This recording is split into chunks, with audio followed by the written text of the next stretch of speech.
아니, 리브 샌드박스 입장에 이번 전령은 싸우러 나올 것 같은데요. 그래서 그 부근에 네. 먼저 걸어요. 한번 흘렸죠? 네, 리스박스 그리고 HH 자, 사라토르가 오, HH 살았어요. 안 죽었어요. 저가 살았어. 그런데 여기서 그러면 길이 다 나오죠. 그니까 비아이. 자, 미엘 잡혔고. 자, 빅토르가 다음 스킬. 야! 그리고 디아블이 힘을 너무 세요. 지금 너무 세요.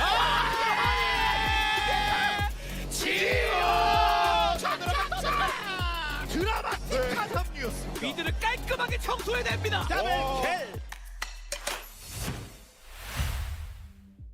블루 쪽에 타야 되지 않나요? 네. 자, 눌렀어요. 텔 눌렀어요. 휘온 일단 뒤쪽으로 살짝 여러분, 빠지는 게. 5대5. 그리고 위너가 돌아요. 위너가 돌아요. 오른쪽.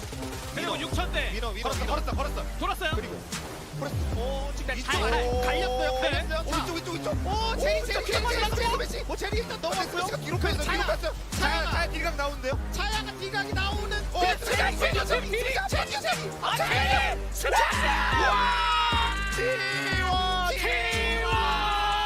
엔딩이네요. 결국 제리 엔딩이네요. 열리지가 않습니다. 지금 뭐 좀 답답하죠? 레드 좀 자. 씌워보세요. 바로 칩니다. 칩니다. 이러면 상태가 크산테. 상대 마크하면서 이렇게 바로 든든하게. 치고 와, 상황을 보려고 씌워보세요. 실수만 봐도 무서워요. 자, 그 상태. 그리고 싸움으로 전환. 이런 싸움으로 전환됩니다. 와! 우리원의 와! 길 못해요. 예. 그리고 적수는 아까는 죽었어요. 아까는 죽었어요. 이거 안 잡혀. 한 명도 안 잡혀요. 총공세까지. 프리맥 그 상태. 누를 수가 없습니다. 용맹합니다. 이렇게 들어갑니다. 용맹합니다. 일로 와봐.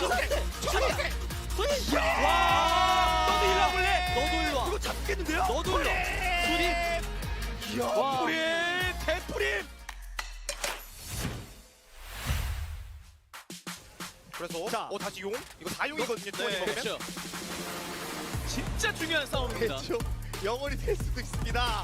없습니다. 자, 일단 칼리타 관점에서 무조건 우리가 먹는다는 생각을 하면서 먼저 치는 거거든요. 근데 저격 폭발이 제대로 오, 올라오네. 대역광 핑퐁하면서 날아갔고. 갇혀 있긴 한데 근데 바로 놓진 않았거든요. 네.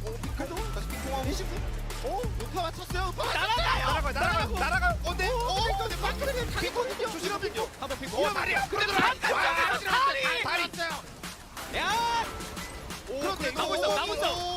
오공이 돌면서 네. 피드가 딜각이 나와요. 피드가 나와요. 피드가 계속 뛰래요. 맞습니다. 잡혔고. 아니 이게 테스트가 페이까지 잡아요. 드라케 젠지 클라발라 아카데미. 말씀해 주셨었는데 자, 아직까지 KT 포킹이 매섭진 않습니다. 그리고 루스가 일로 와봐. 정지명령. 들어가면 제이스 불어오면 제이스를 들어갔거든요. 녹여요. 그대로 나왔습니다. 아니 제이스를 빠르게 녹이는데 성공했습니다. 그렇습니다. 자, 여기서 빅토르 페이스는요. 페이스티 전멸 빠졌고요. 자, 뒤로 빠지면서 한 방이 한 방이. 이런 들어가서 근데 월급파 조달받았고. 아니 지금 하이. 저기 저 어디에요? 하이퍼 태클. 이것이 바로 하이퍼캔입니다. 와, 아니 정지 한 폭발이 들어갔어요. 진짜 머리에 전율이 돋았어요. 에이스. 와.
Welcome, ladies and gentlemen, to LCK Challenger 2023 Spring Playoffs. I'm Atlas, joined by not the Korean casters. In fact, I am joined by Orcs for the very first time ever in my life. Whoa. I'm joined by an Englishman who is not one of the other Englishmen that I've commentated with in the past. I'm so incredibly excited. You sound thrilled. I am. Another English. Which other Englishman have you cast with specifically? Can't remember. I'm sure there's one. At least. Yeah. More than one. It's been a long So time. I'm not the fittest, but it's been a while. Should I say sorry? Is that how I should begin it? Because I Uh, obviously stole bread at some point, or my ancestors did at least. I mean, And that's why I became Australian. I'm from the UK. I feel like the UK stole stuff from everyone. That was like a consistent thing. Yeah, but like, you're like our nation parent, you know? Yeah, but it's kind of gets a little bit messy. See, Uh. I'm a quarter Irish. My granny's Aha, Irish. okay. So there's some resentment fostering towards the UK. You Oh know? wow, that must create some inner turmoil. It does. I'll be trying to work that out today. You know. Oh well, I think we've got a great series for that because we do have D+ Kia taking on Nongshim, a matchup that I think could be really interesting, but might really not be interesting. I think that because there is the way I see it, guys. The way I see it is that we've got a team that has a very strong top side of the map, and then a team that has a very weird bottom side of the map. Yeah, and I think, you know, especially because it feels like the team with a strong top side has a weaker bot side. Yeah, Just generally, not even relative to the top side, it does feel like their weak point. yeah. And we all know these weird things can become problematic quite quickly. Indeed, but it's weird in a way where maybe they pick something and it's too strange and they lose. Like they didn't manage to win on Senna Cho'Gath, even though it kind of looked cool in lane. It didn't really do anything outside of lane, and then, I mean, Mihail didn't get Cassante or something like that happened. Yeah. Having a look at the standings, DRX managing to get to first place, an absolutely incredible round 2 for the squad. But our first playoff match will indeed be between DK and Nongshim. DK was so close to being in that first or second spot, but with that incredible run by DRX being able to take them down at the last minute, does mean that DK are in the danger zone. We call the first round of playoffs in this particular format the danger zone. There is no lower bracket for these teams. The lower bracket comes a little bit later. It's exactly the same bracket as the LCK, and it's going to be super dope, guys. It's just going to be really, really fun. We've got a best of 5 today between these two teams. This was, I mean, technically, right now, this is a rematch of the Challenger Final last year. Yeah. Do you know what happened then? This is going to my prediction, which is 3-2 for Nongshim. Yeah, because I remember Nongshim actually managed to win out in the summer. Yeah, and it was Yeah. a 3-2. Yeah. I just expect, even though the players are different on Nongshim, It's the energy. it is. It's the vibes. Exactly. And they still have Jiwoo. Jiwoo was the AD carry that managed to take that top spot in Challenger last year, and I'm thinking that maybe Jiwoo is the reason why Nongshim were last place in the LCK. That's what I'm thinking. I'm thinking maybe they just don't have their ace. True. I mean, he does feel like a central piece to how they function right now. That is very true. And, you know, we saw Colmy playing in the LCK. If anyone missed that, he got called up, had a great Yeah. performance. Maybe if Nongshim had Jiwoo in from the start and Colmy, maybe. Oh, and you said call me maybe, and Call me I maybe. liked that. Pleather Yeah. is going to get the round 2 MVP. He was absolutely incredible. Also managing to get a POG in the LCK as well, and that does show you a little bit. I'd actually like for his POG points to go up by 100 just because he got one in the LCK. Just, I just think it's kind of cool. They should just combine them. So if you want to be the overall POG, you have to play in both leagues. You know? Yeah. Oh no, that's just how you get some extra points. Yeah, you know? yeah. So, you like oh. lose 1 week, and you're like, "Is that Challenger team playing? I'm gonna need to get some points." Like Kerry is like, "I need to hit 2.5K." No, like Ona, when Ona's behind Carrier, he's like, I need to catch up, right? I'm playing on the academy team, need to make that happen. Have you watched any Challenger, by the way? Because this is a very good question that Zelrix brings up. Do you understand the meta of do-do-do-do? I think it was. I did watch some, but not always like. Not always with the volume on. I was watching back some VODs, and I did tune into Chronicler's stream, but I don't know all the memes. Yeah, well, there's a super dope track when the game's open, and for the first time that we listen to it, there's like at the end of like the huge drop, there is this doot-doot-doot-doot. Oh. And you just have to kind of predict where it's going to be because we always just have to do it. Look at that guy. Imagine watching with the volume off. Buckets and gloves, stop it. He's got his volume off. No, he just chose the icon that says he's got his volume off. Buckets and gloves would never turn his volume off. He is not that guy. So we're going to introduce D+ Kia to the stage. Thanatos, Lucid, Poolbay, Rahel, and Loopy. And part of me thought that maybe Thanatos wouldn't be playing because he'd be preparing for their first match of playoffs in the LCK.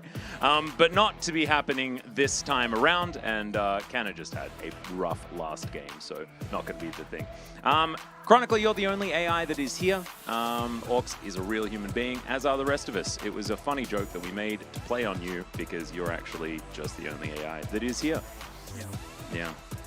That's a bit of a shame, isn't it? Goal per minute for D+, still top of the league, although not able to clinch the spot against DRX. And I think if this was only round 2, these stats wouldn't look quite as good. Yeah, got off to a strong start, and then I feel like, you know, they're coming in as favorites, but it feels like they're not in the best form. And I think against a team like Nongshim, that's where things can get a little bit funky. Yeah. But yeah, this is going to be your D+ Kia roster. Thanatos and Lucid definitely standing out to me as the ace of this squad at the moment. Poolbay, when Poolbay's having his day, he's easily the best mid of the league, but he hasn't been all that consistent. It's been about this guy that's been able to lock down the consistency, played a heck of a lot of Elise in, and their opening game, he played the Elise, and it was probably one of the best Elise games that I've ever seen, which is saying a lot, because, you know, we've been watching a lot of LCK, and this guy just comes out and does some pretty perfect dives. Just the spider stuff. Absolutely.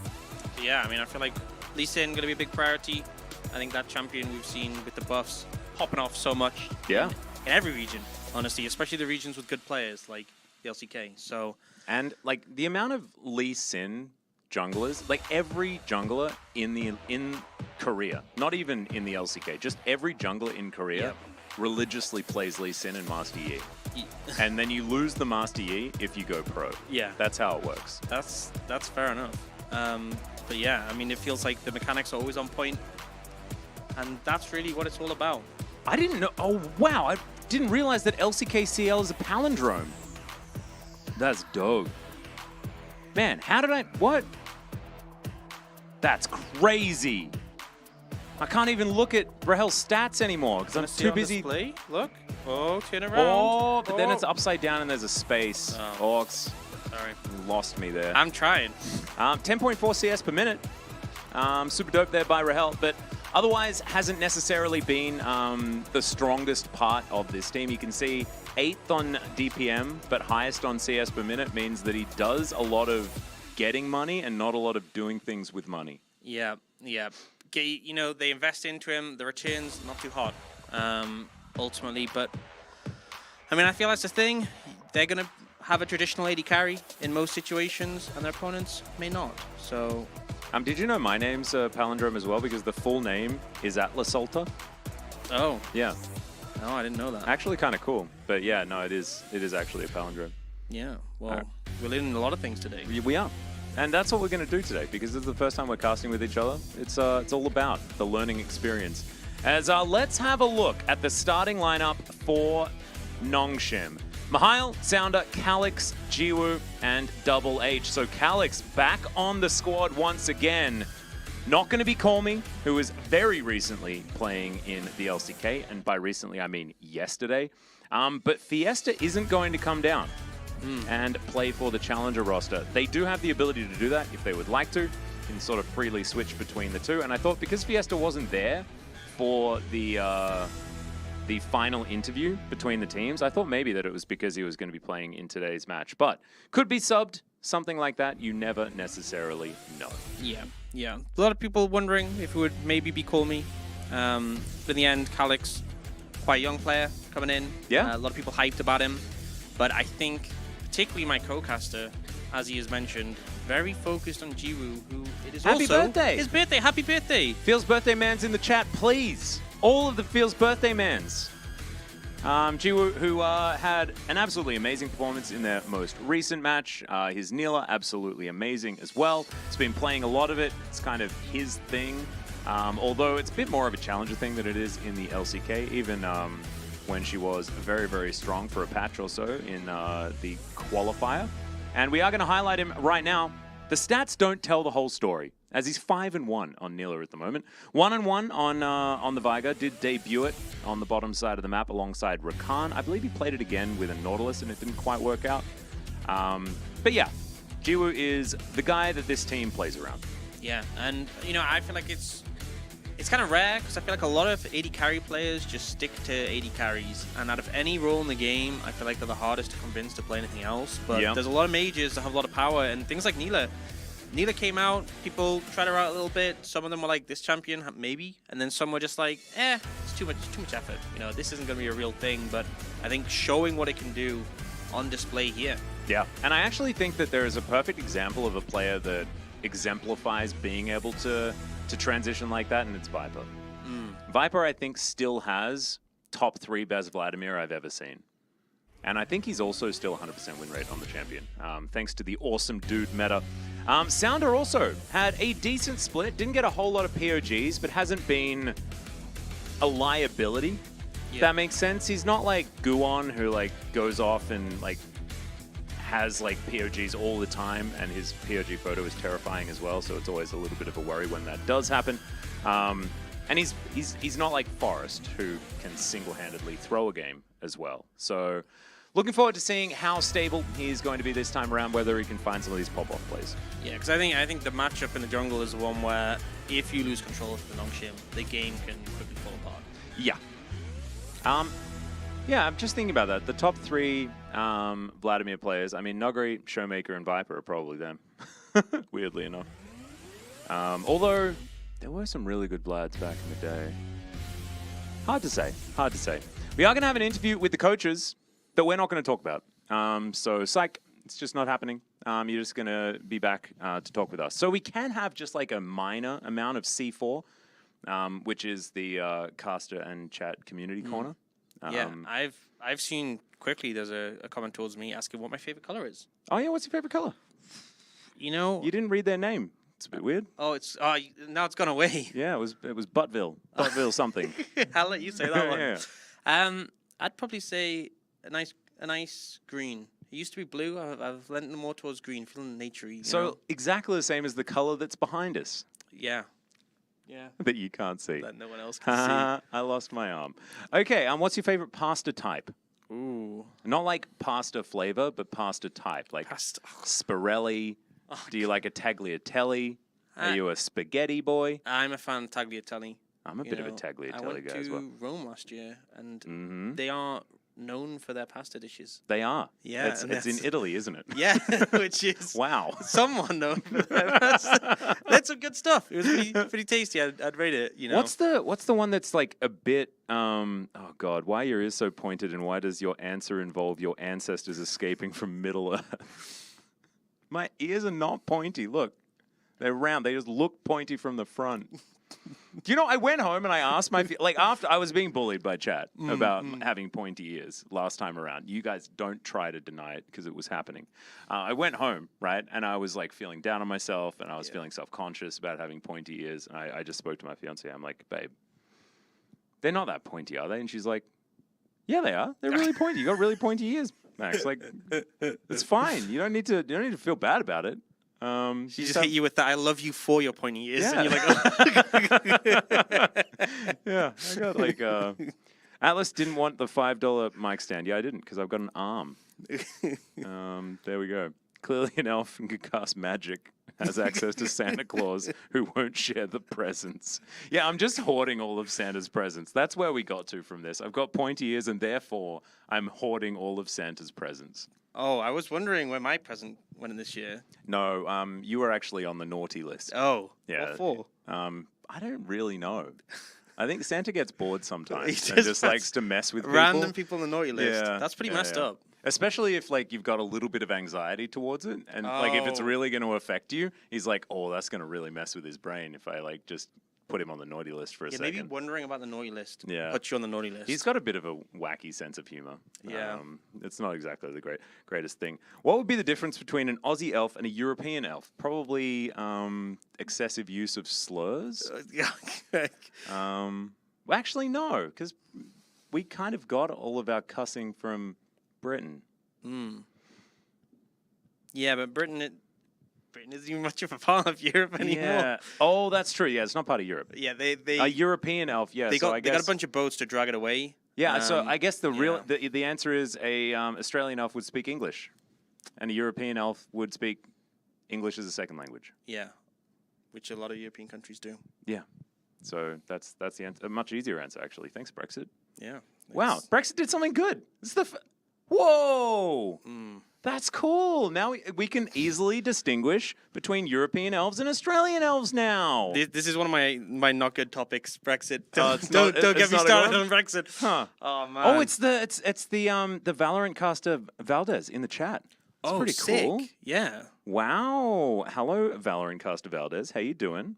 Twist Blessing us. IRL also welcoming good old Valorant caster Valdez. Make sure everybody welcomes Valorant caster Valdez or VCV for short if you would like to.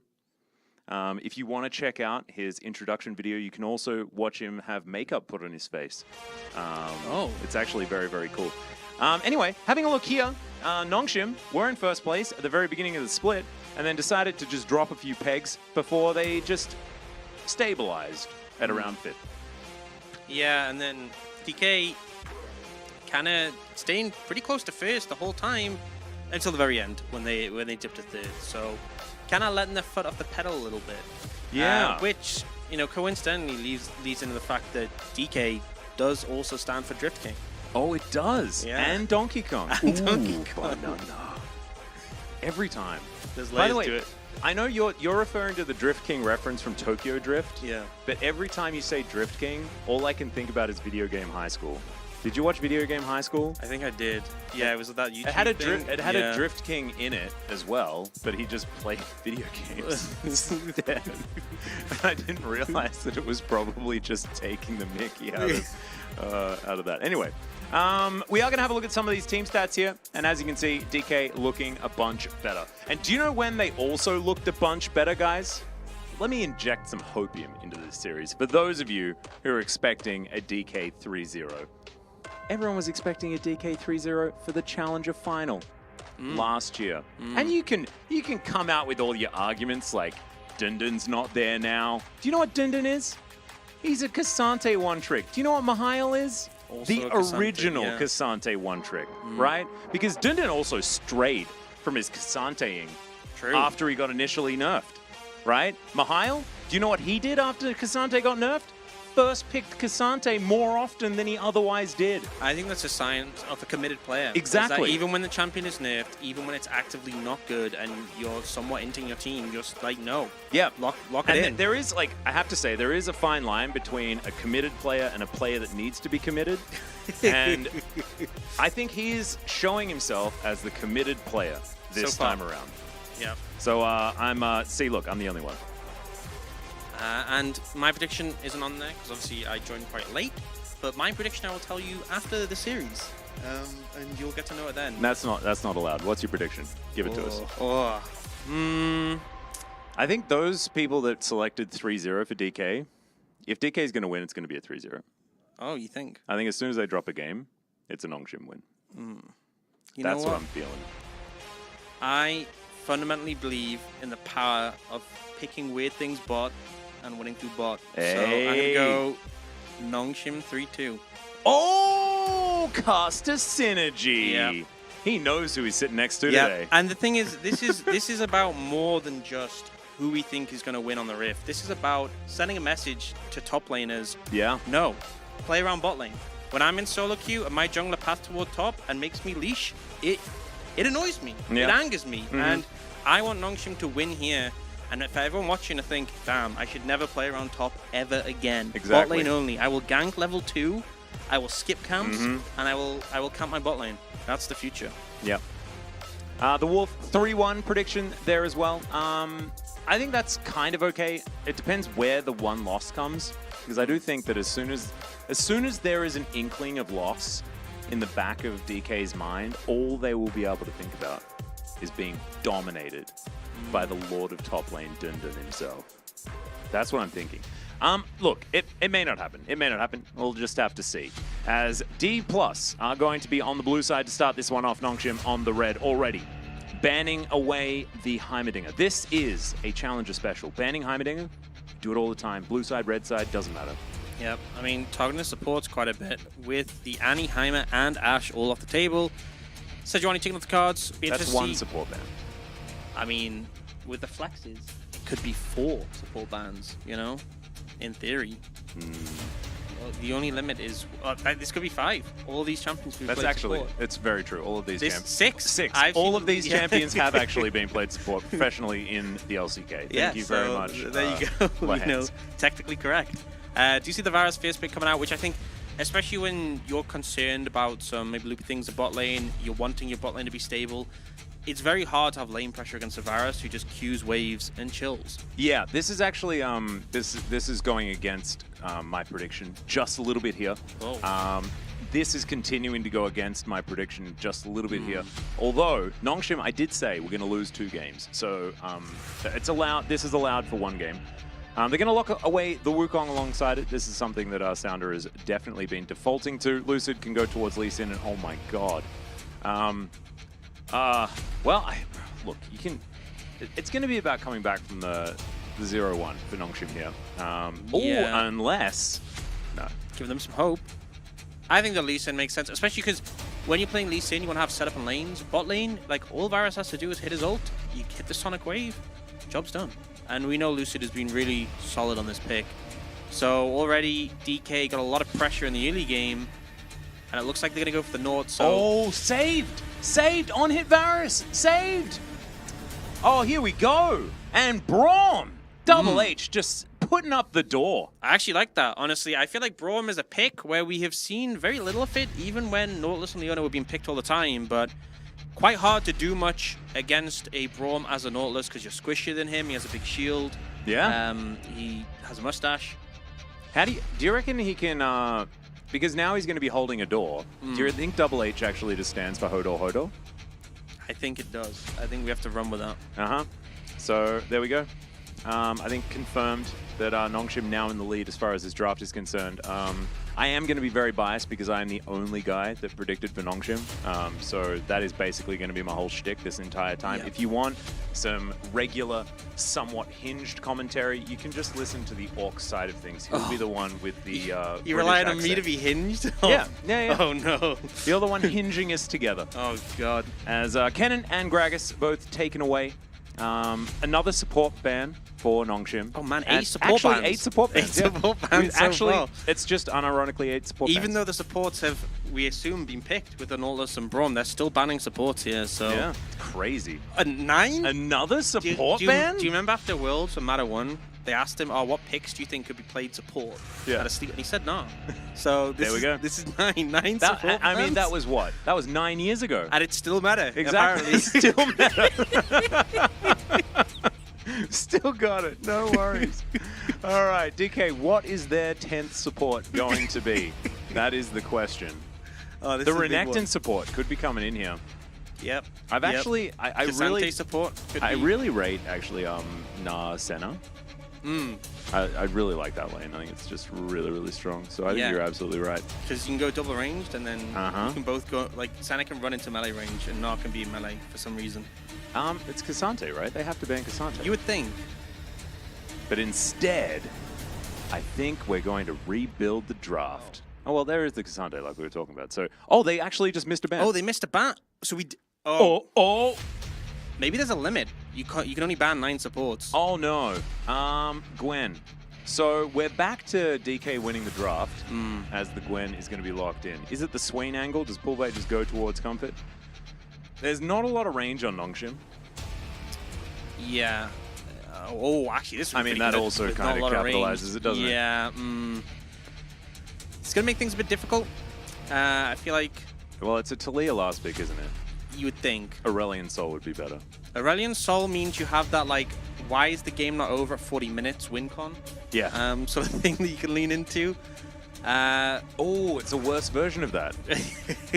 Yeah, this is kind of like, well, I'm like, Oh, God. Okay. Well, that was a funky one. That is a decision that could have been made in this game, was in fact made, and now Nongshim have 5 champions that they're going to try and win the game with. D plus Kia have also 5 champions, and it should be a bit easier for them to use them to win the game with. That's what I'm feeling straight out of the gate here. You know, DK have Veigar, who traditionally is very good into short-range targets, but Nongshim, they have Zeri, who has some range. She is technically a ranged champion. Technically a ranged champion, and then... Oh, and Wukong has extended range on his Q. Oh, true. And... Oh, Winter's Bite is a ranged ability. His ult actually also. Yeah? That's about it. So, I don't think Gwen's going to be that immune this game, because he can immune ranged abilities. True. None of the Nongshim abilities are ranged outside of the ones that we just mentioned. Yeah, they've counted Gwen's immunity, but at what cost? Well, probably the game. I think that's probably being realistic. Well, do you know, actually, so if D Plus somehow lose this game, though, think about the emotional damage that would be done. I mean, if DK loses this game with this draft, like, I actually feel bad about my prediction. How annoyed because would you, it should have been a 3-0. How annoyed would you be as a coach if you come out of this draft and like, guys, I mean, I would finish this draft and like, guys, you got this. It's in the bag. All you have to do is not run it down, and then end of the game, you're like, wow, you managed to pull it off. You managed to lose a very hard to lose game, because I feel like it's going to be a tricky one. But you know, maybe some crazy things happen in game. This is challenges. It is indeed. All sorts of crazy things could happen. Jiwoo is very comfortable on the Zeri. That is why they picked it so high up. But it is not, I don't think that it's his wheelhouse, you know? He's the guy that plays the weird stuff. And this is not weird. This is Zeri. This is like the most like stock standard you can possibly get here in Korea. Yeah, and not a Zeri with an Enchanter either, so it's not like you have that ability. I mean, the lane matchup's good. Like, I'm not saying I'm sitting here thinking Braum isn't good in a Nort or Varus, but you know, it's not like we're gonna hit the point where Zeri's 3 items with a Lulu and it's like, oh, I'm going. Yeah. I'm vibing. Oh, Braum can block Needlework. True. So the AoE damage of Gwen is going to be a little bit more difficult to get. I do feel like what sometimes happens on Braum is you get at this point of the game where you're like, I can block this, and you just kind of get one hit through it anyway if you're behind. Well, get ready for the do-do-do-dos. I can do this one solo if you like. Okay.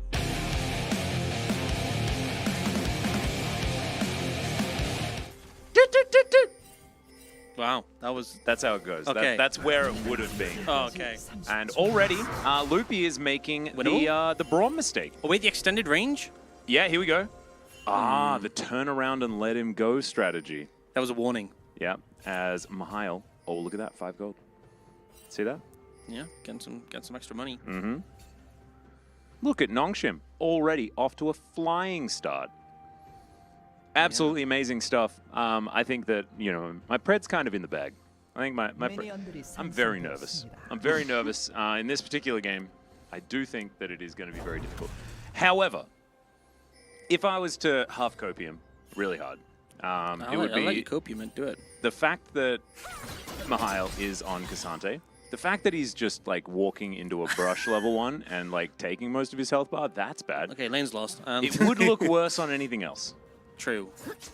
He's going to be a bit of a beefy boy and can do stuff. A lot of games on it.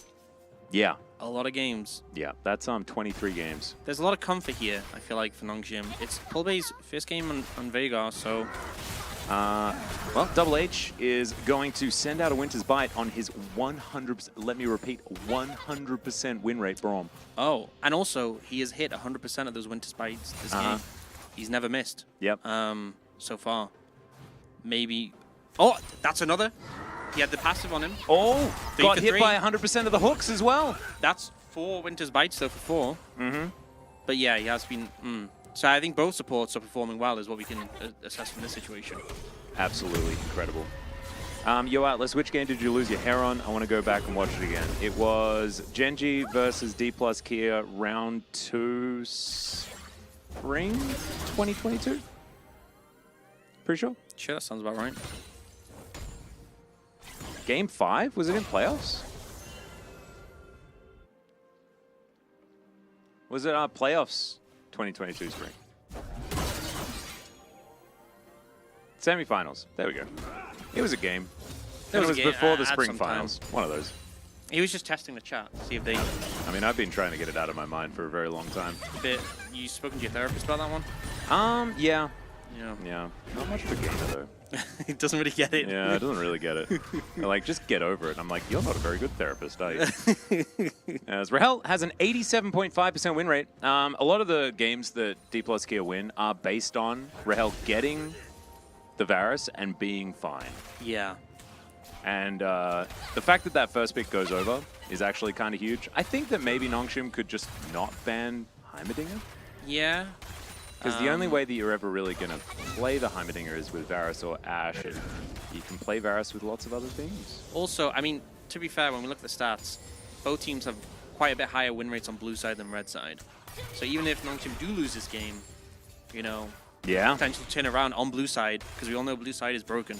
No, don't count your chickens, all right?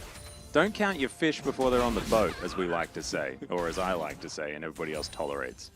Okay? I'm tolerating it.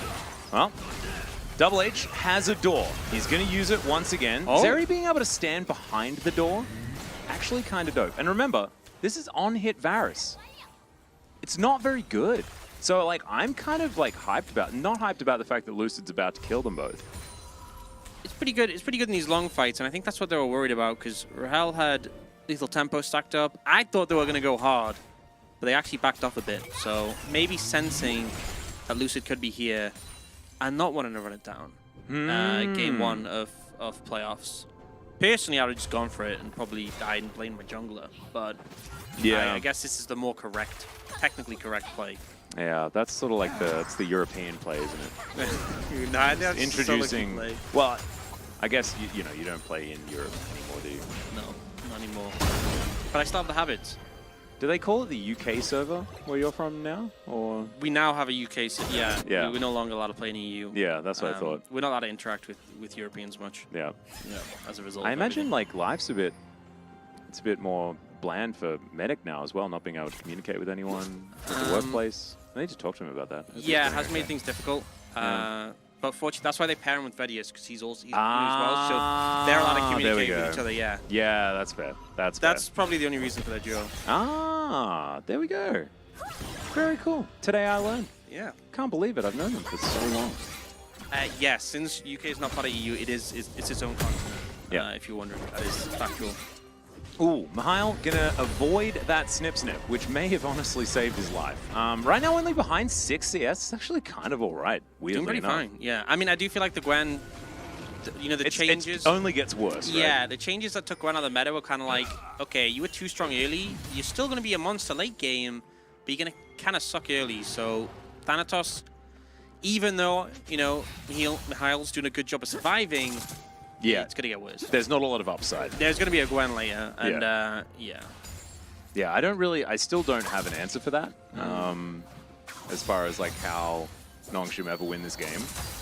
But in order to still deliver compelling content, I think it is time to, we have to try and go. Yeah, the Nexus, I think they have to destroy the Nexus. That's how they Yeah. win. Yeah. Yeah. Get Generally that 50 speaking. gold. Get that 50 gold. Yeah. That's why Tibbers is equal in value to a Nexus. Yeah. That Because they're adds up. both, they were just worth the same amount. So Yeah. does make sense. Nexus for Oh, Tibbers for Nexus trade is pretty standard. yeah. Atlas, when OS teams play in international comps, do you quietly root for them? Absolutely. That's why I'm a huge Vital fan, because he's OCE talent. Would Orcs make tagliatelle pasta if it brought the UK back in the EU? Yes. Yes, I would. All right. Well, Double H is going to get engaged on here by Lucid. Stands behind Sounder, Yep. and he'll be fine. He is Brom. Brom is a pretty tenacious dude. Speaking of tenacity, our first Drake is going to be an Ocean. Our second is going to be a Cloud, and our final Drake today will be a Chemtech. I really hope so. It's the only way. Yeah, but I'd be ready to embrace it. Hey, there's a decent amount of stuns, so, maybe they want to be quite tenacious. Yeah. I don't think it really helps them against Gwen. Gwen has a lot of CC, and it's in murdering people. Yeah, death You is put the them most- into it, and like it's scaling CC as well. As Double H puts up the door, still going to take a lot of damage here on this bottom side. But as you can see, Jiwoo just fine in this lane for now. DK just don't, there's no reason to push any further though in this lane, to be honest. Like, this is part of the thing is that the Braum means that you can't be aggressive in this lane because you go in, you just get stunned up, and you get chunked out. So it kind of means it's just going to be a farming lane. But I think DK are pretty fine with that because, you know, they're relying on this Gwen. All right, let's see whether this is actually going to work out. They go all out. That's a great Cyclone to block it. And Gwen ain't immune now. That's first blood going to Nongshim. Can't immune that. Yeah, and actually find the angle. So we're concerned about this Gwen scaling up and decided to do something about it now. And we'll lean towards this Herald as well. But Lucid is in the vicinity. Looks like he might want to make something happen. Bear in mind, that's 2 ults down. Oh, this is also a really late roam from the bottom lane, but they are on their way. Yeah, it's still... I think they get it. The question is, will they be able to get out again? And they know they're there, so they should just path upwards. Yeah, DK's standing on a ward. Sound up. No Cyclone available as Lucid gets a kick. He is going to be able to steal it. What the heck? How? And the Event Horizon comes through, and now Loopy is going to turn up. Oh, it's an absolute disaster. Hook is going to miss, but it doesn't matter. Lucid's going to grab the kill, and that... I don't even know how that happened. I feel like that just shouldn't happen. That should have been, okay, we get the Herald, we run away. Maybe we lose one person. The steal? Oh, man. That's got to be such a heartbreaker for Nongshim. It is 2 plates for Zeri. So I guess that's kind of fine. But losing Mihail in that instance as well, not actually able to get up there and put his wave into a good spot. Like, look at this. He's punished way more for this play. His thing, if they got the Herald and got out, we could be like, you could just take the whole tower bot for Zeri. The game could be in such a different situation. Ah, that's got to hit. Yeah, that's deep in the soul. Yeah, it did. And you know, as the only Nongshim predictor, it does. Soul is a little bit in pain, as it was already bad, and now it's like way worse. So what actually got it? Because he was nowhere near, right? So he kicked Mihail into the and then just it was like max range. Just max range. Yeah. I mean, like, I think Mihail was doing the right thing to try and keep him away, but yeah, just really well played from Lucid. There's no other way to spin it. Yeah, he just pressed Smite better than Sounder did. Yep. That's kind of a misplay there, I guess. With the fact that it had to be just a raw Smite, right? Like, Q Smite, pretty powerful for Wukong. Yeah, I think maybe, because I think the thing is Nongshim kind of will keep it at a high enough HP until they knew that Lucid was CC'd, but he managed it well and found the window. Yeah. A frustrating one. And now with the dragon as well. Oh, is that a Cloud Dragon in the top left of our screens? I already told you what was going to happen. I don't know why you're surprised. Well, you know, I wasn't ready to trust you at this point, right? This is I am a Nongshim predictor. That is true. This is alien, not you. Okay, you got to develop that trust over time. That is very, very true. As Calyx gonna have to walk around these Christmas trees, as he's not able to avoid the dark matter. What do you think of the skin? It's not my favorite Santa Viger. But I'm not a Leprechaun Viger guy either. Oh, really? I'm pure Gandalf. That's the only skin that I like. Yeah, that's fair. The Greybeard, only skin Greybeard you like? is so good. Yeah, I mean, Greybeard is really good. I feel like there's 2 pools of people. There's people who like the new, fancier skins, or like, I mean, Final Boss Veigar isn't that new, but they're like the sort of like, oh, this has got fancy the effects. cool ones, yeah. Yeah, and there's the people like, how goofy can I make my champion? It's like Gragas, you know, the Scuba Gragas skin? Yeah. Scuba Gragas is a dope skin, man. It's fantastic, but there's definitely people like, oh, I want my Gragas to look cool, and there's like, nah, dude, give me the Scuba Give me Hillbilly. Give me Hillbilly Gragas every time. And you can identify KT fans by the amount of Hillbilly Gragases owned on any given server. That's how it goes. It's iconic, honestly. Yeah, buckets and gloves, you know it. You know it. You absolutely know it. Commando Garen, I think he's actually still kind of badass, you know? Yeah. There was one that's like real jank from millions of years ago. Have you seen the Rugged Garen? Yeah, Rugged Garen, that's the guy. I like that. It's just like peasant Garen. It's really You know, good. at one point, I don't know why, but at one point in my time as League of Legends player, the name Rugged Garen was available in the US, and I was like, I could just change my name to Rugged Garen and only play Rugged Garen. Garen. And now, That I actually almost sounds did. incredible. I Look at almost did. Thanatos just walking up to two people. Oh no. Cyclone is going to be used there as Miles trying to take Lucid out of here. As the Cyclone activation's amazing! Oh, Sounder survives! It's the throw! It's Nongshim! Nongshim a huge Mihail! I mean, this is what that many Cassante games can bring you, but the You knock-up. might be spamming Riot in the chat, but that was all outplay and all Mihail. Look, let's be real here. Both Gwen and Cassante are fairly new champions, so there's no Riot edge in this situation. Those champions are both a little bit wacky and overtuned. That was just an outplay, an outskill. And Nongshim, we were ready to write him off. They're looking pretty good. And there's a Cloud Dragon coming up. Yeah. If they could secure that, they would move 7% faster around the Rift while out of combat. Yeah. Wouldn't that be sick? Oh my god. Let's get a replay off that. So, yeah, I mean, so much front-loaded damage here from Thanatos. Really getting a lot done, hitting them both. Look at this with second the ult. activation. Yeah, it's so good. Into the flash, nobody responds. And Mihail's he's just going ham. I would go as far as to say he's going all out. Yeah, I reckon he was going all out. And I actually think that was just really unfortunate for Lucid. The fact that the flash timing was exactly when Sounder was, like, I don't think that Sounder could have, like, he was trying to predict a flash there, but he had to just straight up guess. Yeah, it was just a guess. And the thing is as well, the ult gives you movement speed, and you already used one charge. He's always going to use a second charge. So, like, oh. Well, hold the door. Double H is going to miss his first Q that we've seen on the show thus far. Yeah. And will walk over a ward here. Places his own down.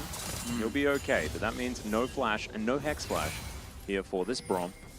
But he does live, so that's important. It's actually going for the W max Braum, so they changed things around with Braum a little bit on what's good to max. And, you know, I've seen a bit of E max, but because it used to be like you went points in Q early.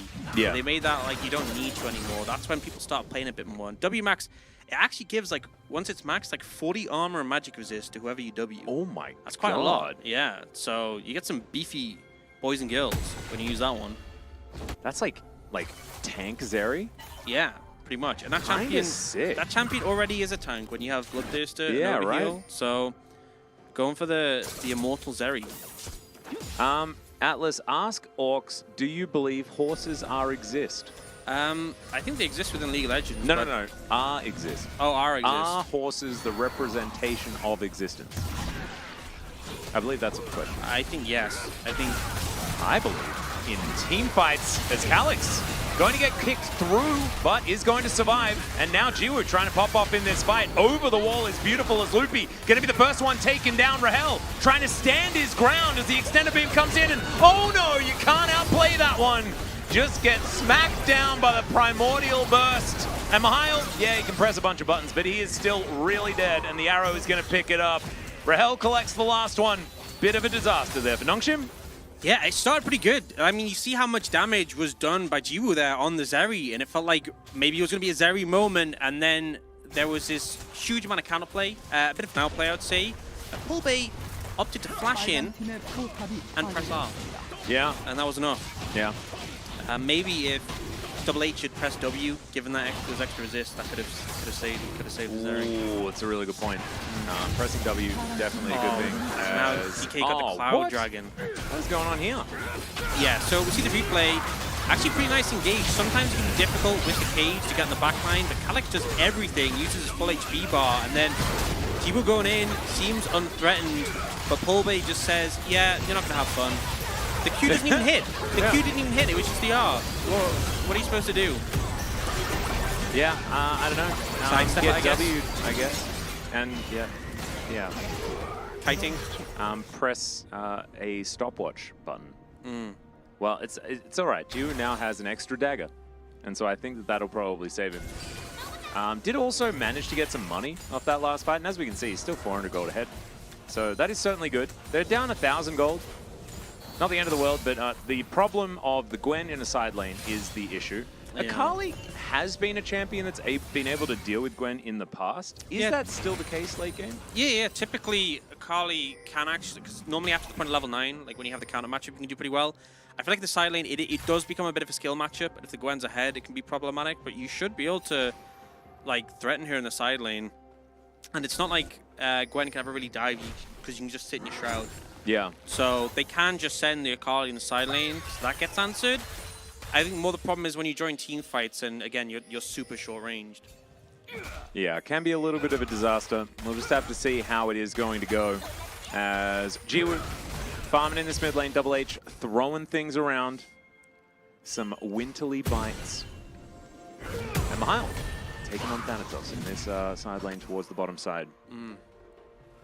Ooh, Lucid going to walk over a ward here as Calyx going to move away from the outer turret, but that should just be money. Over to DK. Oh. The dive scenario, as Rift Herald's going to go down first.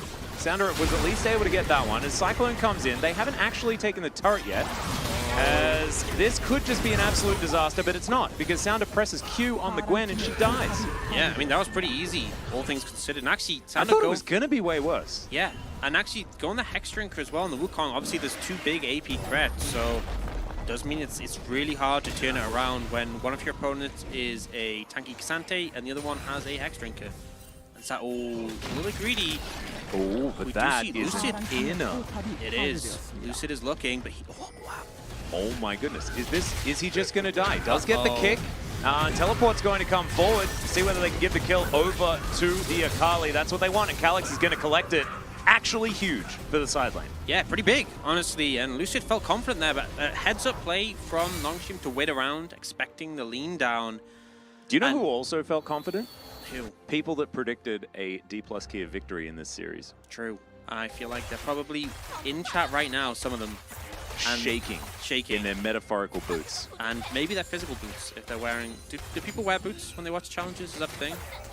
Not in Korea. Oh. But elsewhere, yes. Yeah. You know, maybe type 1 in chat if you're wearing boots right now. Are you wearing boots right now? Give us a 1. In socks at the moment, yeah. Right. But Wolf would be wearing boots if he was outside. He is a boots wearer generally. But no shoes indoors in Korea. We do have a couple. Okay, I'm not sure what a 3 means. we didn't I don't know what a specify. 69 means. Is that just like you wearing nice boots? Is that what that means? We got a 6. Sorry.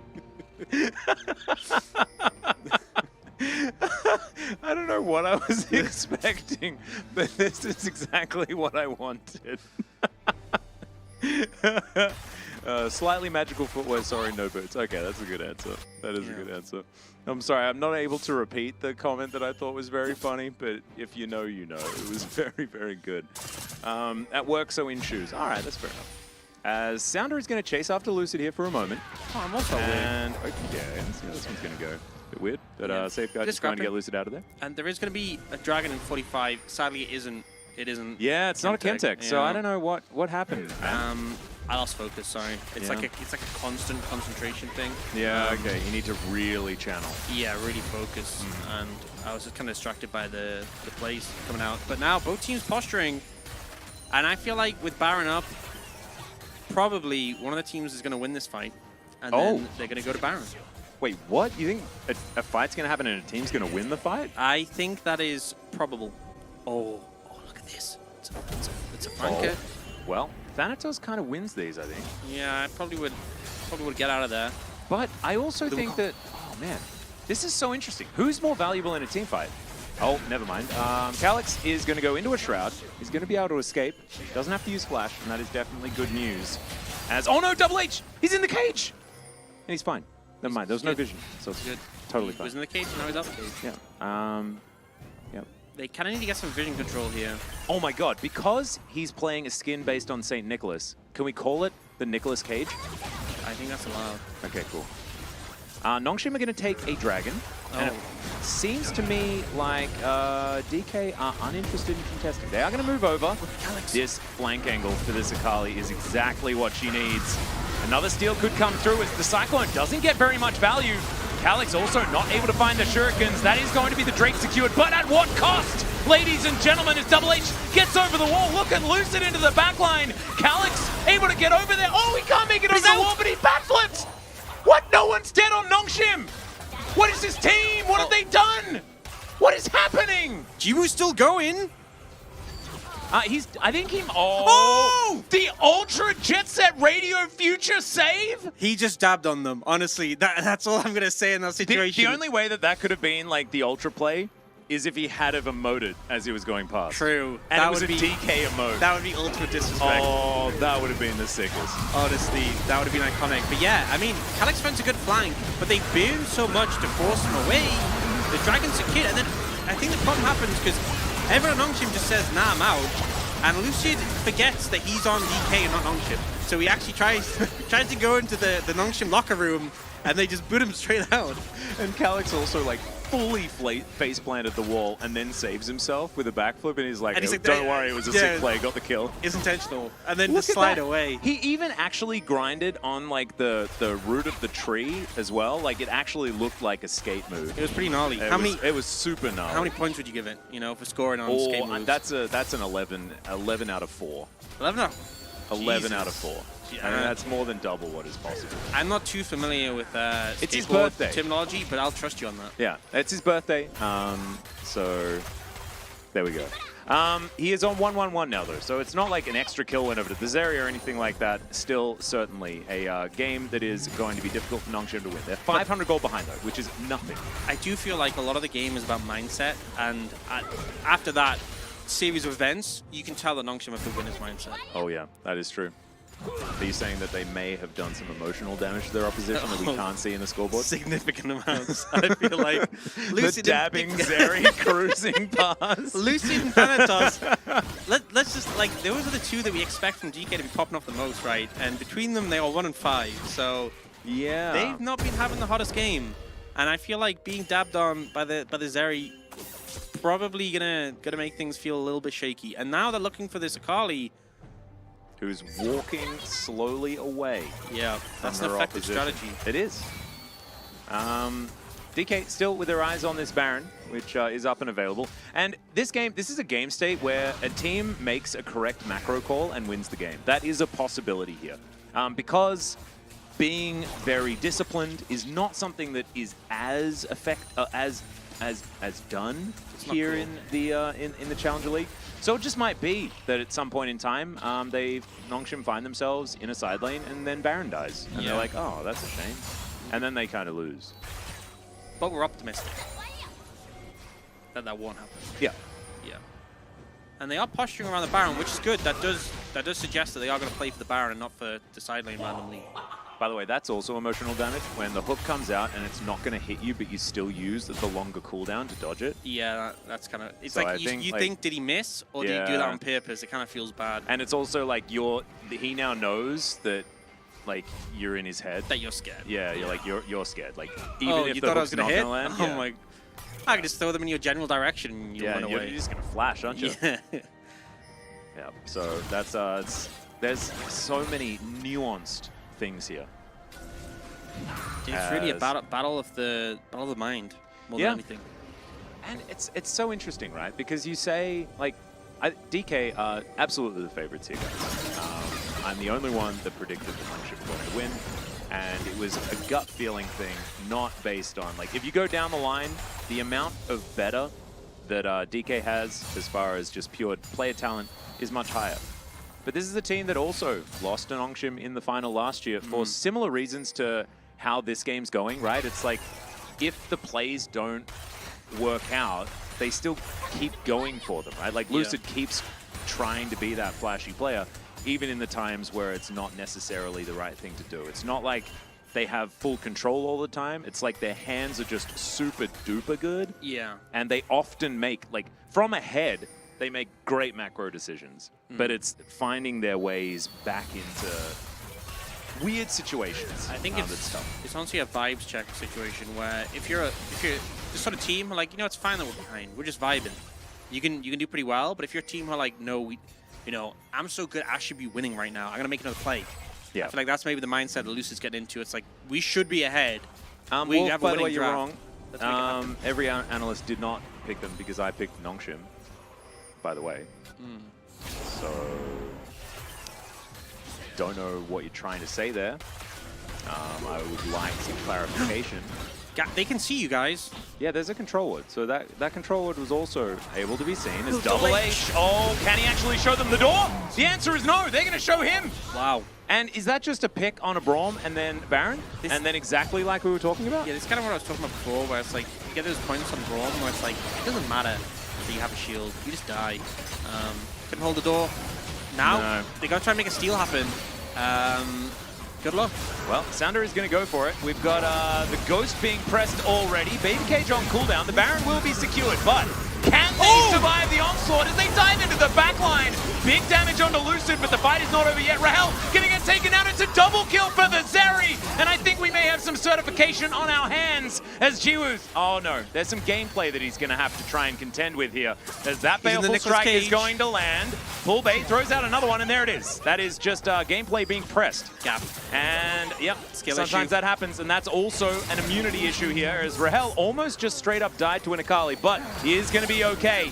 And in the end, Baron was secured, and they win the fight. Man, that looked so good for like 3.5 seconds for Nongshim, and then it just stopped looking good again. Yeah. They, you know, Calyx got kicked out the pit. It looked, and the ult came down on Jiwoo from Nautilus to kind of stop anything from happening. And then I think Thanatos has got to the point where he can do Gwen things. Yeah. It is certainly looking like that. 4v5 and the Baron with beautiful placement of this event horizon as well, just to make sure. I think as well, Pulve in general, in fact, he moves to the side. Now he can just keep caging when everyone else is in the pit. Yeah. And he's got a lot of them. There's a lot of cages here. He's feeling cagey right now. And I think this is the bit where Jiwoo, a bit of a skill issue here. So you see, Pulve just, oh, watch this, it's coming in a second. Look at that outplay.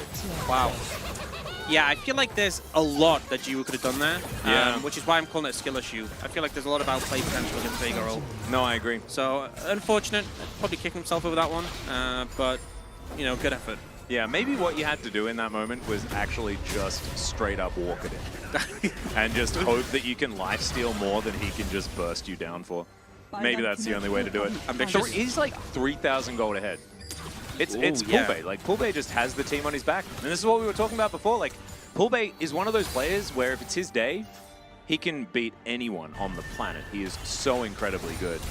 He's had some rough ones in recent weeks. So you're saying Nongshim need to jump, so they're not on the planet. Hey, there you go.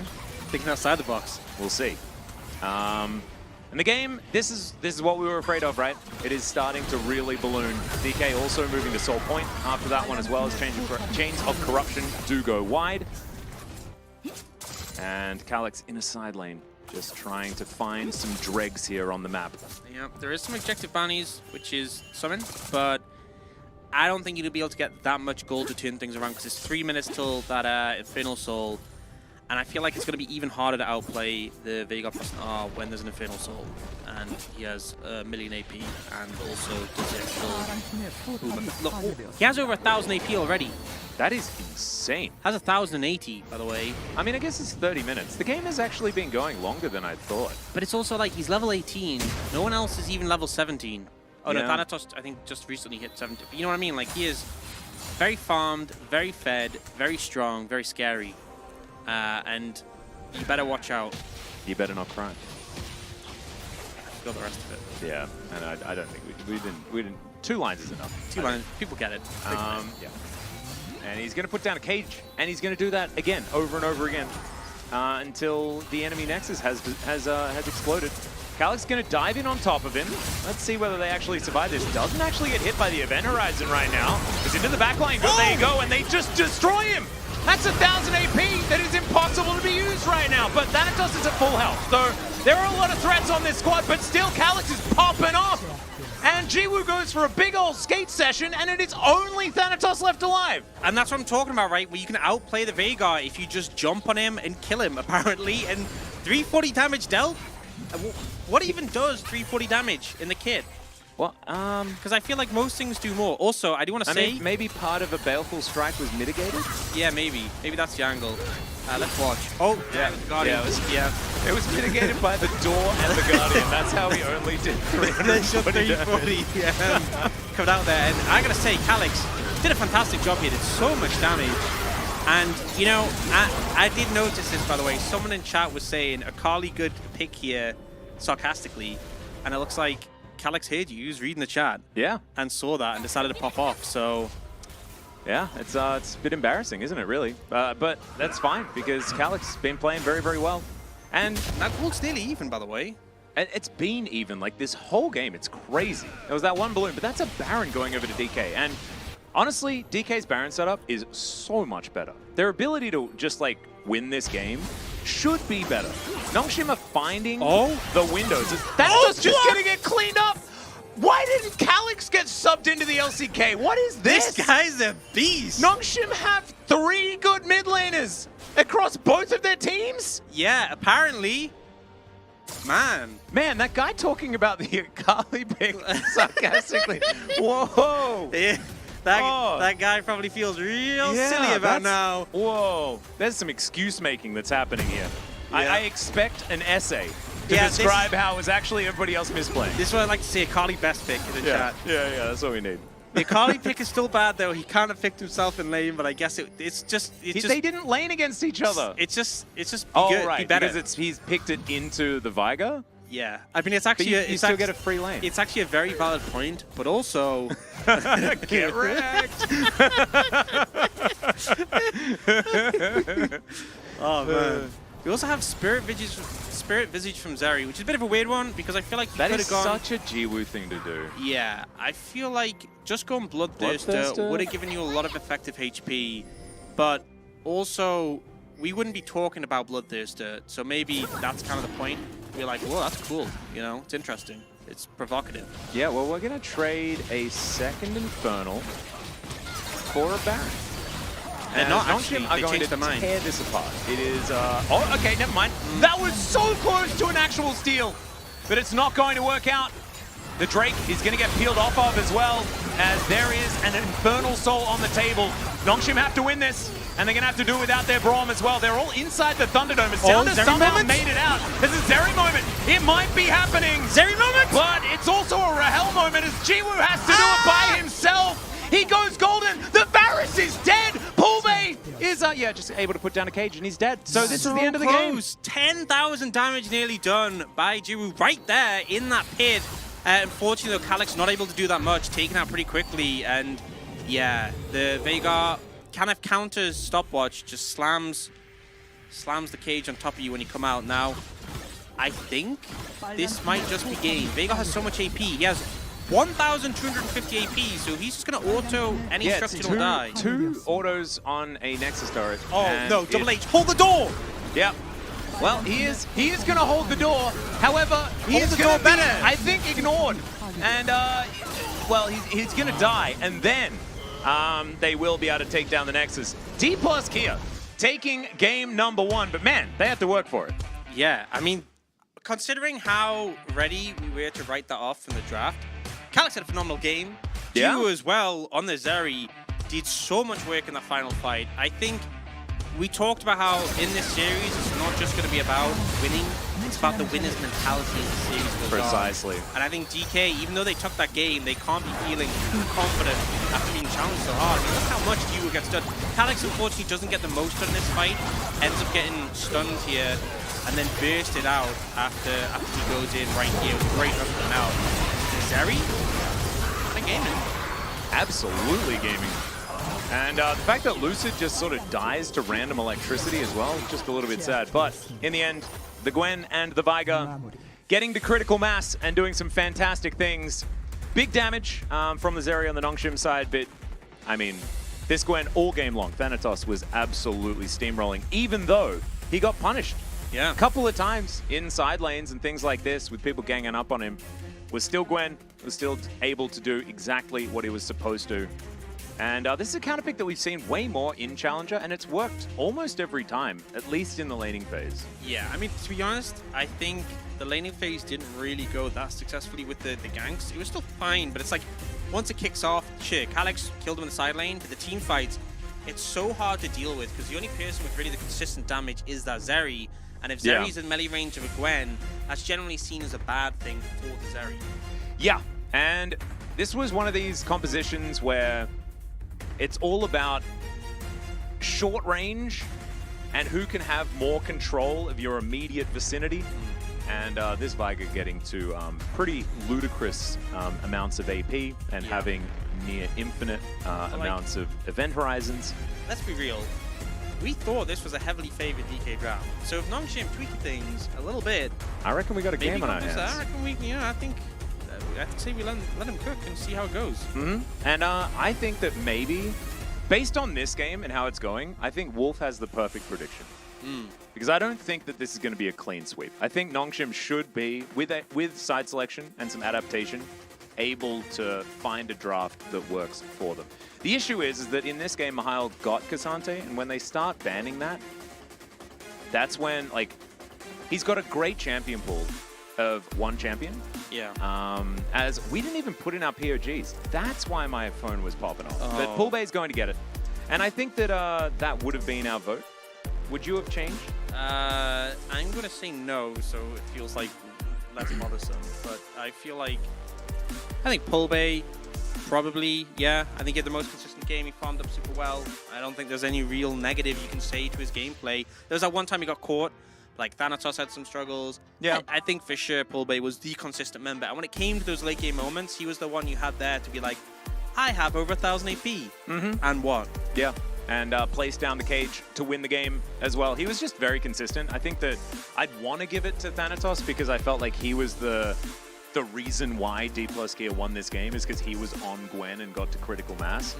But Poolbay throughout the game was definitely the linchpin. Yeah, I just feel like in the fights, if he had died, there was that one fight where he did die quite early on, and that one they got rolled.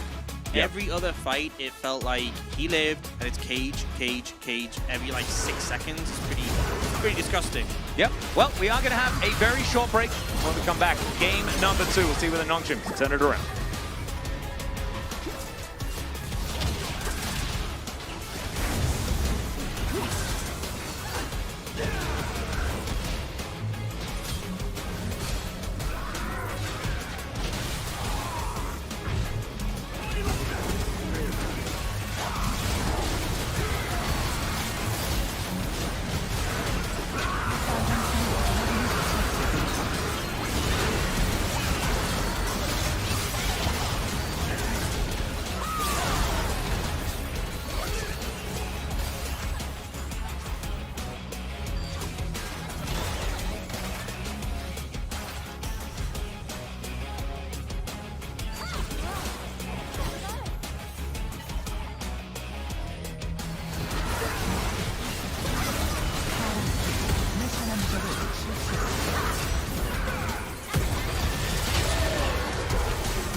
빨간 팀의 포탑이 파괴되었습니다.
Welcome back, ladies and gentlemen, to LCK Challenger 2023 Spring. I'm Atlas, joined by Orcs here as we bring you an amazing series. It already has been, and it will continue to be one. As Nongshim fell at the hands of D+ Kia in game number 1. But if you're just reading the scoreline, you might be like, oh, knew it was going to happen. D+ Kia are a way stronger team. It's not the same Nongshim from last year. They're not going to succumb to the same issues. However, if you watched the game, you would know that it's almost that story, but not quite as much as you might have thought.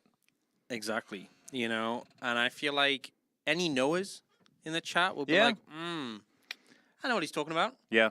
And we could refer to that, but we're just going to savor it for a second Yeah. for the people who don't know. Yeah. Who are kind of like, what happened? Because you'd be feeling silly if you didn't watch the first match. And I'm sure that there were some people, because we do have, like, is 2.4K right now, but I think there were less earlier on. So there's, like, at least 4 of you that didn't watch the first game. If you didn't, maybe just tell us. What were you doing? What was so important that you missed that first game? Better be something good. And also, what you'd want is for all of your friends to be knowers as well. True. So what if they were coming in game number 3? What if we looked over and it said another 4 people started watching next time, and then we have to have the same conversation all over again? Yeah, but then those people who didn't know will now know, and they'll relish in it. Yeah, that's true. I think even more so than being a knower the whole time is, imagine if you weren't a knower and then you now know. The conversion. Becoming a knower? Becoming a knower. Oh, man. Well, if you guys could convert anyone to knowers, that'd be super cool, I think. Just to be able to have that journey, have that evolution throughout this series. Yeah, I think safe to say, Jim Pui, who said, who win? Who win? Who in? Oh, not a knower. Not a knower. Not a knower. We can confirm. Definitely not a knower. Mabinogi casts missed because of a dinner cooking situation. Mabinogi is an absolutely amazing name, by the way. Kind of jealous. Makes me wish that I was still Slappy Baggins. Is that the guy from Pineapple Express casting? Yes. Wait, which guy from Pineapple Express? There's quite a few different people that you could be from Pineapple Express, you know? As Nongshim, they did select the blue side here. We did find that one out earlier on, but we were busy talking about knowers. Now we're all knowers about the side selection that has been committed to by Nongshim, and they will jump onto the blue side. It is going to be a Heimerdinger first ban once again. Loopy is just, it's illegal, apparently, to let Loopy play the Heimerdinger. He is good at the champion, but we don't necessarily feel like Heimerdinger is possible to be picked in every situation, and therefore not a massively imperative ban. But it's just annoying. It is annoying. And something else that's pretty annoying is the Varus. That has been targeted away. And I feel like the more traditional AD carries banned away, the more probably hurts DK in this situation, especially as the Varus worked quite well to neutralize bot lanes. So we'll see how it continues. And technically, we're back on our streak. This is 3 support bans so far. For anyone who missed game 1, we had 9 support bans, and the final ban was a miss ban. Yeah. So right now we have 4. All 4 of these champions can be played as support. Yeah, so we 4 actually support bans. We have 4 support bans from the last 2 years. Actually, kind of cool. One of my favorite games actually was the Yasuo Sejuani that was played twice. I love that in the LCK. 5 support bans was actually super dope. And yep, 5 support bans are going to come through. Looking for the 6th now. The Dyson Star Vacuum thinks that AD LeBlanc is a must for this next match. I find it. I don't know whether Mihail was in the school of Dundun. Well, it's like the line of thought that Dundun plays Cassante, and if you play Cassante, you play AD LeBlanc. Yeah, it could be the thing. That's another support. That's he might 6 for actually 6. first pick it. Maybe. But we are 6 for 6 in support bans, so we are. It's consistent. This Unironically, is 6 for 6. We'll see what comes this as the first pick. A lot of those AD carries targeted, and there at least was something left open. So going for that jungle pressure. Obviously, Lee Sin, Wukong still available. Lucid pretty good in the Lee Sin. Not the best game 1, but typically reliable. Yeah. They are going to pick away the Zeri. Oh, no. Oh, it's going to be Elise Lucian Nami, isn't it? Oh, no. It's going to be the classic, we'll No, flip the game at first crash. No. Any flip the gamers at first crash? No one? No game flippers at level 3? Just go Senate Cho'Gath. Flip it even harder. Oh! I think obviously blind pick Vayne here. I think blind picking Vayne is the obvious choice. Please. Do you know Vayne is still the champion with the highest win rate against Garen?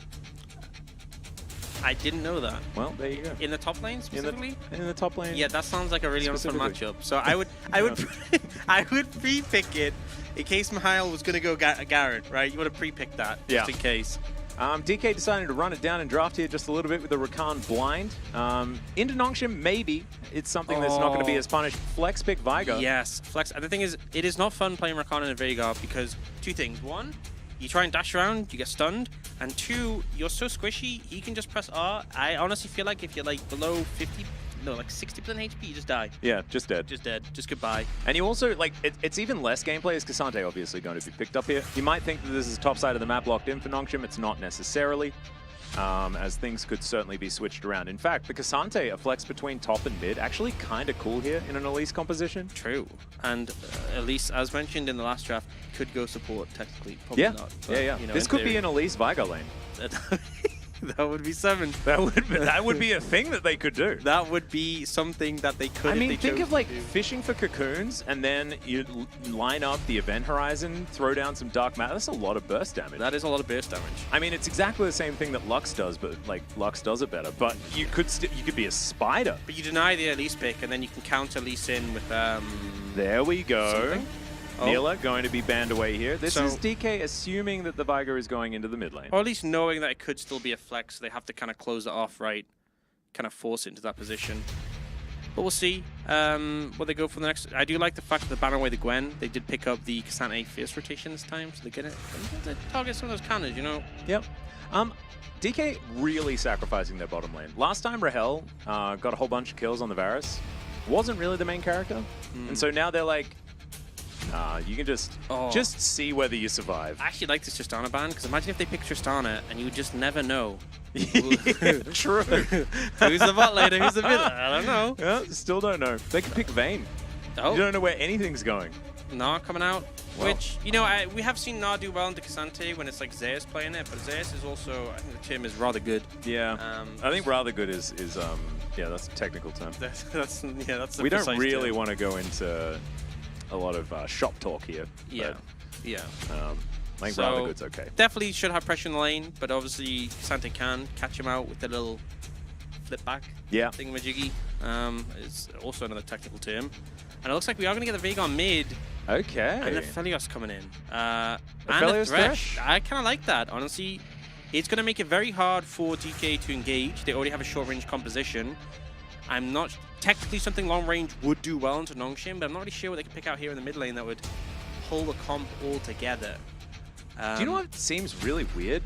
But there is a lot of magic damage on Nongshim right now. Yep. Collector of Felios. This is like one of the only times I feel ever that it's legal.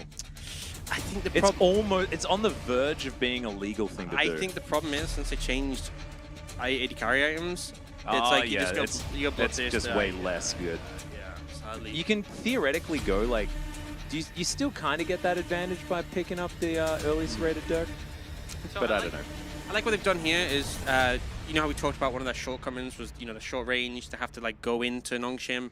They've picked Gragas, who is short range and has to go into Nongshim. So on theme with their comp, but ultimately not very good into what Nongshim has, I feel. So to me, I think this is a bit of an edge. That being said, you know, Gragas, Lee Sin, you could try and pick on Calyx, who is the youngest person in the game. So That is true. That would be really rude. yeah, It would be a very rude thing to do. So hopefully but they very don't do much that. like a schoolyard thing. You Yeah. pick on the young kid, yeah. And honestly, like that wouldn't feel good for DK. And maybe we could. That would be frowned upon. Yeah, it would be absolutely frowned upon. Like afterwards, you go backstage, and like the Nongshim coach just comes over and says, "It's not cool, man." That's not okay. And they force them to come and apologize. Yeah. Yeah, and I think that is absolutely how it's going to go. I think that Nongshim have a way better draft this time around. Oh, for I sure. think D+ kind of throwing Rahel under the bus, and he's kind of the damage. Yeah. I mean, And that is always a very scary thing for D+ Kia in Challenger, because Rahel hasn't really been a very reliable carry. yeah. And the thing is, because like one of the changes from old Zeri to current Zeri is the range shortening. Q got reduced in range a bit. Into Aphelios, you have to get quite close to him to actually try and damage him. Yeah. And Aphelios, current Aphelios with the Bloodthirster changes, is very scary. He honestly feels more like an Aurelia. Yeah. Well, let's see if we can do together. Oh.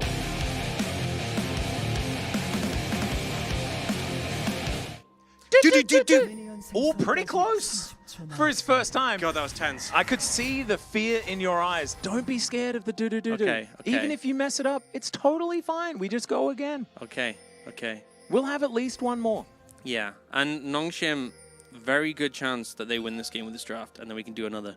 Yeah, precisely. Pulve going for base skin Gragas. Just back to nature a little bit here. I honestly, it's a funky one. I respect it to an extent. Yeah. We do have the, 미니언들이 what's it called? 생성되었습니다. It's like the little legend name, the Fury summon, Fury Horn? something like that. Yeah, it's Fury Horn. Yeah, Fury. I had to Horn. look it up because it's.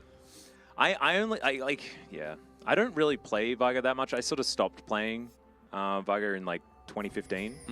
And so haven't really looked back. So it was just Greybeard for me only. And then I only know that skin from combining too many Yordles at one of the sets in TFT. True. That was a fun set. It was a fun set actually. Yeah, when you went Yordles, and then eventually you get like a 3-star Veigar, and he just one hits everything. Yeah. Yeah, good times. Actually, kind of absurd. It was such a binary composition as well. It was the I've come home after a hard day and I just want to like not think about anything and you just like spam Yordles. Or like if you're like your little brother or like, you know, younger sibling or something, he asked you or they asked you and they're like, I want to play TFT, what comp should I go? And you're like, just go, just all the anything Yordles. that says Yordle. All the, just pick it. And they're like, whoa, this is so easy. And you're like, yeah, you're doing great. It was Yordle plus one other thing, wasn't it? That like tied it all together and it was really good. I can't remember what that was. It's been a while. Anyway, Calyx is just pushing here as Thanatos, pretty good at Gnar. 9 and 1. If you're calculating percentages, pretty easy one to calculate. Yeah, I believe that is. Give me That's a second. 9 out of 10. Carry the 3. Where did you get the 3? Something went wrong. Something went wrong. Oh god. I'm trying. Well, so we've got the most practiced Cassante versus the goodest at winning Gnar. Yep. And a Spider. Yeah, it's going Spiders to are find scary. this ward. And now Lucid needs to work out whether he wants to face check a Cocoon. Probably not. Probably not for the best. Yeah, I'd probably recommend not doing it. And he's also just going to have to give up his red by the looks of things. Q going to connect onto it, providing some vision as he gets in there. It's a difficult situation, though, as he does secure it. Yeah, good smite. So Nevi, you might. Lucid smites? Yeah. Just extraordinary, man. Being very good so far. I mean, there's the one, for anyone who missed it, who wasn't at nowhere. Yeah.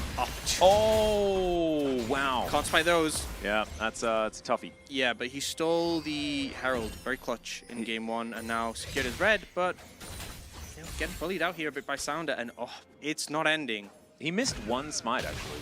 All right, no. Lucid is immediately going to follow. Pulbe has the inside track, Safeguard to catch up to him, as there is a repel to the plant. And Lucid's going to realize that he has to move away from this. And Cocoon, is it actually going to connect? That's the question. Lucid knows that he's not actually able to follow that Q as Double H moving up. Man, this is just chaos in this early game. As Rahel and Loopy, they're out of lane as well. We're river gaming. It's not a mid lane, there's not a bot lane, there is but a river. And that is why Thresh pretty good into Rakan, by the way. Really glad that Loopy gave us that little bit of insight there so we could talk about why the Thresh was picked. Give us visual evidence. Yeah. So we don't even have to explain it, you can just see it. That's why. And yeah, this is one of the things that's scary when you have Veigar in the mid lane, is that he's not really the best at doing these early fights. So Sounder, I think in another situation, could have maybe just moved towards the mid, but ultimately ends up playing out quite nicely. And no flash actually burned by the Elise. But Pulbe had to burn his flash on the Gragas. Playing into a Veigar, that's not fun. Ooh, yeah, true.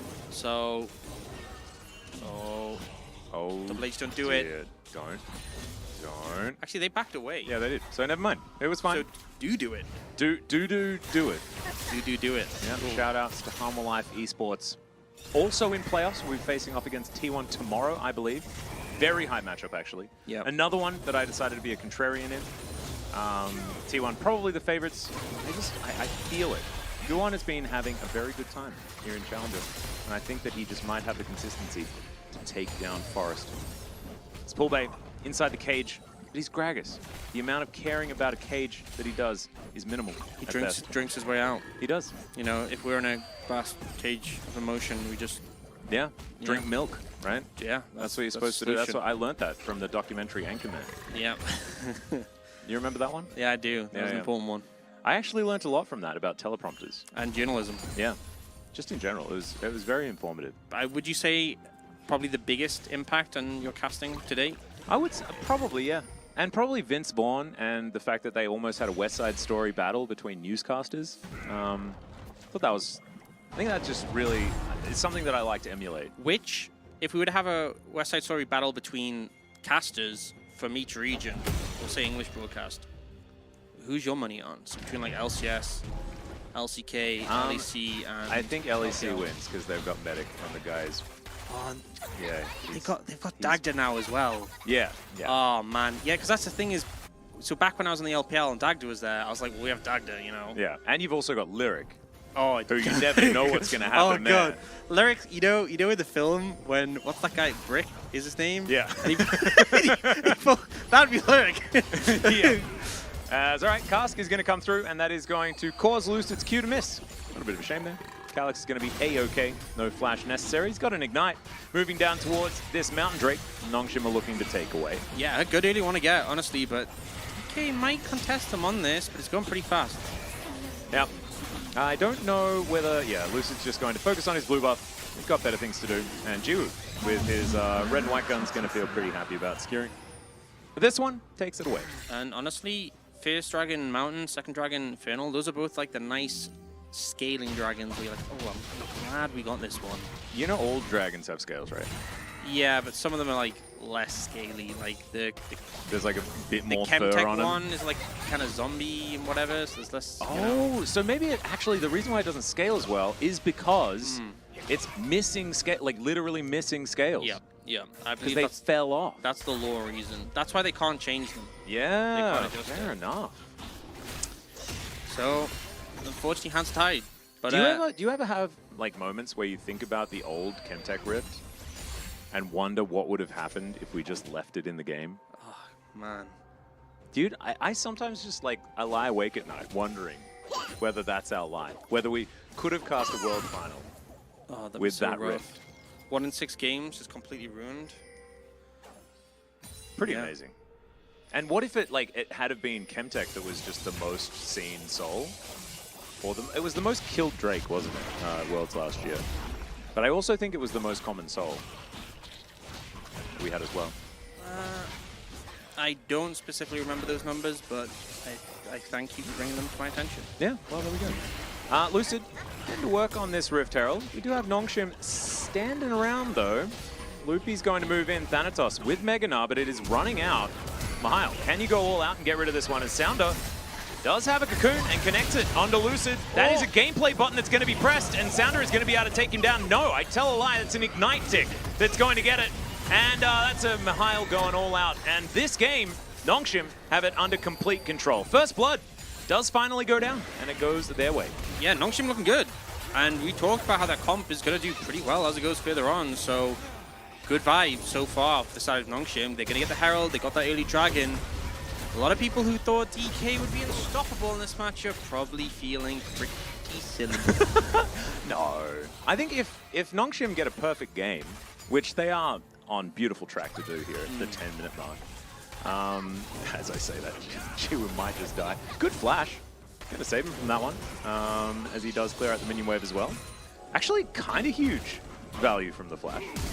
Anyway, we're gonna see this fight one more time. Yeah, part of the problem is they got this heavy engage on the Elise, but ultimately, one, there's flash from the Elise, and also being on Elise, you can always just repel if you're not one shot.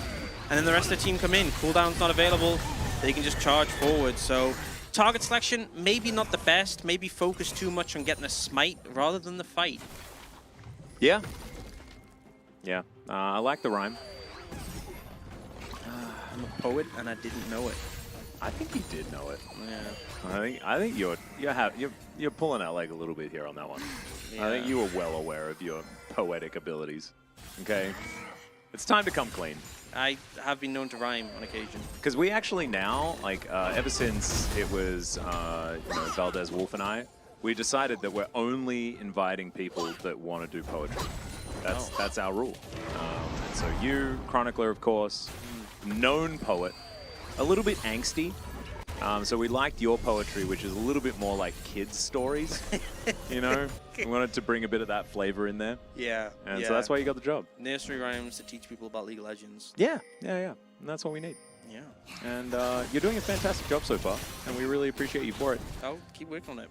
2,000 gold is the lead here for Nongshim at the 10-minute mark. It is kind of... It's a number. It is a number. How important it is the question that I'm sort of getting to. I don't think it's end of the world for D+ Kia here just yet, but looking down the line, if they're already starting to fall behind, it's not a good sign. Yeah, I think the main thing is the fact that the mid-jungle for DK are behind. Grand entrance going to be coming through here as it's a decent play, but I think that is still a very dead thresh. He's thrown into the bouncy castle, and it's going to take a while because they're trying to give the kill over to the Zeri, and she will be able to pick that one up. Rahel fed that kill on a silver platter. Let's see whether he can put it to good use. Yeah, Pullboy being a bit off with these casts so far. Does have the base Gragas skin, so maybe not the most. Because I feel like if you'd played more Gragas, you'd have the Scuba Gragas skin, right? No. So he's playing base Gragas because the best Gragas in Korea plays base Gragas. Well, I mean, that's fair. Every mid laner that plays base skins, they're obviously just fake fans. That's just how it goes. True. Okay, maybe you were right. Maybe. Take it all back. Just body slam head first into Event Horizon. Yeah, some of the casts have been a bit off, but ultimately, like, as much as that was a good kill, Lucid and Pullboy are still behind, and this mid jungle is really where we need to see kind of the advantage for DK. So as the game goes on, I think Nongshim have good vibes in their vicinity. And also in like everything that they have. Their team fight, very, very scary. Jiwoo is going to have a lot of safety as well with access to the Lantern. And with two Drakes that are really good. And then Orcs bringing in the big guns. So now if Nongshim don't get a Drake for the rest of the game, they've already got more value in stats from Drakes than DK can possibly get. Yeah, they have 9% armor and MR, 6% AD and AP. And if DK start grabbing a bunch of dragons, they just get more tenacious. Yeah, tenacious Ds. Which, to be fair, there is some effects that Tenacity is good against on the side of Nongshim. But the Soul, I'm just going to say it, Chemtech Soul kind of sucks. It's a bit of doo-doo. There is a... Oh, okay, never mind. Hook going to land. Luffy's real dead. Jiwoo going to collect a kill there as well. As a gentleman's agreement between both tenacity. of the... He wasn't tenacious enough. Does need to collect some of these Chemtech Drakes, which, you know, Orcs has been kind enough to deliver to Summoner's Rift on this particular game. Mihail was sharing pixels there with Thanatos. He's just hugging him in the tower. Just really having a good time by the looks of things. Yeah, just good vibes. And also going for the Frostfire Gauntlet this time around as well. Is it Frostfire Gauntlet? Is that what the name was turned into? I still just call it Frozen Fist, and it was never even called Frozen Fist in the first place. They changed it like 6 times. There's like Iceborne Gauntlet, Frostfire Gauntlet, Iceborne hand thing. I don't know. Yeah. Like, they can't expect us to He got keep the up. blue glove that make him go slower. Yep, everyone, you say that, everyone knows what you're talking about. Absolutely. And it's a change-up because he went for the Jack Show last time, and that is his adaptation for the Na matchup. Yeah, I mean, if you get on top of him, you can slow him down. People don't like being slowed, so generally speaking. That people prefer to be going fast. Did you learn that from DK? Yeah. As Jiwoo is going to cleanse, but I don't think he was going to be able to cleanse what DK are about to do here. As there is a flash kick, and Jiwoo is going to get knocked up and taken down. Another kill delivered to the Zeri. And Nongshim just kind of leaving their AD carry out to dry. Not sure how he ended up in that scenario, but definitely good news here for DK. Yep, good pick. And honestly, when you're at a deficit like this, you want to just keep finding opportunities like those. When the enemy leaves their AD carry out to dry, you grab them off the washing line and you bring them around a little bit. Yeah. By the way, Chili Glove. Pika-chan letting us know that it is indeed Chili Glove. The cold hold. One more kill for Rahel will grant him do you get certification if your hand fed the kills? Like your team walks over with the kill and hands it to you? Does that get you certification? Because, like, look at him. He's like, I'm farming minions, and then Lucid's like, come on, come here. Please. Come here. Who's a good boy? Come and get the kill. Come on. There it is. Oh, if it happens 3 times, it works. Okay. Well, third one going to be needed here. As Nongshim setting themselves up for the Rift Herald number 2. The perfect game is dead, by the way. A couple of kills going over to D+ here. Didn't actually announce that one earlier on. Look at that plate goal difference. Oh, not even a plate. But still, not end of the world situation. Although, bad stage of the world moment here. Yeah, so what in okay, never mind. We're gonna go into a replay. I'll hold the thought. So the problem here, I think, is that Luffy walked into a brush with no vision and died. Yeah, that's my assessment. All right. Good. Anyway, what was I going to say? I was, so close range battle between Red, White, Aphelios, and Zeri. How close to the Zeri does an Aphelios need to be where White Gun does more DPS than Zeri?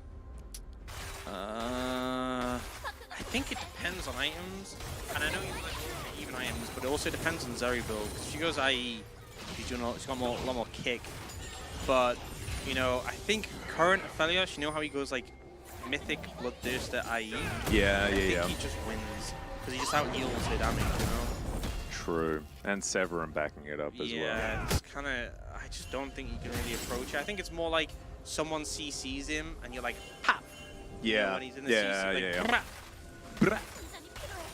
That is the, you know, whenever I play Zeri, every time I press Q, I have to make that noise. Do you really? Yeah, it's wow, part of being British. Part of being British. Okay, that actually sounds like a lot of work. It is. That's why I don't play much Zeri. Yeah, I could imagine. Because, like, wouldn't the entire laning phase, like, imagine if you're, like, playing in Discord with 4 friends. Like, that would be the entire Discord. Would be just you, just going, brah, brah, brah, brah, brah, brah, brah, brah. Well, especially... Well, that's, like, you don't have that kind of attack speed early game for you guys. Yeah, but still. it's a bit slower. It's a bit slower. Brah, brah, brah, brah, brah, brah. And if you stop talking, everyone knows that you're, like, you got, like, killed in lane or something like that? Yeah. Is that how it goes? Yeah. Read between the lines a little bit? Pretty much. Well, DK, they're going to start off this first Chemtech Drake. Will be Chemtech Soul here for Nongshim, and they are looking to contest for this one. Mihail is in the top lane, though. The Rift Herald is going to come down. Just walk up and steal! Oh, I guess that's the way to make it work, as Double H finds Lucid with a hook. What the heck? Why is this Thresh not dead? That's insane. He finally does go down. As Nongshim, if they leave now, they're feeling very happy about this situation, as there is also Shirley going to town on this outer turret in the mid lane. Rahel trying to get some autos in, and they do make it at least to the turret before Shirley fully takes it out. Man, another good fight for Nongshim here. Yeah, Sander doing a fantastic job. It looked so easy, and I think considering Lucid had the edge on the smites last game, pretty happy to be securing that one. Sadly, it is not the best soul. They are one away. I don't think it's going to make a massive difference if they secure it, but you'll take any edge. And yeah, the Q smite from the Elise, pretty hard to counter. Yeah, I think Lucid got exceptionally close to countering it by the looks of things. Unless he didn't have time to smite it at all. I'm not sure, but I feel like it went down to a very, very low number and then Sounder got it. It might have just been Sounder smite queuing. Yeah. But we had to slow it down, and even then, it looked like it just instantly died. Slow it down, turn it around, flip it upside down. Yeah. All those things. Just yeah. a lot of gymnastics needs to happen. We'll go into full depth on the analyst desk immediately after this game. We're going to build a desk. We're going to invite some people over to go over that one play. And then we'll tell them to go home. Calyx going to get booted into the wall, and Lucid not going to take that last turret shot.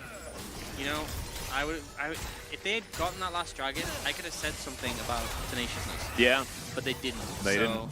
I can't say anything about tenaciousness. And he doesn't even have his Merc treads yet. No. He may not. Oh, there we go. Now. I was like, oh, okay. Rahel might just die as the turret is taken down. Jiwoo is in a very odd position as he flashes, wants to kill Rahel, not going to be able to do so. Got pretty close as Double H didn't have his lantern off cooldown. Yeah, it just goes to ward. It's like, why are there humans everywhere? I will say, I think that kind of gives the answer, because even with a tower on Rahel's side, that was... Yeah. It wasn't very close, was it? And they have relatively even items if you equate Shield Bow to Gale Force. Yeah. Anyway, outer turret not going to be taken down just yet here by D+. Now going to back away. Rahel just trying to get that health bar back. Trying to be in position in case something goes down, but I think it might just be playing towards the next dragon. We can see that replay, and it's like, yeah, the tower's hitting him, and the Zeri is. 포탑이 파괴되었습니다. Sorry, Wolf just kind of ruined me. What did Nongshim mean by this? This play in the mid lane. They did get a turret. It's 1 turret for 2 kills. Yeah, so I think when you look at the vibe, there's a delicate line where you're vibing the right amount, but when you vibe too hard, Yeah. that's when you think, oh, what's this? Yeah. you guys missed it, but the eyebrows did some things. Yeah, and we've all, I think everyone's had a moment where they've been vibing a bit too hard and they've done something stupid. Yeah. And I think Jiwoo just had, it's his birthday. Yeah, sometimes you see the office chair that's like outside someone's house ready to be picked up by hard rubbish disposal, and you're like, oh, there's a hill. I could just ride this office chair down this hill, and that would be really, really fun. Yeah. But what you fail to think about is the fact that there is an intersection at the bottom of said hill. Yeah. It's a busy road. Had to stop. And there is not a lot of braking on an office chair. And so you get to the bottom of that hill, and then you're in the situation that Jiwoo was immediately after that turret exploded. And yeah, he died. Yeah. Which I was lucky. There wasn't a lot of traffic when I was presented with that situation, but it could have been very dangerous. So you didn't die? No. That's why I'm here. Oh, okay. Yeah. I was wondering. My I was like, how did the story end? I did live? have my consciousness uploaded immediately afterwards because my parents are like, oh, there's no way that he lives. So this is how you became an AI? Yeah, this is how I became an AI. Oh. I'm just consciousness soup. At what point did your AI take control and decide to get rid of the original Atlas? Or you're not aware, is it seamless? Yeah, they're still fighting one another for control, but I think it's sort of how I've been most of my life anyway. You just add another voice in there and it's fine. Lucid going to hop on over, gets a nice kick onto Jiwoo, who almost manages to get far enough away, but that health bar was decimated. Calyx going to lock one down as well, but it's far more valuable here for D+ Kia, who now look to push on. They have their Zeri still alive at full health with her Bloodthirster complete. That was such a cute pick there from Lucid. Great play, even though he died. Yeah, the problem is, though, as much as that was a sick play, you burnt your flash for it, you burnt your kick for it, and you're going to spawn after Jiwoo, and because DK's jungler died, they can't start the dragon up. So Nongshim take this opportunity. Oh, they're going to start it up anyway. Okay, never mind. Ignore what I said. Well, Sounder is in the vicinity, and he has been on point with the spines this game, so I would suggest he get over there. Yeah, we'll see. Yeah, okay, I was right. They didn't start it up. They waited, and now Sounder is here. Yeah, and now they've started it up. And they don't have Smite, like you're talking about. Lucid going to take his puppy for a walk, but it's a long walk towards this Drake. And Jiwoo's back. Jiwoo's back on the map, so it was a good didn't play. have to use any summoner spells in our last fight either, because he couldn't. He was just killed. But, I mean, Lucid's here as well. And so everyone just giving each other space. Gentleman's agreement as we 5v5 here in Challenger. That's how it goes. I see you, Lucid. Yeah. I know you're there. Over the wall.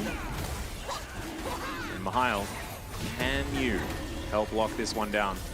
Sounder not actually trying to approach you, as Lucid sticking on this flank. Was in full vision for a while, as Nongshim just milling about. Side lanes, not real. I just think it's not going to be easy to go for the kick with Thresh there, with the play. So he's rejoined his team. Oh, fishing for the hook. Vision comes in, and Nongshim are like, we don't have to fight for a Chemtech Drake. A decision that could have been made many moons ago. It's almost as if this team doesn't value Chemtech Soul. It's almost as if they think that 11% extra damage and damage reduction only when you're under half health. Or maybe they valuable. value Chemtech Souls way more than any of us because they want as many of them to be taken on this map as possible. Yeah, true. Because when did it spawn? Very recently. When did it get taken? Very recently. So, It's fair. I don't know, man. I think there are 2 schools of thought here. Yeah. This gold lead has been 2,000, I feel like the entire game. It's actually close to 3,000 now. Okay, that's true. So I take it back. it's changed a little bit. So somewhat. between 10 minutes and 25 minutes, Nongshim have managed to extend their gold lead by 1,000 gold. Good for them. Yeah. Nice work. Gargoyle Stone Plate completed here for Mihail. Honestly, if you think about that, in terms of like total gold, Yeah. that's a pretty solid return. Like most savings accounts won't get close to that. I mean, you're talking like years to get returns on savings account, but they've done that in 10 short minutes. Wow, that's pretty impressive, actually, come to think of it. Yeah, when you frame it that way, honestly, it's Yeah. I really like frames as well. It's pretty cool. Yes, this is indeed the first round of playoffs. We're not in the loser bracket yet. This is do or die, both Nongshim and D plus Kia. Nongshim, of course, our defending challenger champions, or at least Jiwoo is. And D plus Kia, they were the runners-up, but also probably potential favorites to win the whole thing. Yeah. This team is very, very good. As Thanatos, ooh, man. Mini nipping around real quick. It's going to be all right. I would have done it. I'd have just finished the Baron and flipped it. I think it would have been more fun. Absolutely. Objectively the wrong play, but And I mean, like, you're not out of it no matter who you are, right? Like, you just may as well throw a game too. I reckon, you know? it'd be pretty funny. Yeah. You know, you just who smites better. You Let's miss bring it every down to that. smite you don't contest. I think you it's know, like- I or think you it's don't like- 50-50. The fact is, Sounder backed away, and that means he's losing the mental battle, because if you were winning it, you would just say, I can do this, and you'd finish it. Yeah. And then it just means Lucid's in his head. Lucid's like, oh, you know you can't finish it because I'm there. Yeah. Oh, look at this measly 533. It's Wait, 3 Pool minutes AP? away from when Pool Bay had double this. Wait, Actually, kind of crazy. going to Zonya's third, it's going to be a very, very late. Well, we had BDD yesterday just doing the, what was it, the mega tank Viger, going for Deadman. Yeah, to be honest, I prefer Deadman's to Zonya's, because, I mean, I guess it depends on the comp here. There's decent Zonya's angle, like into... I mean, they don't really have damage at all outside of Zeri, so I kind of like the Zonya's Deadmans. Like if you Zonya's the right time, like you avoid like Gragas barrel, Gnar ult, you're in a pretty good spot. Yeah.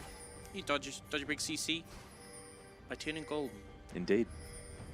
Well, Nongshim just going to meander their way back onto the Rift, look for some control of the Baron.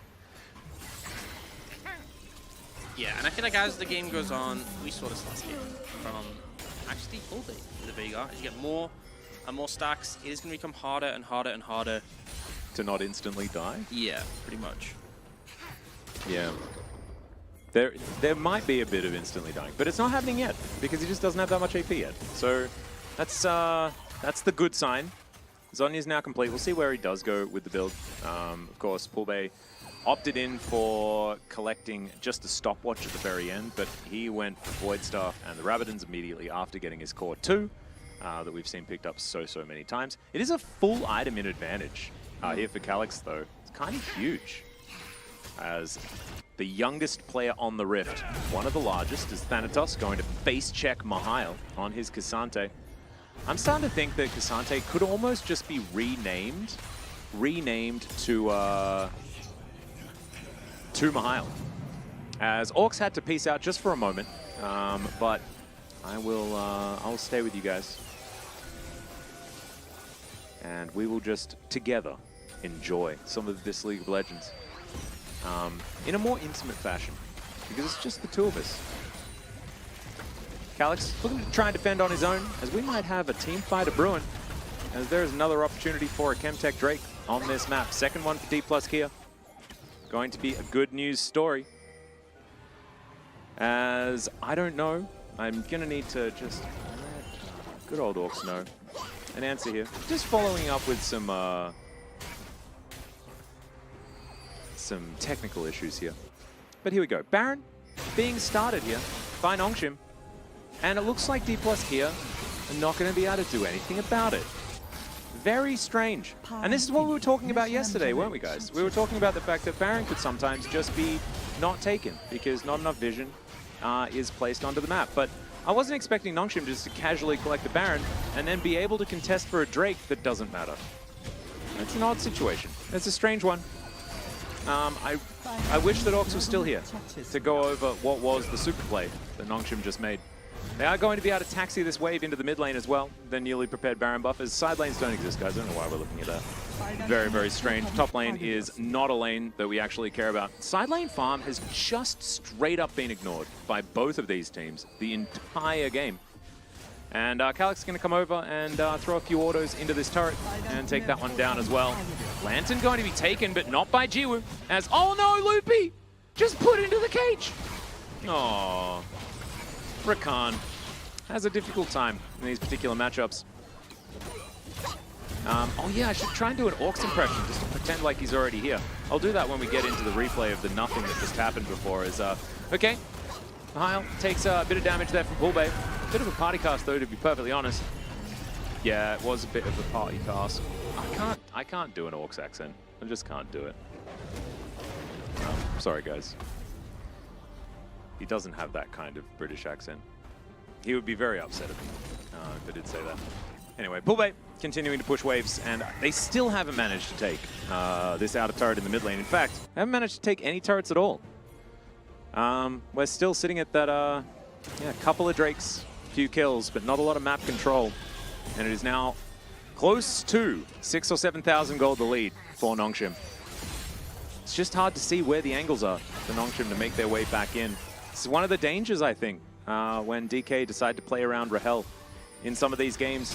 I feel like there needs to be carry conditions from Thanatos and Poolbay to make things happen. But Poolbay definitely looking a little bit off on the Gragas, guys. What do we think? Okay, be real with us. What accents can you do? Sasoshi, that is actually really mean. I'm starting to think that I know what your name is on Reddit as well, because I think you've said something mean about my accents in the past. And it makes me very sad. All right, Rahel's going to press his ultimate button, but he's just going to get all-outed. Mihail going to get him to flash over the wall, but Rahel does keep himself alive. No one say that. Sounder is just going to execute him. And that is a full health, but now stunned Jiwoo, and everyone just evaporates as soon as he is unstunned. That is going to be the ace, and that should be the game here in game number 2. 10,000 gold lead. Man, that came out of nowhere. And Nongshim also doing the same thing. Unfortunately, there's not going to be any Chemtech Soul this time around. And that's a flash play that just doesn't really do anything. But it's a celebratory flash play. Sometimes you want to use your cooldowns when you have the opportunity to. And Nongshim, very proudly, going to parade down the bottom lane and take down this Nexus. Amazing work, especially from Sounder. Man, what a mental. Really having a rough one in the first game. Lucid running some circles around, although not necessarily. He was playing Wukong, so it's fine. Sounder just performing well here today. Oh, I stopped talking to let my co-caster speak, but he's not back yet, so I guess I need to speak again. Maybe I should like change positions. I'll jump into different chairs after I say a word. As we're going to jump into the replays here, have a look at some of these plays. Unfortunately, Rahel just didn't have enough cleansers in this particular fight, and then couldn't really do any damage whatsoever. Interested in what the damage graph is going to look like. Yeah, I agree. It's a tough game to be Zeri, I guess. I can't do an Orcs accent. He's got a different accent to just a... I don't know. It's hard. I should hop into the other chair again. Okay, here we go. A lot of damage done by Thanatos. He is absolutely fantastic on this now. As we know, out of 10 games, 90% win rate. That is going to go down just a little bit. I need to chuck in a Pog vote, and I think it's Sounder. Sounder! Gonna give it to him. Can I do what? No, I think my the accent that I'm most confident with is probably Russian. Probably. But I don't know. I think as soon as I try to bust out an accent on this broadcast, I start to doubt myself. Aussie accent without swearing challenge? Impossible. No, I'm not going to do it. Atlas, we can't hear the voices in your head, bro. Oh, sorry, dude. I apologize. It would be good, though, because we'd have, like, it's a far more involved broadcast at that stage. If you're enjoying Orcs AI, please watch these ads to support Orcs AI. Orcs AI is actually undergoing some routine shutdown right now. Which state in Oz do I come from? I'm from Victoria. That's where I'm from. A little bit southern, but not too southern, you know, which would be Tasmania. Definitely a beautiful part of Australia. That is all I'm going to say.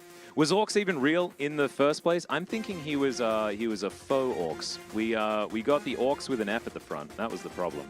We should have seen. This was sometimes it just doesn't really work.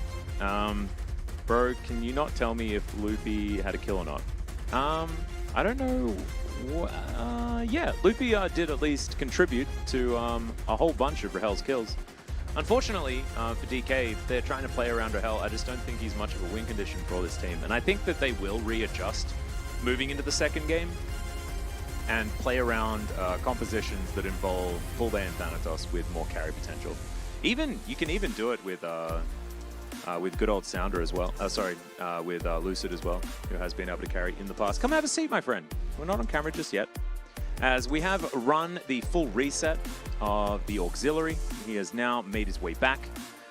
We were calling you faux, because if you put an F on the front of your name, you're just not real. That makes sense. Yeah, and I tried to do your accent, and I failed miserably. First time, I was like, it was just a generic British accent. That didn't work. And then I tried to like think about how you would say a thing, and then utterly failed. Yeah. Well, I feel like we got what we wanted, right? Yeah. There's a game on each side. Well, you got what you wanted. You just left.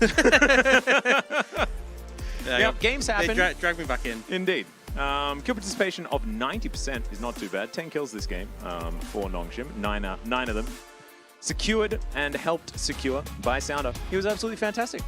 Yeah, I mean, really good start of the game. And I feel like Lucid has been so fantastic this series. I think it's easy to say he's been one of the best performers for DK. And he's actually found his match in this series. It's amazing. And I know you need a break, so we are going to go to a short one here as we prepare for game number 3.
빨간 팀의 포탑이 파괴되었습니다.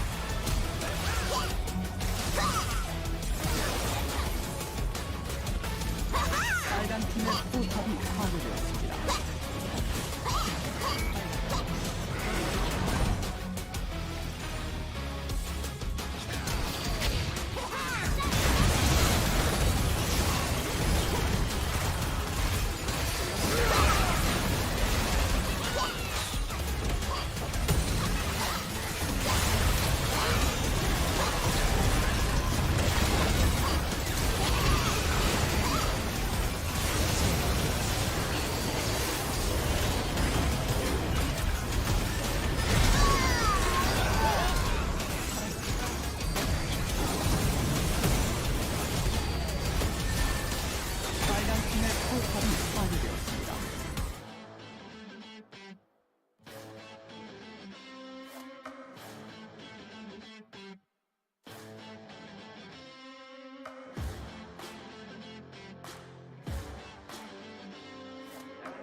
Hello and welcome back, ladies and gentlemen, to LCK Challenger 2023 Spring Playoffs. This is the first round and the first match of said first round, where D plus Kia have elected. Remember, they elected Who do they elect?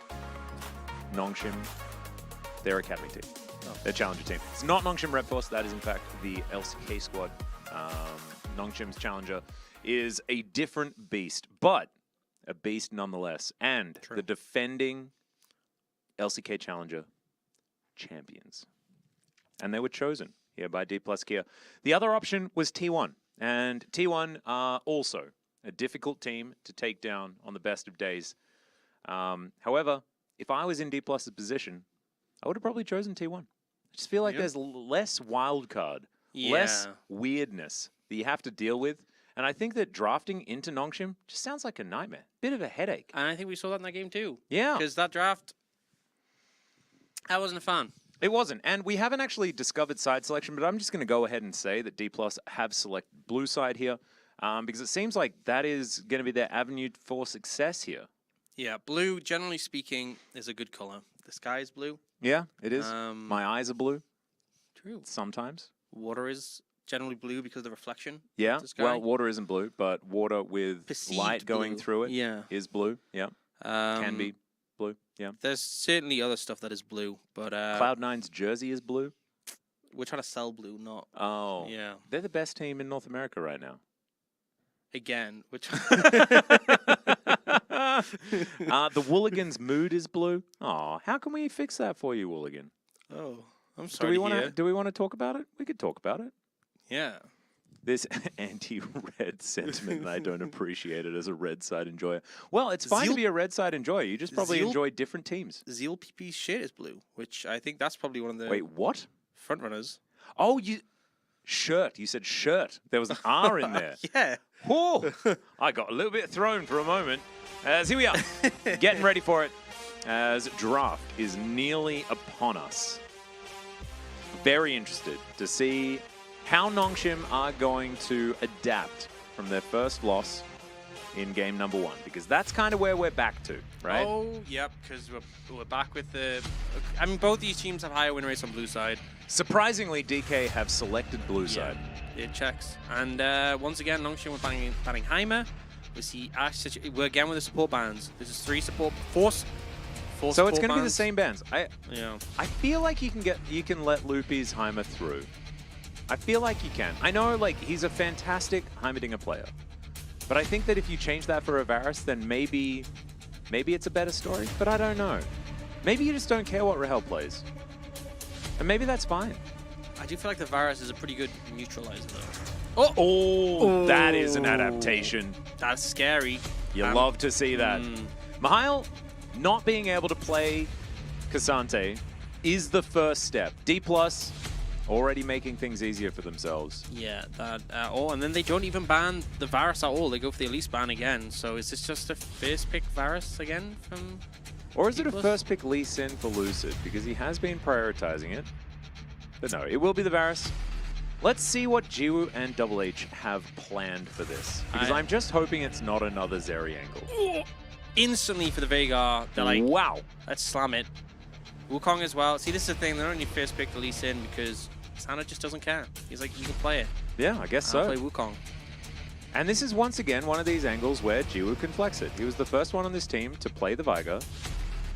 And so now, DK have to try and figure out whether it is going to be flexed. Wasn't in the last game, could be in this game. Always up in the air. And Lucid is deciding between all the remaining junglers in the game, which is Lee Sin and Vi. Yeah. No other junglers available. Nope. So, gotta choose between those two.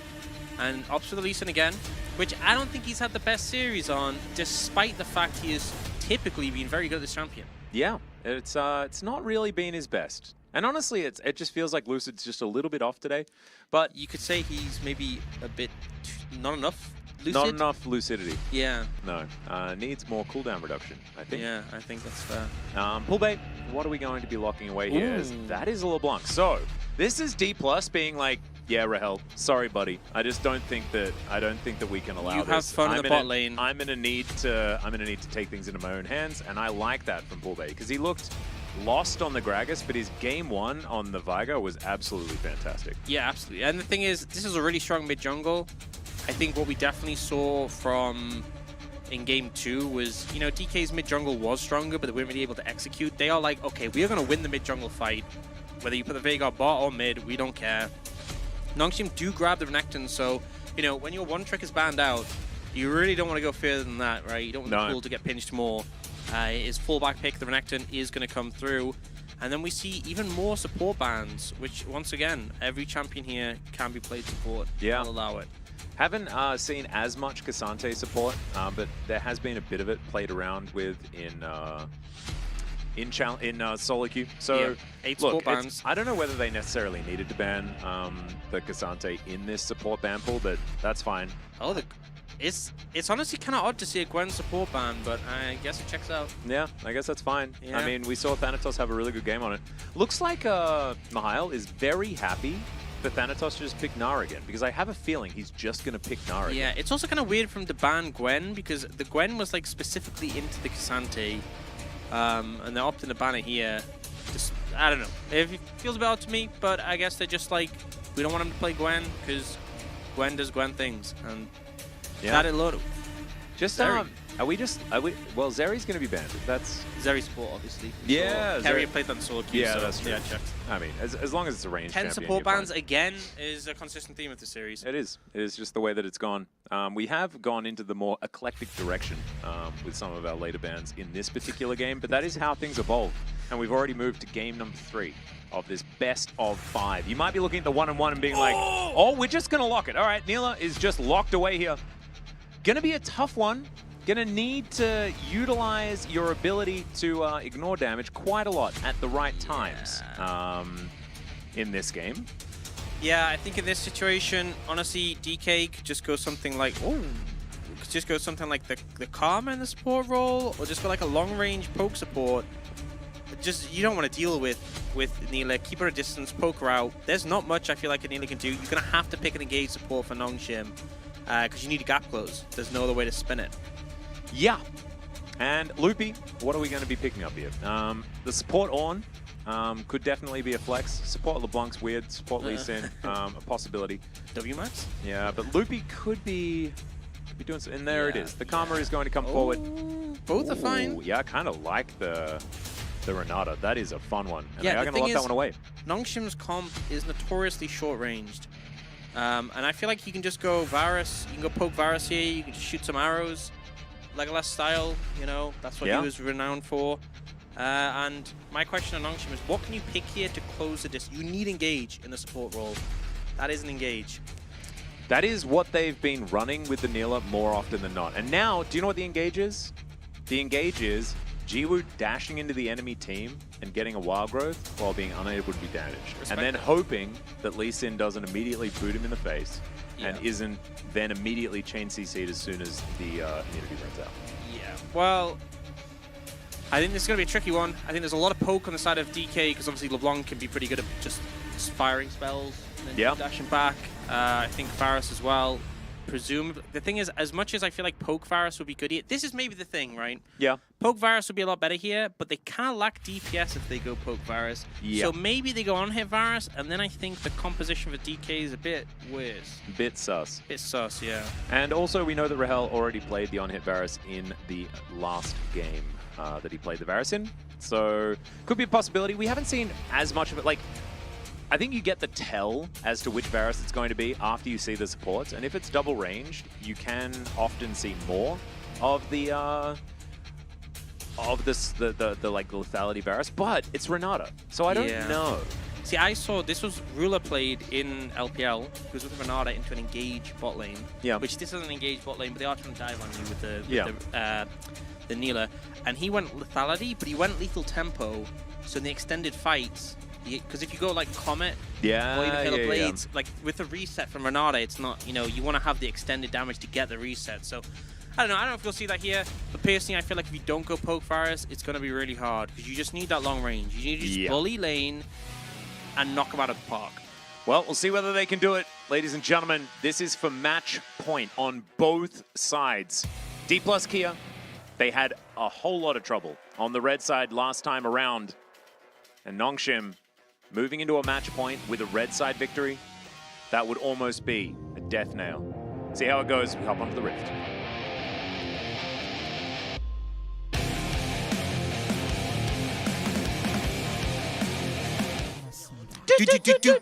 Oh, good timing.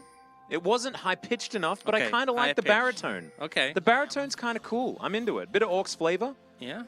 That was a great feeling. Great feeling.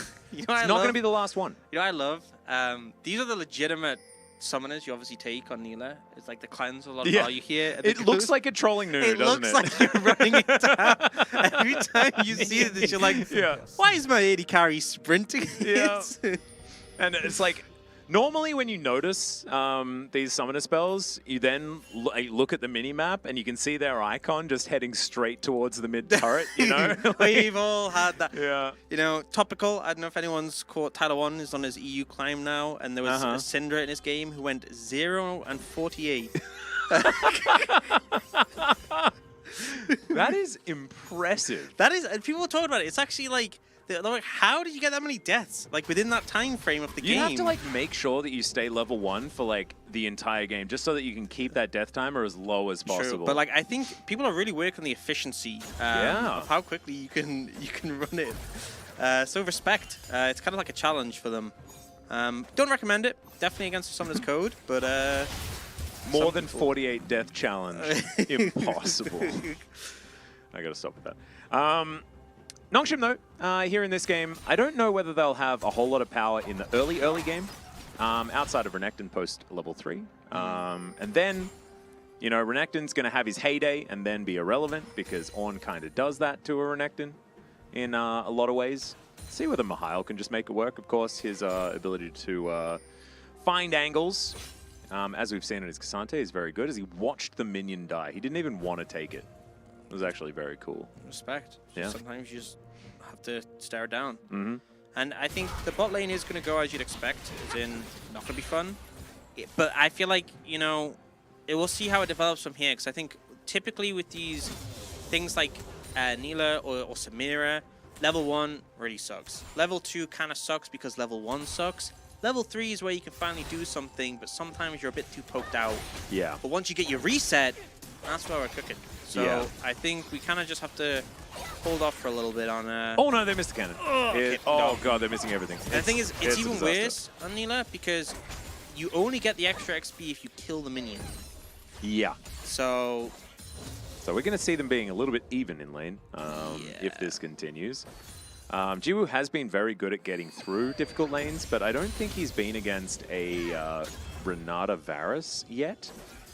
It is going to be that poke Varus though, like we were discussing. So Wait, it's gonna be the poke virus?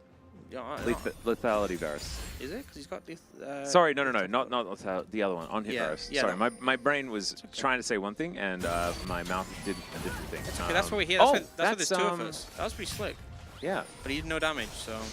Yeah, that was called I Want to Go Into This Event Horizon, and he succeeded. And it didn't go like in Interstellar, No.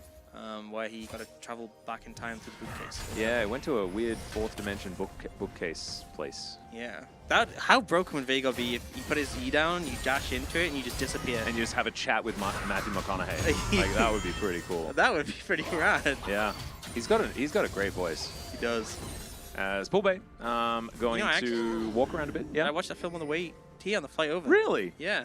You know the little TVs they have Yeah, on the flight? yeah. I No, was I like, know those. Yeah. I'm gonna watch it again. It's been a while.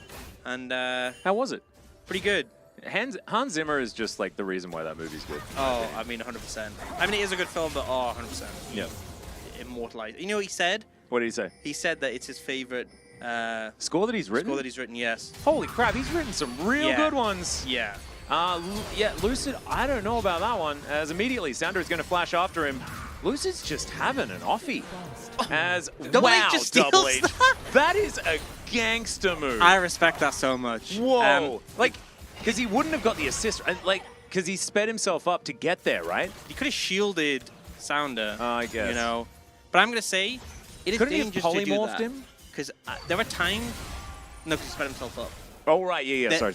There's been times where I know that my jungler would have punched me if they were sitting next to me. Yeah. And they are actually sitting next, well, not Yeah. right next to each other, but close. He could have gotten up and said, hey, that was my kill. Because, okay, he sped up. Is he even sped up? No, he's... No, he just walked over there. He's like, I want this red buff. Give it. That's cool. That's cool. That's called Giga Chat. And also with red buff, maybe now they have more of a chance in lane. That's Maybe what that's exactly the angle. what he's saying to Sounder right now. Yeah, right. Sounder's fuming. Like, are Yeah. you serious? No. Look, trust me. The red buff is more important. You already have a red buff. You don't need two. Yeah, and also your Wukong, you're not supposed to get any sort of kill until level 6, buddy. Exactly. Right. This is just bad practice Look, if you get first blood. If you'd taken that kill, right? Maybe we win the game, but they would have banned Wukong for the rest of the series. I took the kill. Now they'll ban Lulu. Exactly. And the sacrifice. Exactly. Nice work, Double H. Yeah. In the end, I agree with him. I think that he had the right idea all along. Yeah, I respect. And look at the item differential between the supports now. A ruby crystal compared to Ionian boots of lucidity. We said wanted to see Lucid. Who's more lucid on this map right now? I would say the Lulu is. Yeah, hands down. Because I mean, wow, actually killed Lucid and got lucidity out of it. The lore of this game is actually out of control. Is Calyx going to catch himself a chain here? Pulbe putting on a lot of pressure. Yeah, Pulbe really making this matchup unfun. Which you should be, right? You know, Veigar is going to scale very well. I do want to see if Lucid, I think, is trying to find angles around mid, but Sounder doing a pretty good job of just being there and being like, no, get out, my jungle. Yeah, doing a good job there as well, as there is vision in this area around the blue buff, but Nongshim also able to protect their jungler. And so cruising towards level 6 is Sounder for the moment. Gold, pretty even. And as we can see, no real level advantages being formed by this this Neela in this lane thus far. Wanting that level 6 as soon as possible is Lucid in the area. Formless Blade being used to try and farm from range a little bit. And there is level 6. Let's see how Ju is going to be able to make this one work. Throws down the ult to zone them away, and that is going to be successful for now. But now with no cleanse, no ult, no flash for Double H, it is a tough time for Nongshim in this lane. Yeah, but if Double H will hit 6 soon, and because it's a trade of flash and supports, they're only really down the cleanse. Oh wait, did he not even ult? No, Never he's mind. not even level 6. He is chilling. So I think, honestly, all things considered, could have been a lot worse. Oh, and that's a flash from Pulbe as well. So in terms of sums, Nongshim, fair quite well. I thought I saw Ju press his ultimate button, but he didn't. So I told a lie there. I apologize. So he doesn't actually have that one down.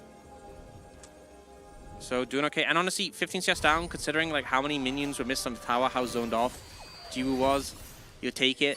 And one of the concerns when you have a situation like this, Whoa.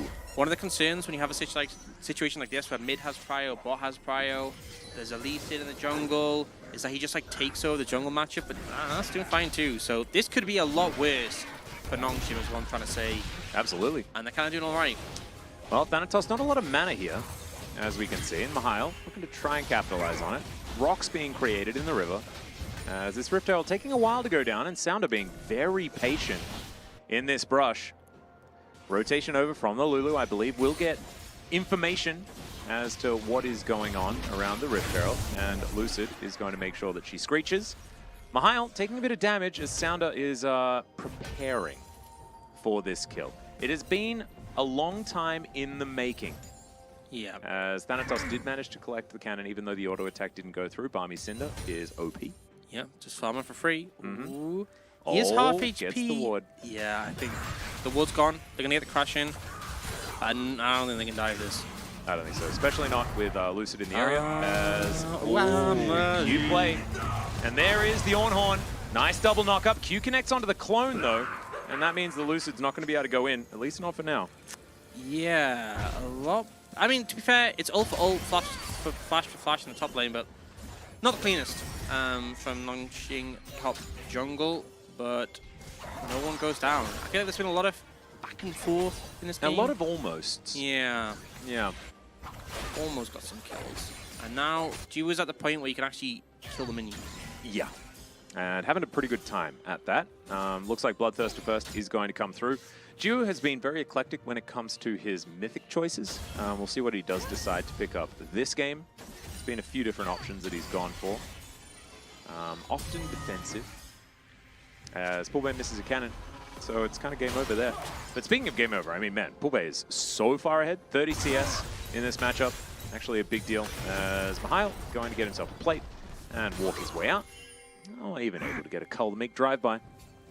Thanatos not too worried about it, though. As you can see, he's actually ahead by ACS in this top lane. And for an Ornn, you're feeling very happy about that. Yeah, on a fundamental level, Ornn is a vibes champ who just kind of builds his little items, does his thing, and then later on, you're immortal to a degree.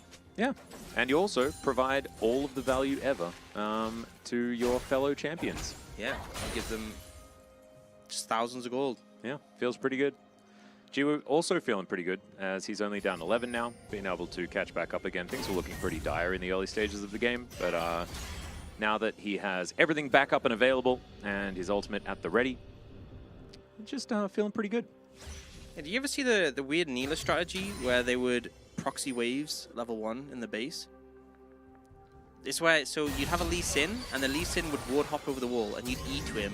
And at level 1, you'd catch both mid and bot wave, or mid and top wave. And if you kill 2 waves, you both hit level 3. And if anyone comes, you just kill them because you're level 3. That's actually super cool. Yeah, I've seen well, I haven't seen a bunch of solo games. I've seen videos about it, and I was wondering if people would ever bring it out. It's really crazy. I feel like when Neela got released, everyone saw this XP mechanic and was like, how can we abuse this? And no one's really brought it to stage, some of the abuse cases. It's kind of just, oh, we hit level 6 first in lane playing normally, but isn't it similar to the old Mordekaiser mechanic they had like back in 2015? But that was all his experience, right? Yeah, that was all his. And remember the dragon? Yeah. When you just drag it over? That was a test run for Rift Herald. It seemed to be like that. Killing Baron with a dragon, though, did feel pretty dope. It felt, if you were the Mordekaiser player, you felt like a beast. Yeah. When you just pile in this massive thing around that just destroys everyone. I wonder whether it's an unpopular opinion, but I actually really liked old Mordekaiser. Yeah. Just really enjoyed it. Yeah. Being able to put a shield on yourself that scaled with AP, just did a whole bunch of damage. You walk at people with all of your, what was that book item?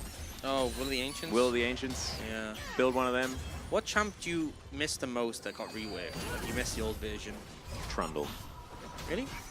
Mainly because he lost his pink Converse shoe on Junkyard Trundle. Okay. And that makes me really sad. I think I have the objectively correct answer. What's that? Graves. Oh, true. You remember? Oh, man. Old Graves, the auto animation was so satisfying. Doran's Shield Graves bot lane was that is like the ultra Chad bot lane.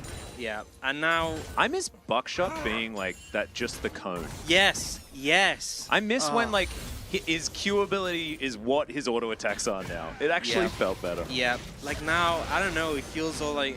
And also, just like Mafia Graves, every time he autoed, it was just, oh, it was so sad. I loved I do it. also miss Transcendent Blades. Old Aurelia. Yeah. Good old hidden style, you know? She was pretty binary, but I got my first pentakill ever on Aurelia. Oh, really? In a real game, you know? My first pentakill was on Tryndamere, and I got 2 in that game. Oh, Because damn. it was pre-level 30, and I was playing against other low-level players. And my first game ever of League of Legends, I got trashed by a Tryndamere. And I was like, I just come from playing World of Warcraft, and I was like, it's like Warriors in World of Warcraft. They're broken here too. Hell so yeah. I was like, I'm going to play the Warrior myself. I'm going to play Tryndamere. And I just right-clicked, and it was so easy. And then you pressed E sometimes when they Yeah, weren't in occasionally. right-clicking range. And these level 12 gamers, they didn't know what hit them. And I was like, wow, I'm so good. And then my friend was like, why are you buying Wriggle's Lantern? You're not jungle. And I'm like, I don't know. That's what Mobify told me. Hey, but Wriggle's Lantern, as it turned out, was broken. So Yeah, it's fine. I was ahead of the time. As that Chains of Corruption does go wide, we are watching the game here while we reminisce on good old times About in the League of good Legends, times. indeed. Or just the old times. Not necessarily all of the past iterations of League of Legends were good. What was- Chemtech Rift. Oh god, don't bring it back up. That feels so recent though. You know what's weird things when it's like people say stuff like, "Oh, yeah, this champion's like 3 years old now," and I'm like, that champion came out last week. Yeah, exactly. You can't convince me. Yeah, when people are otherwise. trying to tell me that Nocturne's an old champion, I'm like, what are you talking about? Yeah, no way, no way. Yeah. Alistair, that's an old champion. Uh-huh. Right. As Calyx gonna have to break his stopwatch here. Poolbay might actually have the kill though. As Ornhorn going to be sounded, and speaking of sounder, he's gonna get tagged by it. Oh, the hostile takeover comes in. Great interrupt as Nongshim, they grab themselves the Rift Herald, and maybe Thanatos has gone too deep. The Cyclones are going to rain down, and that is going to be the kill. As in goes the Neela, finds a double knockup. Thanatos survives for a long time, but so does Neela. She is just walking around doing whatever the heck she wants, and Mihail identifies the right LeBlanc and puts her down. They just don't have the damage to burst through this Neela with the Bloodthirster, with the Wild Growth, so unless Rahel's hitting her, she's just going to do what she wants, and kind of insane that Thanatos did that much. I think that's just Sunfire from standing near. And also just throwing a ram the first time. Yeah, didn't even get a refire because of the polymorph. Yeah. But just stood there, Yeah. menacingly. Existed in their vicinity. Exuded heat. Yeah, Right? that's what he did. And that's enough. Kind of impressive, in all honesty. Thanatos did look like he went way too deep. We're going to replay some nice polymorph here from Double H to stop the recast. And then, yeah, it's like, yeah, do a bit of W. Don't hit anything, but I'm here. I'm doing damage. I'm doing the most damage. I'm here. My Sunfire cape though, as he almost got bailed out, I guess, but not really. He actually, And he didn't even nearly get bailed out just because it's Neela. Yeah, and this is kind of the problem is Rahel, so now because he's gone on hit, he has more DPS in theory, but you kind of saw that fight, he didn't really get an auto attack, so, you know, he did 0 damage. Yeah. So maybe that's why we're talking about the lethality, at least you can like hit things with your arrows, but that 파랑팀의 didn't really work out. Well, he does have plated steel caps, which are kind of broken right now. True. That's pretty cool. They Poolbay. update that? Looking They to update try that to kill work Double on H. Neela Q, or did it already? Look, this is so hard to track because someone made a list of all the things that are now affected by Ninja Tabi, and it's like ridiculous what wasn't affected before. Because I remember going through and being like, what? Now also, where is it? Okay, Neela Q isn't on here. Maybe this wasn't affected at all beforehand. Huh. Well, there you go. No, but like things like Wukong Q. Wukong Q is now affected by Ninja Tabi, but wasn't before. And I think, wasn't like Jax W as well? Jax W was, but it's only the physical part. Yeah, yeah, yeah. But like, there's some things like Ezreal Q, which you think should be, but if they're not, you're like, I get it. But some things are like Blitzcrank Q. That's just an auto attack. It is an auto attack. Like, why wasn't that affected? But it's also a in the knockup. in As the Event first Horizon place? comes down, the Ram comes in. Rahel is going to go down extraordinarily fast, and there he goes. Jiwoo going to collect that kill as well, and Nongshim just parading towards the enemy turrets here. Shirley is going to be taken down pretty quickly, but man, look at Nongshim. Their health bars are full. Orcs, their health bars are full. They just took no damage, and Rahel didn't. I mean, he got focused, but he also, I think, ulted the wrong direction, which didn't really help the situation. And I just think DK don't have the damage, right? The Varus isn't able to do anything. They focus him. You have a burst mid jungle, and you have a tank one who's apparently the highest. Wait, Sounder is going to get... okay, well, Lucid is going to be able to get out, so it's absolutely fine. Doesn't have to expend flash or anything like that.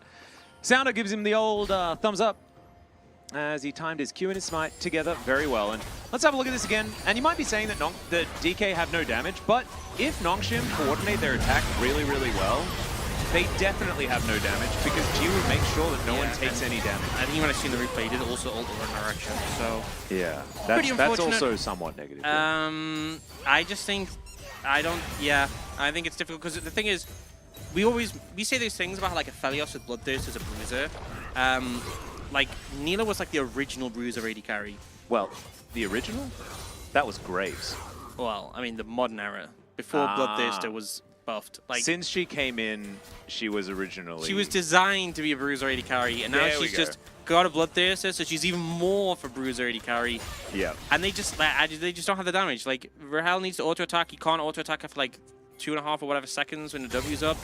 Holbei isn't one-shotting anyone at the moment. Has lucidity boots, which means, like, I guess you get short of cooldowns, but you really want to just be blowing people up. And I just feel like I don't see it. I don't see it. Is Neela kind of the fantasy that they wanted for Samira, but better? Maybe. Because like Samira's Samira... supposed to be like with the way that her auto attacks work, like melee and range at the same time sort of thing. And yeah, Samira kind of just turned into this champion who like doesn't really do much until she stacks a passive, and then she just one-shots her entire team and dashes around 7 times while doing it. Yeah, Dihano just said Samira question mark in chat, and that's what it made me think about. And if that was your idea, then I hope that this is credit enough for that one. But yeah, I just love watching Jiwoo play this champion, because I also feel like Nongshim, because they win so often with it, they're so happy to just play for it. And every time Jiwoo says, we're going in, they're like, this is how we've won so many games. Yeah. It doesn't matter whether they see the angle or not, they're just gonna go. Because I think that like timing is so important for Neela compositions. Because if you don't manage to like all press your buttons and do the things at the same time, you just miss the window, and then you're kind of in with nothing. It is ridiculously easy for Neela to feel useless. I think everyone, because like she was brought out, then she was nerfed a bunch because she was a bit broken on release. And I think everyone has experienced her being picked and being useless, but they're getting used out of here. And well, that should be a lot of knockups onto this Renekton.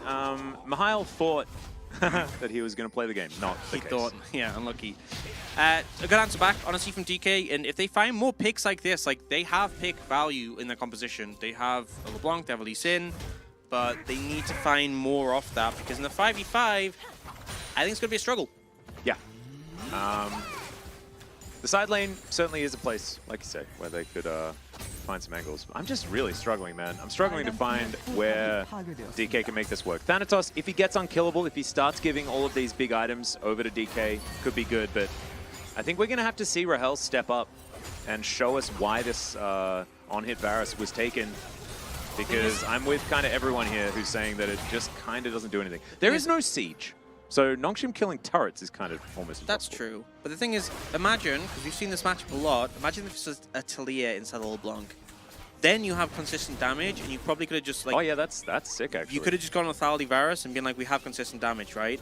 I think the problem is, because they went this LeBlanc, they were like, we need consistent damage. But you don't have consistent damage because Varus isn't able to auto-attack. So it's just kind of like, you get the worst of both worlds.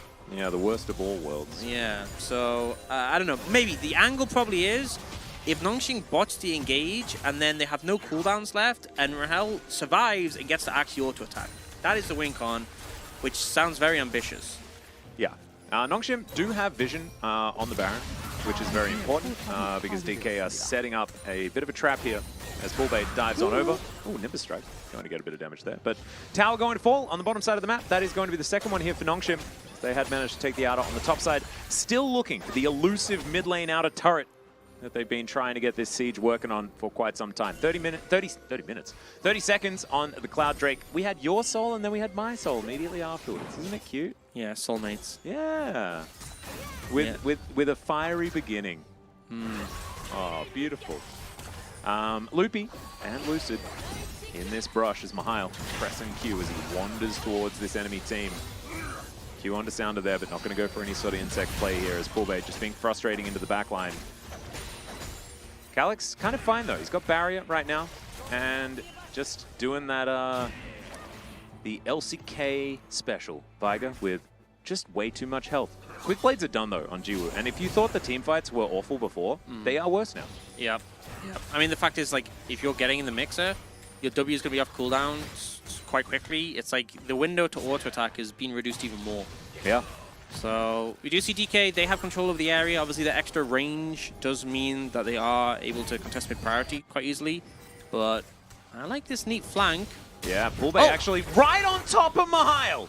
All right, didn't even really understand how lucky he was right there, as already Poolbay is going to get pressured out. And he's extraordinarily low. That's his clone, as he's looking to try and go back. And Mihail understands it. Gets stunned over the wall, but there is a dice there as well, because he managed to hit the Krugs. And Poolbay's out of the fight. Yeah, he has to recall TP back in and hope his ult comes back up, but they're just rushing the dragon. They know LeBlanc's gone, no damage. Yeah, exactly. What is Rahel supposed to do? Doesn't have the ability to actually stand there and get autos down, so it is going to be 2 Drakes apiece, teleport towards this mid-outer turret for Poolbay. And that was just really unfortunate, and a great flank for Mihail. In the right position as Poolbay's put in the baby cage, but the ram comes down. Everyone going to avoid it, outside of Mihail, I think, but he's pretty tanky. Looking for an opportunity there, but Nongshim, they're not going to say go. Or, sorry, Jiwoo didn't say go. Yep. And they did not go. Yep, they just back off. They got what they wanted. There's no reason for them to fight in this situation. They can keep farming up. Bear in mind, the Roa nearly stacked for Calyx. If he gets a bit more XP, it might be a straight 15 to 16 jump, and then he would be so strong. And I think DK know this game isn't going to get better for them. They're just going to try start up the Baron and see what they can find. Yep, the classic YOLO Baron situation here, as Mihail is at 50%, but does have some Honey Fruit and has Dominus available. And look at this, Nongshim acting menacingly. And that is going to be enough to make sure that this Baron is not going to go down. Nongshim are just playing really well. Yep. And that's the thing, right? The Roa gives you the XP cheat. Neela gives you the XP cheat. Like, Neela is 2 levels up from Varus. And Calyx, when that Roa stacks, is going to be probably close to 2 levels up on Poolbay. And I don't know if you know this, levels are kind of broken. Yeah, they're pretty good. Pretty good. Don't worry, we've had Chronicler preaching the level value for quite some time. Oh, yeah. Also, you know, leveling up has been a thing in League of Legends for quite some time. Oh, cool. Yeah. Turned out that there you go. He's halfway. Okay, he's still a while away from 16. But getting closer with every minion. wait, not actually that many stacks. Is that 174? I hope not. That would be Did I read that correctly? That's not a lot. We saw 130 on what was it? B2D yesterday or something like that with like 150. Maybe you do. Yeah. You got a couple of different screens. If anyone chats, oh yeah. Why am I looking at the throwaway screen? There's a screen right here. Yeah, there is one right there. Oh well, he has some amount of stacks. Lucid, inside the event horizon. It's not where you want to be, as you know, after just watching Interstellar, as Mihail also going to take a fair bit of damage there. Poolbay looking for a way in. And DK at least keeping them at arm's length for the moment. I mean, maybe Rahel just, like, later on sells all of his items and just goes lethality at the end of the game. Yeah, but then everyone's quite tanky at that point. So yeah, no, it's a really bad idea. One of his items also an ornament. Yeah, he has got an ornament, so he's got a little upgrade, get some extra stats and stuff, and hopefully that's a contributing factor, but remains to be seen. Well, it might be shield bow for Jiwoo. I would love it if he also just goes Spirit Visage immediately afterwards. That'd be pretty That would be pretty neat. Because you also avoid blighted quiver damage with that as well, with your magic resist that you would have inherently. You know what I'm saying? Also, you know what's broken? What? This is actually probably the strongest thing about the Bloodthirst or Overheal interaction or whatever. If someone hits you, like, if they have like a Grievous Wound item and they hit you and your shield like tanks it, you don't actually get Grievous Wound. Alright, so you just overshield for even more? Yeah, like so it's the same amount? It's only once that actually hit your health bar do you get Grievous Wounds, which is really weird. That's nutty. Yeah. Mihail kind of has stopped being a champion and started being a punching bag. Is that bad? I think he can serve that role. You know, he's going for Starix next, I believe, so he's going to be a real big punching bag. Yeah, it's a big punching bag. And it's a punching bag that kind of bites back as well. Not an optimal punching bag. Rahel has a Runans, which means he can not auto-attack 3 people now instead of 1. Yeah, I kind of think that one of the reasons why on-hit Varus got a little bit better was because you could build Shield Bow Bloodthirster. And he doesn't have those items. I think on-hit Varus is okay when the situation calls for it. There are some games I'm like, this is a really good on-hit Varus game. And then it's also good when I find it's okay when Ruler plays it. Oh yeah, because he just knows. And, it is harder to pilot than I think anyone can play Lethality Varus. Oh, absolutely. I can play Lethality Varus. Yeah. I used to main it a while back. Like, what was that? Season 5? The anti-Azir Varus meta. Oh yeah. Good old God v and Pawn, just playing it over and over again. You can even go AP Varus. It's kind of weird, but like it's like a mix. Yeah, you have, like, I like that one. You have burst damage, but a little bit of sustained damage. You know. I wasn't that hipster. I didn't do that one so much. You went in with the cool kids. No, I wasn't. But you know, I hung out with them. I just wasn't, you know, I wasn't one of them. You went, like, and I knew knew that. Yeah. Which you know, respect for knowing that. And now they might sneak one of the Cloudy boys. Ooh, okay. Well, there's not 3 targets here, so Rahel not getting good use out of it. Okay, never mind. Sounder in trouble. That sounded like it hurt. Yeah. Yeah, that hurt me as well, actually. I think I hit all the Twitch shots. Yeah. Lucid probably going to be able to collect them the soul point. But they are going to lose a little bit of priority around this Baron. See how much that actually means as the game goes on. That wasn't old. Sometimes you just throw Primordial Burst at someone. He's got 194 stacks. That's pretty low. Yeah, it's not a lot. That is remarkable. This is gonna sound wacky, but that might actually give significantly more time to DK to win this game, because I feel like you should have way more stacks. And what was the game time last game where it was like 1,000 AP? Oh, it was before this. It was like 26 minutes. It was ridiculous. Like Hulbei had so much AP so fast, and like Alex just ulted there, and it was hot. Like the observer kind of zoomed in, like, is that an ult? I don't know. It did no damage. Yeah, and it didn't. There's a good reason for that, as he has landed some decent event horizons. And finally, they get themselves the outer turret in the mid lane. Congratulations! It only took 31 minutes to get there, but they did. Very nicely done. Hey, it's for a game where everyone has a lot more out-of-combat movement speed, and the Rift promotes being able to move faster towards one another, there has been so little action. Well, maybe that's the point. Everyone's too fast. You can't. You can't lock them down. Oh, they wanted to fight. They ran away.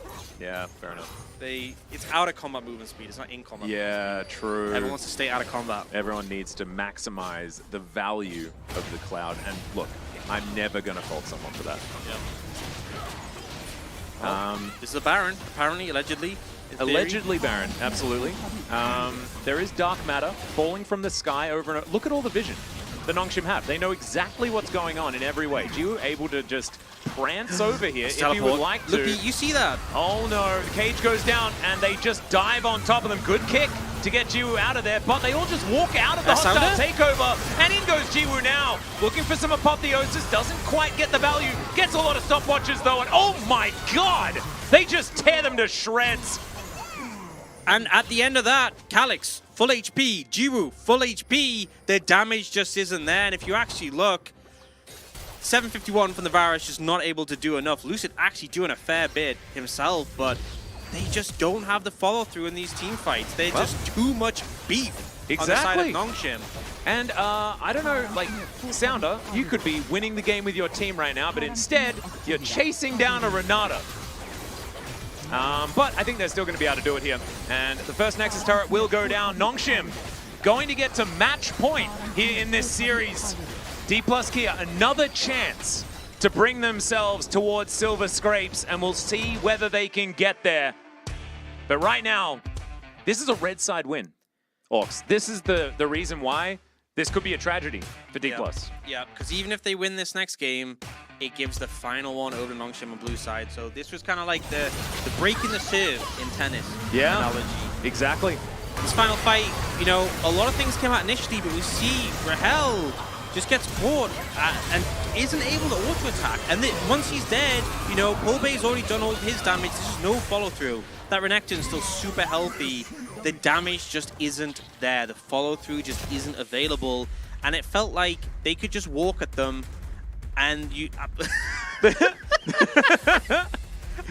Oh, look at it. I don't know how does Varus do this little damage? Oh my lord. And it's such a flat line of a damage graph as well. It's like there's that one fight at like 18 minutes and then they're like, hold up a sec.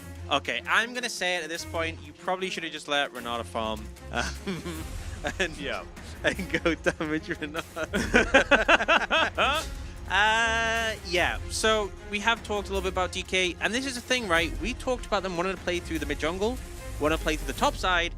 They stuck their top laner on Ornn. They didn't have to make that play, and yet they opted to do so. And I think Rahel is struggling this series. I think they need to lean on him. Yeah. Lean away from him, sorry. I'm gonna think, I just think that D plus Kia need to just have a little bit of a moment to talk to themselves about what makes this team good. And what makes this team good is being able to play around... Oh, okay, votes. Who is the winner for me? I think that it is the Neela.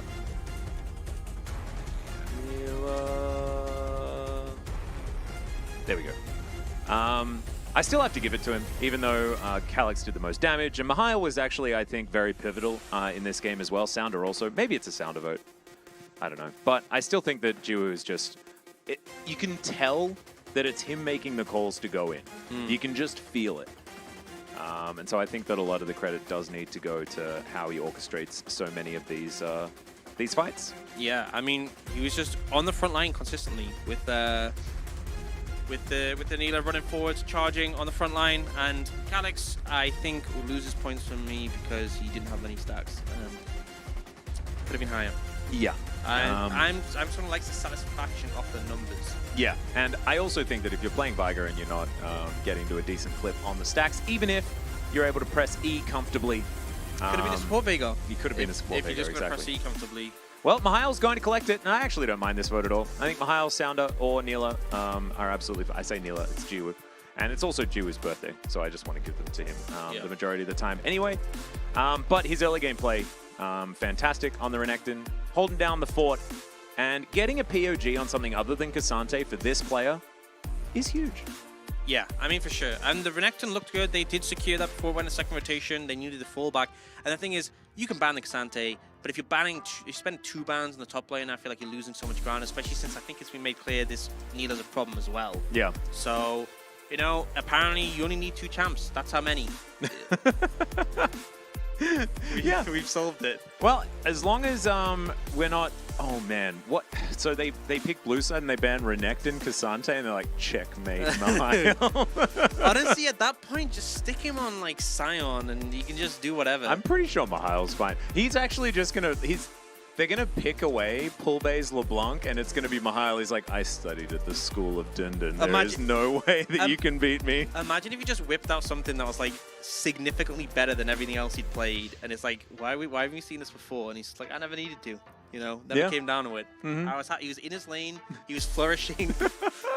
It's not that Cassante is his best champ. It's just his most enjoyable champ. Yeah. Yeah, he just likes to play it. And also, he's having a good time. If it ain't banned and you're like super good at the pick, of course you're just gonna pick it every time, right? Like, why not? This guy might have a champion Ocean. Yeah. He just has his favorites. He's just never had a reason. You never know. He's never had a reason to lean into that, so we don't know. Maybe this is the series to find out how big the Ocean spans. Exactly. Oh, wow. It's actually kind of a beautiful sentiment, isn't it? Yeah. You know, finding out how big the Ocean actually is. Looking back to Interstellar, there's going to be that giant wave. Oh, yeah. You know, when that comes and they're like, is that mountains? But that's not the ocean. That is a different planet's ocean. We're going to have a discussion about oceans. Is Frank Ocean an ocean? Or is he a Frank? I'm not sure. Is that just money? Frank. Well, we're just going to have to go to a short break. We'll have this discussion afterwards with you guys in chat. We'll see you there.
Welcome back, ladies and gentlemen, to LCK Challenger 2023 Spring. I'm Atlas, joined by Orcs here as we bring you a potentially final game of the series. Nongshim doing very, very well. D plus Kia not doing quite as well in this particular series. I'm feeling like they may not be on their best form here today. No, I mean, they came in this as, I think most people, we saw the predictions. I think everyone voted for DK apart from one person in the predictions. Do you remember who that was? Could you identify that person? Is this person in the room right now? He perhaps is. I'm not entirely sure. You know, I don't want to toot my own horn. Then don't. Let's move on. So, I think DK aren't playing to the same form we'd expect, but we did kind of see a fall off towards the end of the split that maybe could have foretold this. Like, this wasn't a DK that initially was maintaining that 1 and 2 spot at the start. It did feel like maybe the cracks were showing, but I don't think anyone expected it to be this rough, because this is an experienced roster as well. Exactly, and it's not the same Nongshim that they lost to in the final as well. So Calyx was born in 2007. He is so young. He makes me feel ancient. He makes me feel like an old I was man. attending my first year of university when he was being born. I was probably playing Xbox. Yeah, I'm not that old, but I feel old, right, when we talk about this player who, I mean, he's playing pretty well. Obviously, lacking the Veigar stacks a bit in the last game, but that Cardi game was monstrous, even though they didn't end up coming through. But I just feel like Nongshim, after that game, they're going to be forcing the Neela ban, right? They've got the momentum. If they lose this next one, they get side selection for the game 5. So I think things are stacked in their favor, and DK have to answer back. I think so too. I think with some of the drafts that DK have been put in as well, it just doesn't feel very good for the squad. I'd like to see them go back to some of what makes DK good, because I think a lot of it is Nongshim kind of get in your head, man. Because their drafts are super weird. So what they kind of do is force you to play around the way that they want to play the game to try and stop them from doing that. And in order to do that, you have to gimp yourself just a little bit. And it's not quite working out for DK. So maybe just ignore that. Just do a standard draft, kind of like you did in game number 1, and put your players on all of the comfort. I want Thanatos to be able to carry, I want Pulbay to be able to carry, and I don't care what Rahel's playing.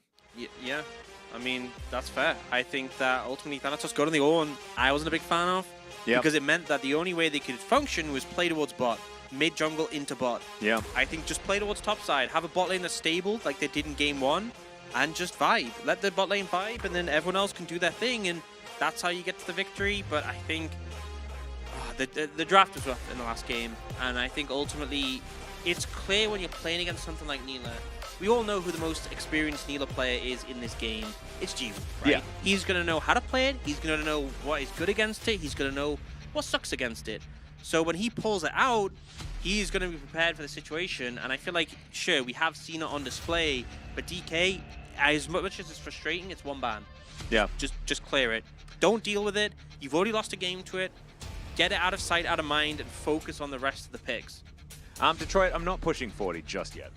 Don't worry. We haven't reached the halfway point there quite yet. I thought you were like 26. Yeah, 26. Yeah. So we're not quite there. Still 14 years to go, minus a few years. The Wukong is going to be considered. Wukong support is an odd one, as Varus is going to be banned on the blue side. Kind of mind-blowing here. This is really... it kind of feels like they're like, we don't want to first pick Varus anymore, but we also don't want to give you Varus. But it's just... to get the Sejuani. Yeah, like... So Lucid plays 3 games in a row of Lee Sin. I think the Sejuani concept is fine. I think you're saying, like, okay, Lee Sin's a high bit of execution. Lucid hasn't had the hottest series. Putting on something that's consistent, fair enough. Like, I have no issue with that. Especially because you can now play melee topside and really in the top side. That's what I'm seeing here. Sejuani is so good at playing the top side of the map, and if DK just go all in on that exact style, I really like it.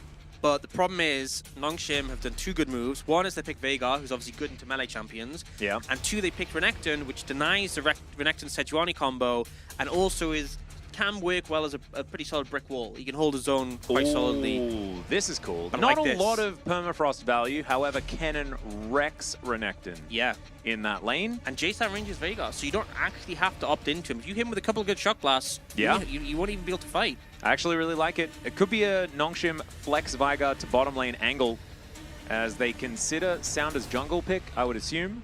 As, yeah, he could just play the Lee Sin. Going to lock that one in for him. So there we go. The first time that he's been able to play it, and he is going to select it this time around into the Sejuani.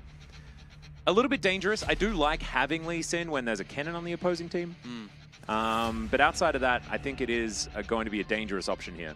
Yeah, I feel like, you know, Lee Sin is a bruiser, but I feel like as the game goes later, you're going to feel super squishy into DK's composition. If you get caught up in those fights, you're just going to get bursted out quite quickly, and the front line of Nongshim doesn't scale too well as of now, as much as Vega obviously does. Second rotation to bans, ban the Neela, good call, great call, solid. Yep. And also, so the flex options for Nongshim here, what's the, if you were to just like hard counter Jace in mid, what would you pick? Is there an option there? Because I feel like Jace is actually pretty comfy. Yeah, I feel like this is kind of the problem into Jace. I feel like there are definitely mages who can cause him a bit of an issue. But I feel like a lot of them, he can kind of just play the lane quite safely. I feel like in terms of you playing like dive, it's Jace Sejuani, so I feel like even there that'd be okay. Could you play Tristana? I guess you could, but I feel like he can just knock you away when you jump in. I don't think it's that hard. Yeah, it doesn't seem good. You then have another option of anti-cannon, which feels pretty good. That's all I'm thinking. Yeah, we'll see. We've just banned as many AD carries as we possibly can on both sides, outside of the Thresh ban, which did come through to counter any Jinx picking, any Aphelios picking, things like that. Jiwoo, 10 seconds to go. I assume this should be a support pick just to keep things up in the air, as that is LeBlanc. So we are going to be putting Veigar somewhere. We're going to be putting Renekton somewhere. This can be powerful if you play through mid and you like have the if you have the LeBlanc set up the chains, then the Lee Sin can follow up. But this only functions as a counter with jungle attention, so they need to make things happen mid. Bot lane, they're going to go for the Kate Lux, which into the Veigar. Veigar's not got a lot of pushing power early. This should be a pretty chill matchup for DK bot lane. But also another one that if you introduce some volatility can struggle. And the Rakan looking to come through. So honestly, DK have got a pretty long range comp. It's going to be hard to engage onto them because they have like the Kennen, they have, you know, Lux and Caitlyn traps can be problematic. Nongshim, I think, need to get the ball rolling early on this one. And this is exactly what we asked for. Exactly what we asked for from DK. Because Thanatos, he can carry. Pulbe, he can carry. And Rahel and Loopy, they have a good lane matchup. And in lane, Rahel has actually been pretty good. It's outside of lane, getting anything done there that he's been atrocious at, right? Yep. So this is exactly what we expected DK to be doing from the very beginning of this series. Yeah, and I'm going to be honest, I feel like all three lane matchups are pretty fine. It's literally if that Lee Sin can make things happen mid and spread the influence. But like Lux traditionally into Rakan was like one of the old school hard counters that used to pick into it. Obviously things have changed a lot since then, but still it's not an easy matchup. You can actually interrupt his W dash with your Q and he just dies. He will just get 100-0 in a trap after that. So Nongshim, work it out for them. Sounder needs to have a phenomenal game on Lee Sin. There's no other way to spin it. Otherwise DK might be answering back. Absolutely. Nongshim will then have side selection, so it will be a very different looking game after that. Very excited to see how that one's going to go, but we do have to see whether DK have got their mental state in order, because this is a much better draft. But has the emotional damage already been done to this team? Because Nongshim have broken them before.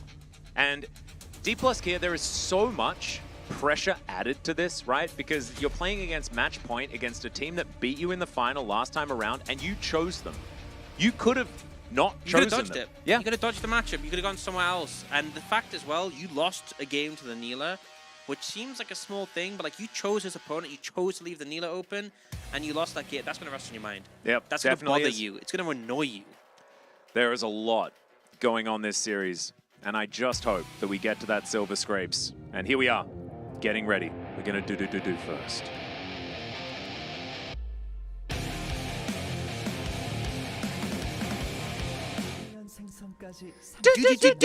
Oh, that was well done. Look at this guy. He's never even heard the actual do before. I'm learning on the fly. Yeah, it's beautiful. Absolutely loved it. Anyway, here we are, onto the Rift. Already, Rahel taking a little bit of damage. Not too much. As now Mihail hanging out here. Ooh, Outback Renekton. Love to see it. Yeah, I love these. I mean, maybe it's a shout out to you. Maybe he knows you're casting. Yeah, 미니언이 I hope it is. I feel like the jankier the skin, Oh, the better. the better. Yeah. Are you like a bobsled Corki player? Oh. As Pulbe is not going to get knocked up. Oh, this is such But a the chain is fantastic- going to connect. And he's going to have to flash. Beautiful. Wow, really That's well it. played by Nongshim. That's it. That might actually be game. Like, it sounds an over-exaggeration. We said you had to attack mid. You've already burnt Pulbe's flash. He's already burning his health pots. This is actually really bad. First gank. I mean, if I'm Sounder, I'm coming mid lane. I'm like, that's where I'm going. That's my place to be. Yeah. Nongshim as well. They get a ward into that brush, dodge the first Peacemaker, and they miss out on like everything in the first wave. Yeah. So this is still a disaster, but they do keep their health bars rather high. They need to be a bit more aggressive, though, because, yeah, I actually think in that situation, you should have zoned them off minion XP. They actually didn't zone them off. Because because the melee minions are worth so much more. Yeah. Bot lane, you need to get the full first wave and then 3 melee minions. But for each melee minion you miss, it's like 2 casters. Yeah. So if you exactly. miss... Oh my god, Calyx is a beast! What is this? He's level 2! The last auto's not enough to get there, but Pulbe, he has to go home. Yeah, he has to reset. And there is no cannon. However, he's not going to be able to get the full crash here. So teleport should allow Pulbe not to miss out on too much. But man, Pulbe was the one guy holding himself together. And I think this early setback could be massive. Yeah, he's gone refillable here, but he's already down TP. If they kill him, it's devastating. And now both junglers hovering down towards the bot side. I like this from Lucid. Protect your bot lane, because if you don't want them to get ganked right here and now. Yep, and Sounder full information of what's going on here. Lucid going to back away for the moment. As Nongshim, with the wave crashing towards them, they'll be absolutely fine. Just have to deal with these traps. Don't be baited by the cupcakes, and they'll be A-okay. Pretty annoying. Consistent with mages, it's kind of hard to CS on a tower compared to an AD carry. Oh, yeah. Especially Veigar, where you really want to be queuing the minions, but sometimes you have to like queue them to get them to the right health, and you don't even get the stack. So, yeah, I feel like we're seeing positive in the top lane with this matchup for Thanatos. We're seeing positivity in the bot lane. It's just that mid lane, and Sounder better be hiking yourself over there when you get the chance. Yeah, we need to see him in mid. And I'd like to see him also try and help Mihail out. Because if you become too gigantic as the Renekton, you can certainly do some things in the lane. But right now, it is just Sounder playing against Lucid here. Winter's Wrath going to come forward as Sounder going to lock that one down. Flash comes out from Lucid very early on here as well. And you're talking mid-jungle, none of them have their flash now. Yeah, I mean, it just makes 2v2 so much harder. If you end up trying to cover for the Jace and you're both flashless, it'll be so easy to try and win that one out. What I am going to say, though, for Pulbe, he's held his minion wave in a really good spot this whole time because, he hasn't let it crash, he hasn't let it bounce back, so he has to overextend. He's just kind of been chilling under his tower, and they don't have the confidence to dive. It is now going to end up crashing. But, like, the longer you can keep it there and keep yourself safe, like, his flash, it's not that far away from being back up. No, very happy about that whole situation. Kind of dodging a bullet is what it sort of feels like here. But in actuality, what they're doing is just getting them back to the original absolutely winning position that we were expecting them to be in this game, right? Like, it was always, this is a difficult draft for Nongshim to play out into what DK has. Because the amount of answers, not only in lane, but also as the game goes on, is kind of insane. As the chains are going to miss. Not going to find an electrocute proc just yet. As Pulbe is starting to feel better. Quarter of the way towards that flash being up and available once again. And that was the window where Sounder was there to try and set something up. So now, electrocute comes through, but jungle is gone. So Pulbe, all he needs to do is crush this wave, go reset. He could even itemize a bit defensively. We've seen sometimes Jace's go like a Hex Drinker early if they're scared about LeBlanc one-shotting them. And then, I mean, maybe he doesn't even need to go that, but either way, he's going to feel a lot more comfortable after a first back, and he can kind of chill. Yep. And then he can set up Shock Blast around Drakes and things like that and just have a really good time. Press QE. Yep. Sometimes EQ. Yeah, depends on what you're feeling. Yeah, I depends on imagine. your vibe. And how much vision is on you as well. Should be absolutely okay though. As Double H moves on over, gets a control ward down as Jiwoo avoids the light binding, not the Lucid Singularity. Peacemaker Wasn't going to hit him. This is one of the most annoying things about Lux, is I feel like her E is just so hard to dodge. Like I feel like Yeah. even Karma, like Karma Mantra Q can be tricky to dodge, but if you dodge it, you're like, oh, it's a 40-second cooldown, you know? I mean, Karma is basically yelling, "I'm gonna throw something at you," Yeah. as she walks up, so it feels a little bit easier. As Event Horizon comes down, Double H in a bit of trouble here. Loopy just stands his ground. Peacemaker is going to miss. Is now Lucid in the area. Sounder in position as well, though. Level 5 to level 4 actually might be huge here. As Double H moves on over, Jiwoo still able to get in here, pick up these minions. Doesn't get that one. Auto attack's pretty slow on good old Viger, as these health bars are just getting melted.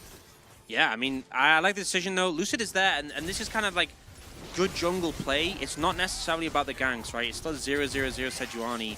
Oh dear. Oh. Man, that battle dance actually kind of clutch. As Lucid gonna move on over yet again. And Jiwoo, I don't know whether he's gonna be able to save himself from this one. Winter's Wrath going to connect, but Lucid still gonna have to get out. It's just supporting your bot lane, right? Again, the Sejuani's not getting much individually from this, but it's allowing your bot lane to play like psychopaths and go super deep, go super aggressive. And we're not even at 8 minutes, and that's nearly a 4th plate taken. This is going pretty rough for the bot lane and Nongshim. This is exactly how you're supposed to play out a Caitlyn lane. It's not about the kills, it's about getting as much pressure as you can. Sounder moves towards that top lane. Thanatos is going to play defensively.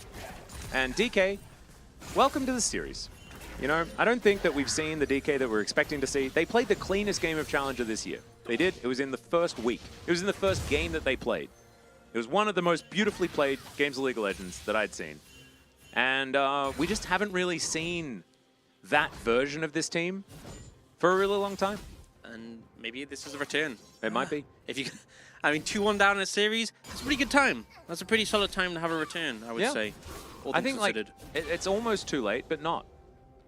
And Just sometimes it's just, as we say that, the Caster Curse potentially comes in. But Rahel, not going to take too much damage from a level 5 Viger, and so he's going to be all right. Look at Nongshim, though. They're kind of feeling a little bit better, moving out, away from their turret for a moment. As Chain comes in, good little use of the distortion. As Calyx is just kind of toying with Poolbay right now. Let's see whether Poolbay is going to survive. Control Ward in position as, great reaction. As Lucid throws in the ult and Calyx says, all right, I'll go back. Yeah, no hamstring. Double H, not sure. Peacemaker also, not sure. In fact, we're just not sure at all about what's going on down there. And, wouldn't you know, Lucid is here again. No ultimate available, but is just showing up. And Sounder is on the other side of the map, so this could be a bad time to be existing for the Nongshim bot lane. Could be. We'll see whether Jiwoo is going to utilize his cage effectively in order to stop this one from being a double kill. Oh, I don't know whether they were able to do that. And Sounder going to take about 15 years, but he does manage to collect the Rift Herald. DK moving on over. We'll be able to take out an Infernal Drake. Actually a fantastic just solo Drake. Yep. As this could be massive if this dive works. It is an optimistic one at best. Yeah, there's not enough minions, and Thanatos, I think, I mean, you know, because the Herald's been taken, but kind of senses it, doesn't let the minions even touch the tower, has ult as well, they can't die without minions, so... Yeah, I think DK honestly happy with this trade-off, the Herald for the Dragon. It was a fantastic Dragon, as you said, to get early, and they're just continuing this bot lane pressure. They can get the tower pretty soon, and I feel like the value of the Herald is significantly diminished if, like, the enemy team's already taken first tower. Yeah. And that is getting closer and closer. Right now, Jiwoo and Double H going for a little bit of a back. Oh, this is so sad, by the way. Thanatos, look at the cull. Look. Oh, no. One more! Oh, and he has to... Oh, it's so... Oh, no, he saw it. He saw it, and he's like, nah. But he has to stay. Going. And he's like, oh, no, I wanted to reset, but I have to stay. Oh. He's just going to ult the wave, man. Yeah. It's fine. Screw Get that, that man. cull. Look at that. 911 gold in the lead. Yep. And currently has 3.7k. Yep. I respect that, Is that honestly. a full dash cannon? Does he go back and... Yeah, there it is. Yeah, dash cannon, done. Yep, that's a... Oh. And boots. Well, Jiwoo, dead? Nah, he's K. He's fine. He's fine. Well, not fine, but he's alive. I feel like, you know, how beat up would you be at that level of HP, like a person? Like, you'd be seeing... Very beat up. you say okay, but, like, is that, like, legs and arms broken. you Yeah, know? I think so. He'd be pretty Apparently, like definitely hospitalized. yeah. But you need to. It needs to not be terminal or permanent. You know, so like, it has to be like a broken leg that is healable. That Like, kind of it's not narrows like it. I feel like removal of arms and legs and stuff I feel because like- you can't just go back Well, to yeah, base and they like tie on a new leg I mean that unless that, everyone's an android. maybe. I mean that's for sure true, and there is also magic, so maybe that explains it. But also like, I feel like you know those times where like you step on a Lego and you twist your knee a bit and you still feel it like 7 years later. I feel like it's yeah. hard to know what is permanent and what isn't permanent. But also, is that emotional? Or is that like your psyche that's telling you that like Remember that that Lego? time you stepped on that Lego? Because I think a lot of like there's got to be something to be said about phantom pain like that. As Sounder is getting surrounded, guys. He's not having a very good time. Life binding not going to connect, but the Q does. Oh, I don't know about that one. He's Fed still cannon. dead. And Of that is going to all- be first blood going to Lux. Of all the people there, right? So Caitlyn ult coming in. There's a Kennen there who's got a lot of damage. Yeah. And Loopy's like, you know, this is matching. I don't know if people went here early in the series. Double H stole, categorically stole a kill. No other way to spin it. And this feels like the answer back. Yeah, that did happen. As all right, we do have the quickness coming in. That's a decent knock-up onto Rahel, but he's just going to stand his ground. It's going to be A-OK. Mihail, using his teleport to get in here is actually a lot expended for not a whole lot of gain. A lot of defensive action being taken here from Nongshim. I think it's kind of telling that Rahel hasn't even gone cleanse because there's just so little threat, right? Until you get later in the game and there's like some AP built up. Even if you land like the W onto Rahel, even if you land the ult, it's hard to find the damage to 100 to 0, and it just feels like Kate Lux have permanently had the pressure as a result. Yeah, and that is continuing to be the case. DK moving towards the top outer turret to continue the wrath of the Caitlyn. 1 minute until those plates go down, wanting to grab a few more of them. Just, you know, building up that bank account with all these structures. Yeah, and Lucid again. I mean, if you're playing Kate Lux, this is how a jungler should play. I feel like we've had a lot of Kate Luxes across different leagues where it's like, oh, we have a Kate Lux? Forget Yeah, about leave it on an island. Leave Yeah. it on an island. Whereas this is what you want to do, shadow it, so they can just push, take plates, push, take plates. And Sounder hasn't really been able to interrupt this. Nope. And he's still not going to. I mean, this whole turret is just going to be taken down. That is a third plate taken away. See whether they get another one on this particular push. They might be able to. Gale Force is done here for Rahel. He's pretty large. But instead, That's a prioritizes lot. the minions, and another wave is just going to crash. So that should just be the turret dead. 2.3k. That's a lot. Yeah. And did no cull bought, right? That was cullless, right? Cullless, indeed. Cullless. Whereas Thanatos even won a cull, so like, you know, kind of cheating to get that advantage. Oh no, there was a cull. Okay, Rahel did have a cull. Oh, he did. Never mind. Cull abuses? Yeah. Man. Just cull abusers here. Shaking my head. Yeah. SMH my head. Yeah. Absolutely. That's a big sword picked up by Rahel as well. And I feel like the momentum's just really gone on the favor. It's like over 3,000 gold lead. Yep. This and is kinda what you 14 wanna be. minutes, like that's early. That's an absurd lead at this stage of the game. Calyx misses the chain, but I don't think we can really count Calyx out for how he's been playing this game, outside of just going back to that. Does soak a couple of ultimates. Something to be said for that. As Sounder hits Q, isn't going to go in. And Drake's going to be up in 1 second. As Poolbay is going to face check a Jace and possibly just die. Event Horizon goes down. And he flashes over. There's a flash that can't be followed. And so he is going to survive, but at what cost? Yeah, trade of flashes, it does give DK really heavy priority towards his mid lanes. They can take the tower, and if you look, Nongshim with full move to defend, tower's gone. Oh, Jiwoo also might be gone. Yeah, he's close. at least out of the lane. As Calyx is going to dive forward and just takes a lot of damage. So that is the entire outer ring pre-15 minutes. Oh, wait, that top one's still alive, right? All right, sorry, never mind. Slightly. Yeah. But not... It's limping along. I think Poolbay is going to make quick work of that. And the thing is, Dragon's up, so with this mid priority here, DK can just easily take this. 2 Dragons in, hopefully they get a good soul for their sake, because I mean, these are good early Dragons to get, right? The stats they give is nice, but you hate it when you get 2 early Dragons and it's a Chemtech Dragon. I mean, I don't think the soul actually matters. And to be No, honest, me too like either. the next 2 Drakes, are we even going to get there? I feel like DK should be able to just push forward and continue relentlessly shoving down. Yeah, it Drakes does feel might be like an afterthought. if it's a good soul, Oh, it is a good soul. So we got a really good soul. juicy. Cloud. Cloud and Kennen kind of slaps. Feels good. Yeah. Press R, go fast. Rahel presses R, gets that snipe, and then has sick movement speed afterwards. And also something I will say, when your composition already struggles from getting outranged, kind of feels bad when everyone permanently has 15% movement speed. Yeah. Not a fun time. When you're Somewhat trying to run average. at them on Veigar and slam the cage and they just run out. Yeah. It's a bad time. And D+, I find it kind of baffling that they weren't able to do something like this in one of the 3 prior games. Because now Yeah. it is rough, right? Because they move themselves to a position where they don't have side selection. That's what you get by being in the upper side, right? Like this is DK that had 3rd place here in Challenger, and so they had side selection and their choice of opposition. This is about as good as it gets Yeah. for the first round. Yep. And it's... Oh. Calyx may be looking for something here.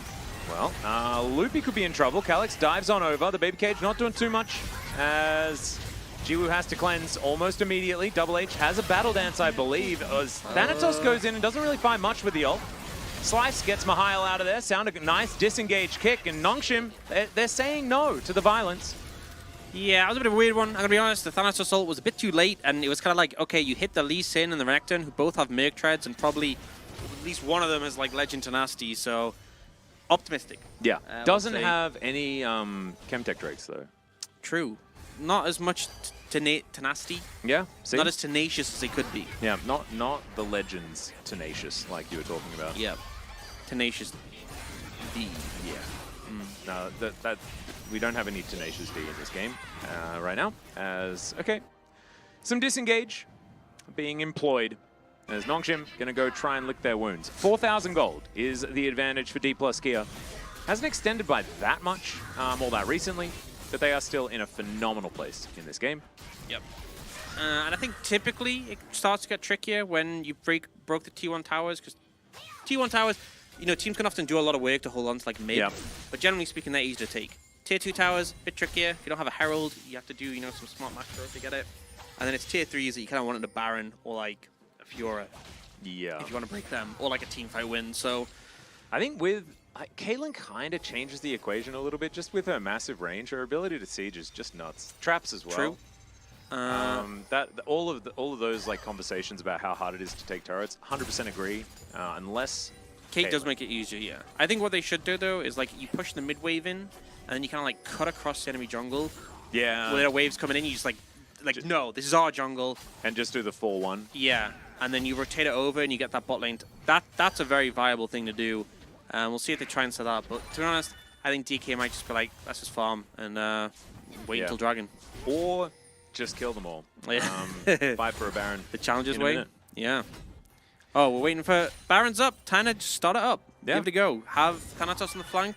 The best team in the world does that. Yeah. It must be the right way to play the game. They are rather good at that though. Yeah. Yeah. There's a lot of don't try this at home type stuff. As Rahel, very lucky to get out of that cage. But I don't know whether he would have necessarily died. He has got his Bloodthirster and Gale Force now completed. Just needs an IE to be feeling absolutely fantastic as a mid-game Caitlyn. Loopy, not in a great position to... Oh, speaking of not great positions, as there's quickness and a grand entrance, and Mihail is going to just come in, stun up the cannon, grab himself the kill. Also tanking the turret nicely for his team as D+ moving down. We'll see whether they can actually cut them off. There's not a lot of damage in this duo, but what they're doing is keeping them in position. The rest of the cavalry are on their way. And the Renekton gets himself out, immediately committing to the double teleports. And in goes Sounder. Can they actually win a team fight here, though, is the question, as Jiwoo comes down. And Drake is up in 35 seconds. There is nothing here for anyone to fight over just yet. I honestly think DK made the right call because they forced a double TP. Like the initial play, great from Nongshim. The timing was right. Baron hadn't spawned yet, so you could afford to go bot. But then DK aggressed a bit. You get both the TPs, and bear in mind, like Calyx had to reset immediately after. He wasn't like ready to fight. He just TP'd down to scare them off. So now they have control over the Dragon area. They have this Herald down mid. And Jiwoo might be in trouble. He cleansed the nothing, just giving respect to Lucid for throwing the ultimate, even though he missed. And, oh dear. Oh, the Primordial solo. Burst used on a Sejuani. It's not really what you want. It's Calyx, ooh, getting over the wall, but not able to find Lucid. And Lucid doesn't actually have a Warmogs complete just yet, as Thanatos is going to find a Crocodile lying in the brush. Stun comes in. He doesn't have his Slicing Maelstrom available just yet, but it is coming up pretty soon. Mihail gets through the minion wave, gets towards the other side, and slinks into Fog of War. But tail between their legs on the side of Nongshim. DK still in full control, and they'll grab themselves Soul Point here. Yeah, I think this is a situation where Nongshim, baiting those TPs, are scared, like, oh, if they kill them, maybe they get Baron, maybe they get more, but by baiting the TPs and, like, giving up a ton of pressure, and then DK could just push in mid, and Jiru didn't give enough respect, loses both sums and dies, and Dragon goes over anyway, so DK been kind of a low-kill game, but you can see in the numbers, they are, I mean, particularly that Caitlyn is so far ahead. Yeah. Nongshim probably know that the Caitlyn is a lot of the gold. Maybe the copium is, if we just kill the Kate, we'll be okay. But I don't know whether they'll be okay, guys. I just don't think that that is a thing that's all that likely. Especially because Rahel has both sums and a Bloodthirster, and Gale Force is coming up soon. Yeah. Not easy. Not easy. I think I might be allergic to it. I just sneezed. You're allergic to Bloodthirster? Allergic to Caitlyn's being this fed in my League of Legends. You know, I think a lot of people experience that. You know when Yeah. she just like headshots you for 1,000,000 damage? Yeah, it makes me feel unwell. It's not great. Remember when lethality Caitlyn was a thing for a while? Oh, They didn't even need to be fed. For oh that no, just ultimate to ult you take and just most like, of your and health it's like, up. cool. I hate poke so much, because it's like, you just fire a skill shot that's on, like, often on not that long a cooldown, and it's hard to dodge, and it's like, great, you hit me. Like, you know you'd lose a team fight, but you're just firing these stupid skill shots, or sometimes not even a skill shot, Yeah. and you're just chunking me out. It's like, great, congratulations, you must be so proud of yourself. Yeah. And they are, you know, every time, like, Yeah. oh, look how much damage that Yeah, did. look at how good I am. I hit my ability that says skill at the start of it. Oh, I hit my Jace QE. It's not like it's on like a 12-second cooldown. I can just fire them off instantly because I have a mirror mana which gives me infinite mana. It's like, Yeah. yeah, great. Yeah, Well congrats. played. Well, molding aside, we'll see whether Nongshim can fashion themselves some sort of fight where good things will happen. My immediate thought is All right. the best way to do that is by allowing your Nexus to tactically be taken down and then denying this composition in the next game. Yep. You give the Nexus over and you go to the next game sooner. Yeah, I think that might be before your mental gets more damaged. But maybe Speaking just go. of damaged mental, Chronicler has a question. He was wondering whether you have a separate account just to play Ziggs. I do. You know what it's called? Yeah. It's called Zogs. Zogs. And I play Pool Party Ziggs. You know the goggles brand? Hey, Zogs? yeah. Yeah. I used to own Zogs. Yeah, same. Heck same. yeah. And I just thought that was so great. And I love Ziggs, so I was like, I'm going to play it. Ziggs and Zogs. Yeah. It's great. And as play-by-play casters, Valdez and I very much like saying Ziggs and Zags whenever Yeah. Bel'Veth is played, so I'm Ziggs and Zogs. Plus, the Pool Party feels really skin good. is so fun. Like the noise they make when they run through the Yeah, minefield. the noise they make when Little you're sploosh. throwing poke abilities that don't have any counterplay. Oh, something's happening on the screen. Yeah, you're part of the problem, by the way. I think that might have been what Chronicler was alluding to. I am going to choose to ignore what chat is saying. I don't care if that person had a sword next to their name. I'm not going to read it. Yeah, I'm gonna it's let it a happen. good way to be. As Thanatos might die, Mihail presses his ultimate button, but oh man, Thanatos is just outplaying him. Calyx is dead, and Mihail possibly stunned up. Thanatos going to take matters into his own hands. That's a lot of fury, and so you're not going to be able to get the double. But man, that outplay was so sick. That was so good. You needed an AD LeBlanc there, just sitting on the tower auto-attacking. I know. Didn't have the damage. Nope. And now, Oh. Sounder is looking for access. He does get it. Oh, he gets it! Seals it!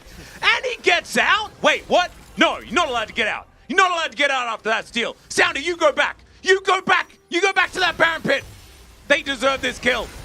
They're going to get it. They're going to get it. He's They're gonna, moving in. Oh, gives him the thumbs up. He's very Oh. dead. There we go. Even leaves the blast cone there. You have to make the blood sacrifice, right? That is wow. true. That is true. I mean, this should have been DK having the game in the bag.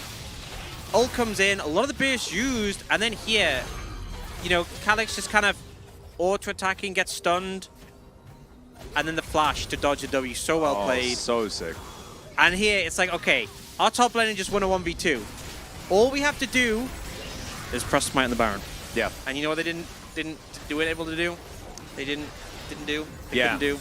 Well, also it's like I get mean, vision Sander played this so outside well. of Yeah, the pit. yeah. But like Q's in, like ult comes in, and he buffers it by dashing in, Oh, I think the trap was put and then down. smite. Yeah, Oh man, really sick. and nearly got away. Nearly got away. And now we have Dragon in 20 seconds. Oh, it's another game where the kill score is 4-1. That was the last game as well. Neat. Huh. Oh, how the more things change, the more they stay the same, old boy. Very true. Mm-hmm. Quite so. Yeah, quite. Well, Calyx's going to regroup with the rest of his team. Sounder flanking for days. As Bull Babe looking to come on over and get rid of his opposite number here. Well, Sounder he's has already he's started just the killing streak. it. He's like, guys, I'm doing it. Yeah. And those people do have Baron, so that is certainly a reason why they have some control. But Lucid's just going to move on in. Double H stuck in CC Purgatory as Sounder dives on forward. Oh, that's an ultimate, but only onto Mihail as Thanatos getting taken down. There is the Oh, the ult, binding! but it's traded for 3. Oh my goodness, the amount of damage here as Jiwoo booped over the wall. Jiwoo gets into the brush, does avoid a whole bunch of buttons, but he's still dead, guys. And Calyx being a little bit frustrating, and that is going to be Cloud Soul going over to D+ Kia, and the game along with it, you would assume. Yeah, that damage dealt by the Caitlyn, quite monstrous, but also Thanatos' ult didn't really look like it was hit anyone but the Renekton or the Lee, I think, and then Double H dashed into it and just got shredded and did not look like a fun time. But DK, get the soul, get the extra little movement speed, and on the cannon with the ult, you're going to be zooming. Yep. Look at the replay, so yeah. Initially, fight starts, they don't just go for the dragon finish. The engage comes in, but I think, I'm not sure what stops Sander from following through, but here, yeah, Double H is like, I'll just go in. Dies, and then Jiwoo is left alone like, oh lord, and has already used his ult to finish off the cannon, so there's no way you're killing this Jace, who's somewhat tanky considering he is built full damage. Yeah, and also, I mean, this was a pretty muted Viger as well. As Double H, yeah, Goodbye. probably, he's reminiscing on that time in the draft where he said, Rakan will be fine. And he's thinking to himself, perhaps other choices could have been made in this How scenario. could he have known that Rakan is countered by Lux? Yeah, I know exactly. And how would he know that DK locked it in? I mean, he locked it R5. Like, everything's a mystery. I feel like Game 4 of a, playoff series when you're in the single elim stage is definitely the time to test matchups. It's a learning phase. Yeah, no, I agree. 100%. That is going to be a turret going down in the bottom lane. There we go. Second in the game for Nongshim. In the meantime, though, Caitlyn getting to work, doing what she does best, shooting things. One of them going to be this inhibitor is going to be taken out. So yes, they lost to Baron. Did not really matter whatsoever here, as DK so far ahead. Currently 8,000 gold, and now 303 on this Caitlyn as well. Yeah, moving towards rapid fire cannon to be the next one, I believe. And Calyx, oh dear, taking a lot of damage. Nongshim, just standing around means that you kind of just die, which is sad. The inhibitor definitely dead, but now maybe the Nexus. And the problem is, right, Jiwoo puts the cage down and everyone just like stands on the other side of it and just still hits you. I mean, this is kind of the problem we have with this composition. The range discrepancy is quite a thing.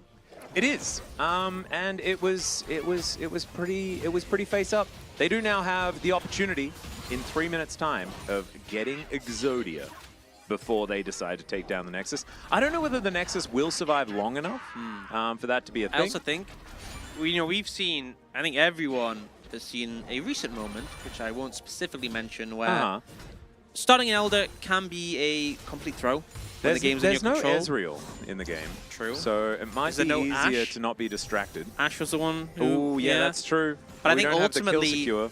in situations like this, what DK should do is they should posture around the Elder Dragon, but just use it to bait the enemy team into a fight outside their base.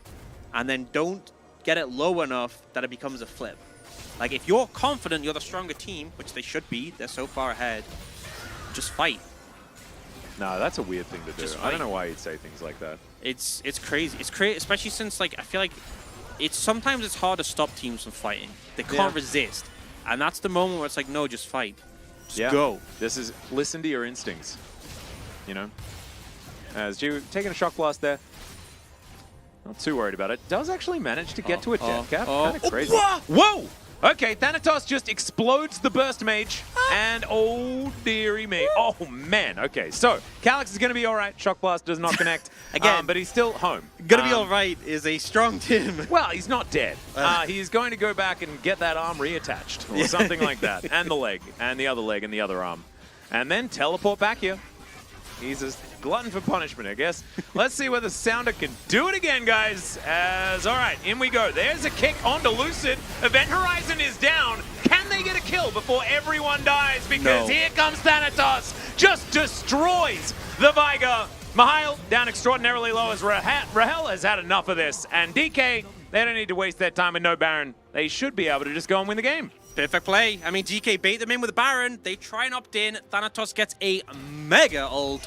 And then Rahel right-clicks several times. Oh, yeah. That's how we do it. He may not have even done that. He may have just A-clicked an area in the river. Oh, man, that kind of destroys my faith, right?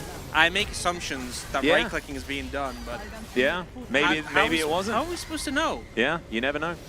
He could have just been attack moving at the enemy, and it would have been good enough as the Nexus goes down, and we are going to Silver Scrapes for our first series in the playoffs here for Challenger Korea. Absolutely amazing stuff. DK finally playing to the potential that we knew that they had in them, and having a fantastic game. And I don't know, like, after a loss like that, I mean, what is the answer? Like, look at this damage. It's absurd. I feel like this is a difficult one because, look, Nongshim, because they defeated DK earlier when they were on red side, they get side selection in game 5, which I'm gonna vote for Thanatos for you, by the way. Yes. Sorry, I wasn't talking to the microphone. Go ahead. Yeah, I feel like they're going to have side selection in game 5, which is obviously an advantage, but DK finally showed their form and just bodied them. So it's like on one side we have the momentum, on the other side we have the advantage of blue side. Yeah. I think it's hard to call who's going to come out ahead in this game 5. By the way, this series has really been in for the long haul, and anyone watching knows that they got their money's worth. People who bought tickets, you know, went down to the local cinema to watch this. They're like, this was worth it. I paid like $15 for the popcorn. I ate it before the adverts even started, and it was worth. And also, if Orcs is your favorite commentator, and you've just been denied him for the entirety of 2023, true. Like, this is where you get your value. Like, finally, he's here, and we get our maximum money's worth, our maximum Orcs' worth. Yeah, You know I what I'm mean, I have literally tripled the amount of casting I've done this year in this series. Whoa. Mind-blowing to even think about. We could even go further beyond. It could be another level. In fact, there is going to be another game. So but then perhaps we can't go further than that. No, we can't. That's no, the limit. unless there's a tiebreaker, or unless we've got like a remake. Oh, unless we just why do we do it like you don't like table tennis, where it's like you have to get a 2-point lead? Yeah, there we go. We keep going and going and going. Is this a surprise? No, I don't think so. Especially since you helped me with the vote. I voted for you. Yeah, I mean he had the bang on 1v2. He had some pretty fantastic plays in the ult, like in the team fights. Like there was a one where he killed Double H kind of accidentally. Yeah. But the last one was very deliberate. And it was. He kind of just made it everyone. It was really well played. I also think that the way Nongshim wanted to get back into the game was by trying to punish him, and he never put himself into a position where he was able to be punished. No. He was really, really well done. And the thing is, I feel like Nongshim were kind of approaching some of these situations in the correct way, right? Like sending 2 members with TP bot to kill the site, that is objectively a good idea. Yeah. That's a smart play. Unfortunately, Thanatos just gapped you, skill issue. Well, and a money issue. That too. Because the beginning of the game, like with a composition like this played decently well, you just trash your lanes. Yeah. Also, all the way. If you have a Fed LeBlanc, I feel like she just one-shots everyone. That's true. That's true. But they didn't. Yeah. And they had an angle, right? Getting that flash in the early game? Yeah, that was the way to get there. I remember at that time, I both said, and everyone in Twitch chat was like, oh, it's over. Game over. Done, done, done. It's done. It's GG. And then... I mean, it's what I would have expected from the D+ that we were seeing play prior to this game. Because they just weren't, the ruthlessness wasn't quite there. In this game, it is back. And we'll see whether they can make it a thing as we head towards game number 5.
빨간 팀의 포탑이 파괴되었습니다.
Welcome back, ladies and gentlemen, to LCK Challenger Korea.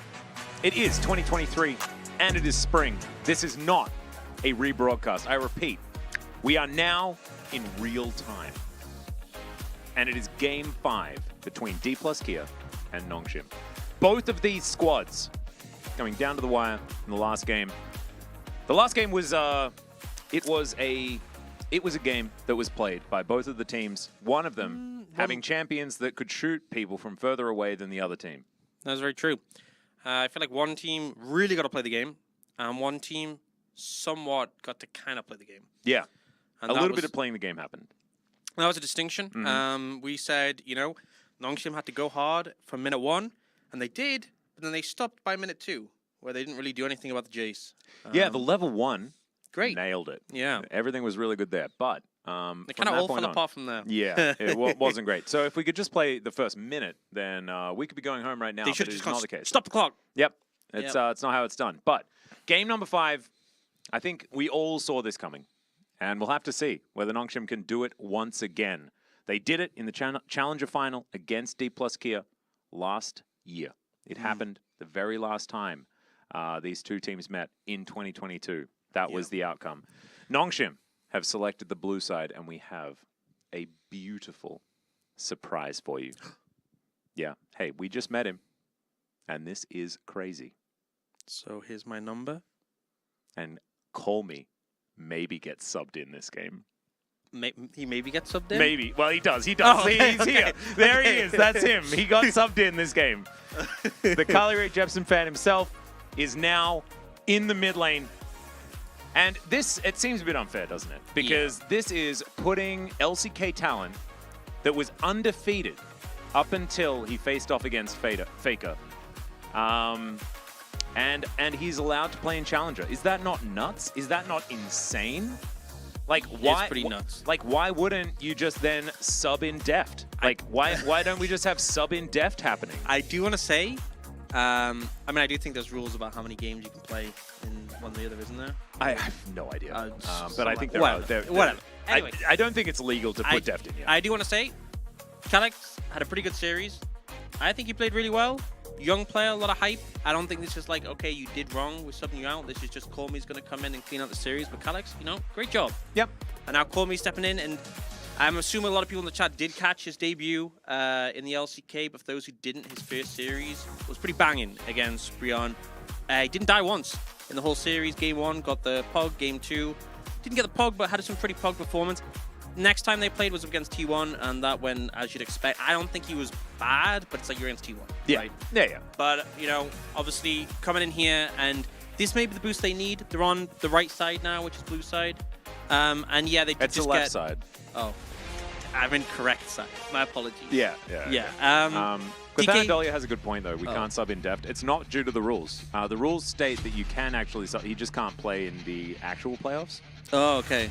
Where they're in a very similar position to this in the LCK playoffs, which is kind of interesting. The Cannon going to be banned away. The Heimerdinger continuing to be banned away. The trick is not to get in playoffs in LCK, so that you can use Oh. playoff. So actually, the reason why DK... Wait, what happens if you just get knocked out of playoffs? Like, why aren't Nongshim just playing their LCK team? I know too little about I don't the understand rules. either. We're horribly misinformed, so let's just...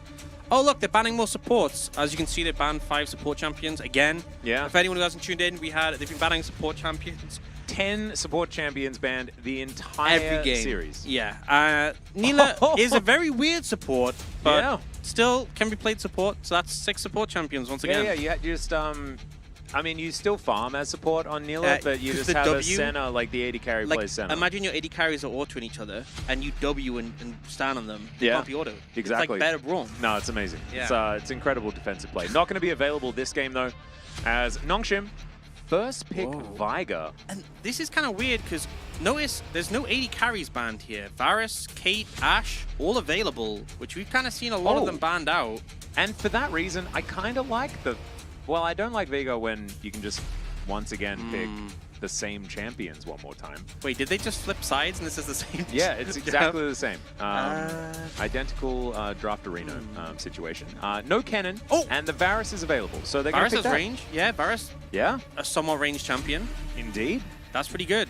I like that. And now we see what DK go with. They could actually go for like the Renekton here if they really wanted to. If they want to go hard on the top side.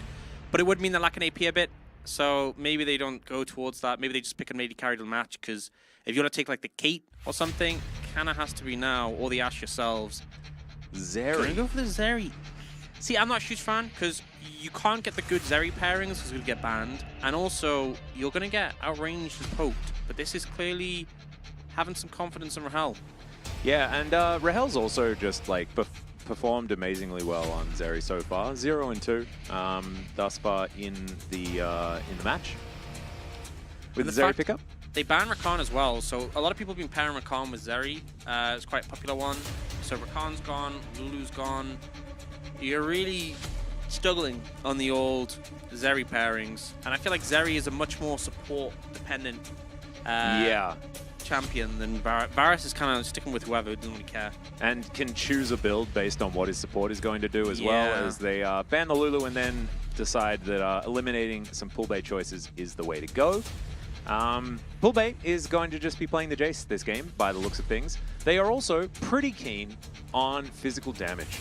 Damaging physically is what we want to do. What I want Mihail to do is pick just a huge, mega tanky Beefcake. guy to build as much armor as possible and just be really happy in that scenario. Yeah, I honestly agree with that. I feel like Wukong can be quite tanky. Even in the Veigar, you know, he's able to build tank items because he got so much AP, so you can really Attack damage. attack damage, Yeah, give him some of that attack And damage. Jack's pretty bulky champ, so not the super tank we're thinking of, but You can can get a fit lot a Thornmail into that build. and he gets a ton of armor with his ult, so, you know, Kind of okay with it. Kinda fine. Wukong as well naturally has a lot of tankiness, and this is what we've been calling for. It is going to be the Lethality Varus paired alongside the Karma. Shoutouts to good old Wolf getting exactly what he wants. He's like, Prage, please, please, please. And the answer is should yes. be. Well, I don't think you don't... Because they went on here before. It should be. Yeah, it should be. We do have Loopy's Blitzcrank, and Loopy is a notable Blitzcrankist. Known cranker. A known cranker, exactly. Crank Yankers. Did you watch that show back in the day? That sure does not sound like something I'd be allowed to watch. Do you know what But it was? It was about I'm sure prank it was. calls being reenacted with Muppets. Oh, that's a lot more tame than... It was a very strange show. It was on late at night on SBS in Australia. Let me know in the chat if you guys remember what that is. Leona is going to be picked up though, so it's not even the Blitzcrank. Here's the problem I have with this situation. Leona, compared to like a Blitzcrank or a Nord, it's quite a bit shorter range with her like pre-6. Yeah. Her E engage is quite a lot shorter. So I really think it's going to be very hard for Jiwoo or Double H to really be in a position to capitalize on unless they mess up or Lucid is there. And Lucid did a great job of playing on his bot lane last game. But if Sounder matches, I think the bot lane matchup might be a bit of a rough one. But DK, they like to play on the top side, and they've got decent matchups there. Yeah, I actually think that this is one of the most balanced drafts that we've seen so far this series. And in a game 5, is that not the time that you want to see a more balanced draft? Yes, that is exactly what we want to see. You know, I'm going to be honest, game 4 was like we knew who was going to win. Kind of for the start. I don't know with this one. I think even though obviously there's a lot of AD damage on DK, Nah, just percentage HP magic, Zeri has a decent amount of magic, you know, it's not much and it will become a problem later on. But I think realistically, a lot of Nongshim aren't building that much armor early on. So I think it might not matter until it's too late. The thing that I find really interesting is the fact that Nongshim probably just all want to build steel caps this game, outside of some lucidity boots and stuff. And it means that Glacial Prison CC and Leona's CC. Oh, so you know what they need? Oh. They need a Chemtech Dragon. Dragon A Chemtech Soul? to give them tenacity. Oh my goodness. Increase Orcs their might be tenaciousness. coming to the rescue? I'm focusing my power. I'm willing it. I'm trying not to focus my power. I'm going to do that while we rock out.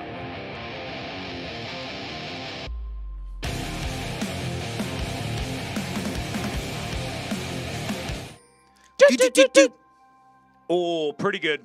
Pretty good. And for your first time ever, not only casting with me, but on the Challenger broadcast, I think you've done very, very well. Thank you. 5 games. You had a fair bit of practice this time around. This was a big stress, and I do want to say something. What's up? Call me rocking the Leprechaun Veigar. Which It is. He did play on St. Patrick's Day Yeah, he did. in the LCK. It's in fact the skin that he's used every single time. Also played it a couple of days after St. Patrick's Day as well, up against Baker. It does make me think, should he have just played it on... Would it have been better to play it just on St. Patrick's Day and then switch off? That would have felt like it was a call-out. True. You know? Oh. Oh. Oh. What was that? Did they see They it? didn't see. The pet doesn't actually show up. Yeah, and unfortunately no one was just randomly watching that small area of the map. Oh, once again. Unaware. They don't know. They don't know. Sneaky. Oh, All right. And why did Karma starts wait, yelling. why did Loopy go bone playing? You're just- into a poke lane. Go second wind. Please. Just wanted the You- the bones to be Your bones plated. will be fine. Drink some milk.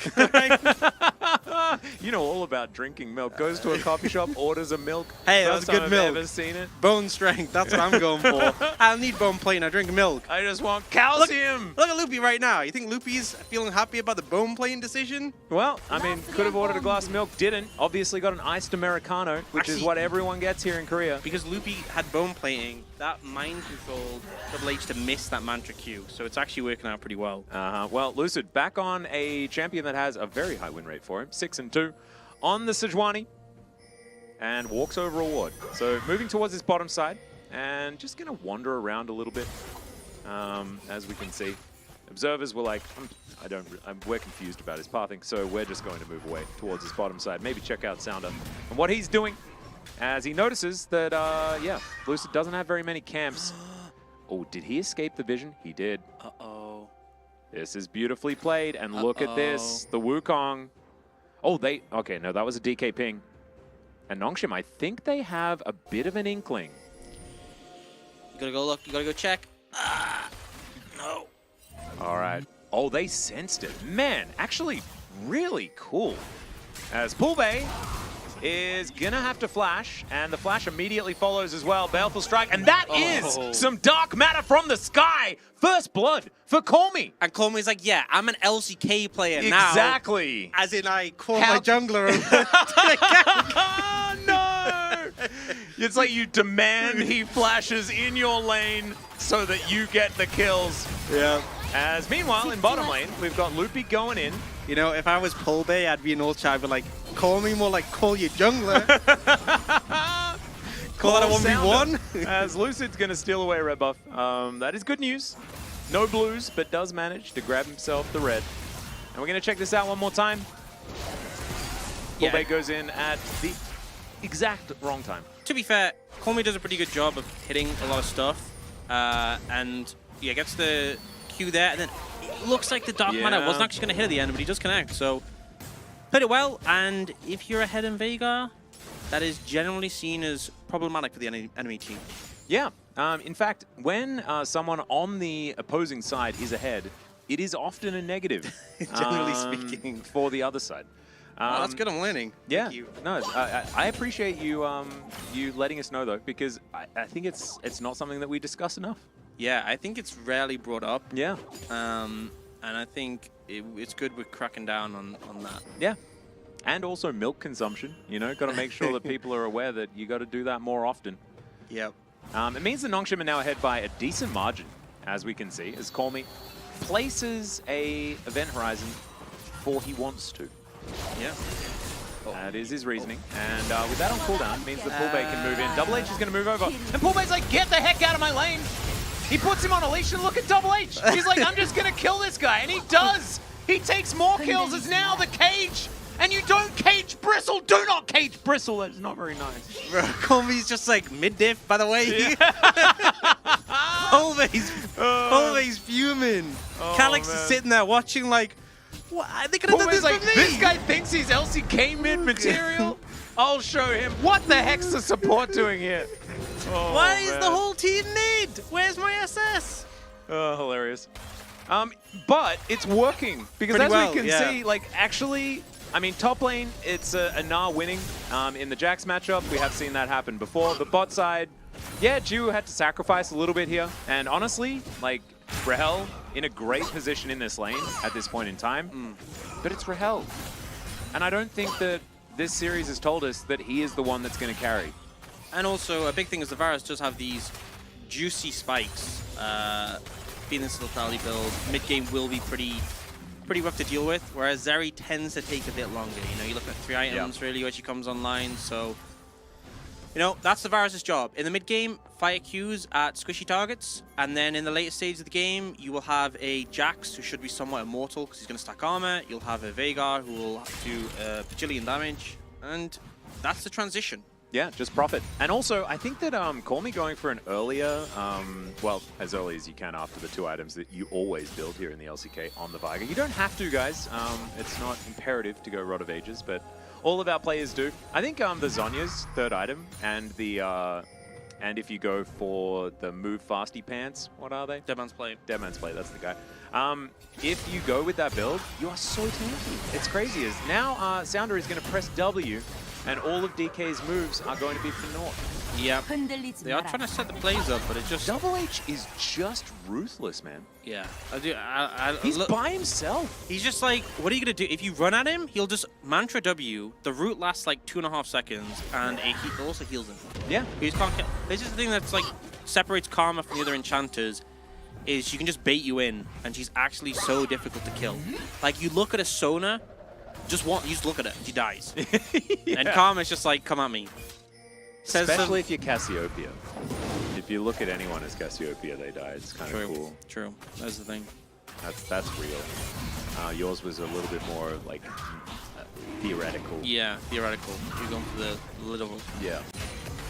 It's what I do. It's the play-by-play way.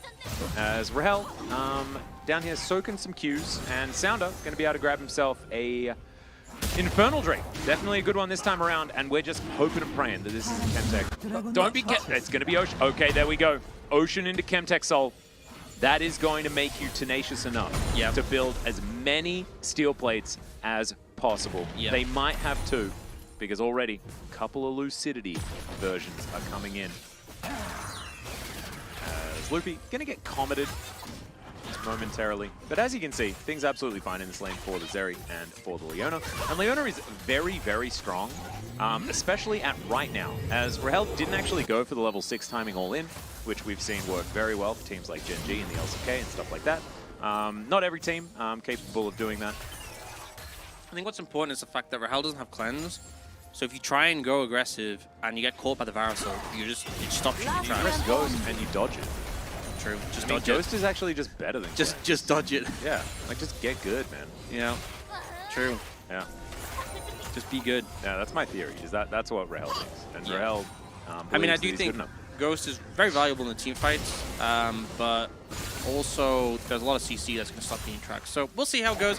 I think the thing is that now Jiwoo's got Tia, right, will have been stacking Mana Flow and has a Dirk. So this is where you can really just fire out Qs consistently, and this is where the lane actually gets quite tricky. Thanatos might just try to kill him, especially now that It's a caster minion, just let it go, bro. Yeah. It's like 14 gold, but I die? Yeah, it's like maybe I'm going back anyway. May as well sacrifice another 200 health and maybe die. Yeah. Thanatos didn't have Mega Nut and did have Flash, but still not going to be able to go for the kill just there. No, he's staying. He's sticking around. He's just I mean, he sticking doesn't have around. TV. Can't lose the whip. Yeah, but it also makes you think that he did just lose 200 health for that caster minion, and now he's staying around. So maybe it wasn't the play to stay around. Perhaps. However, he'll do it forever again. not He'll punished. do it again. He's going to channel the back and then be like, nah. He's just listening. He's like, I'll do it again. Watch me. Oh, he actually channeled it. Crazy. Yeah, it's weird. So actually going to follow through with that one. Rahel collects himself the Cannon Minion also. As we can see, Call Me moving up towards his top side, but I don't know whether he's actually going to be able to do any battle have Ignite. against Thanatos. Which I don't think will do nearly enough. Yeah. He can light him on fire, though. You're exactly right. Which is generally for most people quite painful. Yeah. Now back to the mid lane, and just happy as Larry. Larry seems to have been a really happy guy, because happy as Larry has been saying for quite some time. If your name's Larry and you're sad, does that make you extra sad? I feel like the expectation is on Larry's to be happy, right? I know, right? Which is kind of sad. Yeah, wouldn't that pressure make you more sad if you're sad? Yeah, it's kind of like, what's the story about the clown? Was it clown? Pagliacci the clown. Ah, yeah. That story, you know? Oh, I feel like it's a what similar about thing. the story of Loopy?